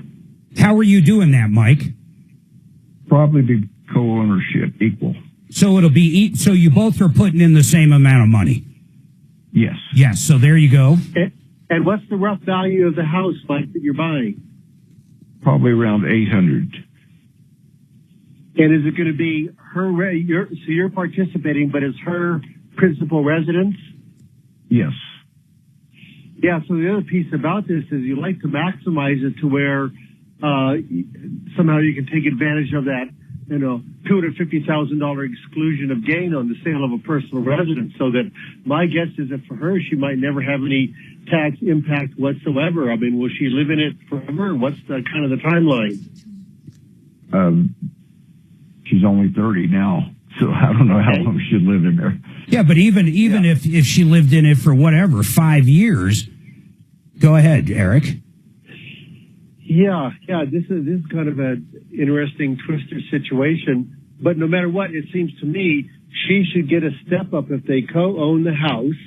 And if Mike, you were to pass away, and if that half of that is your asset, which to me that half that's yours should get stepped up to the fair market value of what it is when you pass, so that she would get that step up. Mark, that seems like that's how I would treat it. Would it be just a step up on his 50% of the house or the entire house? Yeah, no, only on his 50%. That happens all the time when a couple owns something and one person passes away. The spouse gets a step up on the half that belonged to the other spouse, whether or not it's a business or a house or whatever. Yeah, it doesn't matter. So the interesting part is, can you think of any way inside of a trust, and we kind of asked our trust expert the same question, and I'm not saying he said there's no way to protect her side of it, but have you seen anything done through a trust or anything you can think of, Eric,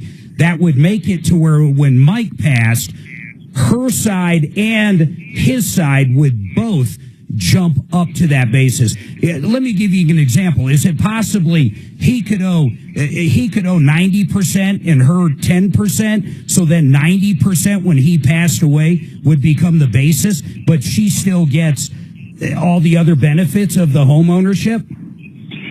Well, that's tricky. It is where you can't have it both ways, where you're giving him 90%, but then calling her her personal residence. The other issue that comes up is is it going to be a mortgage on the property?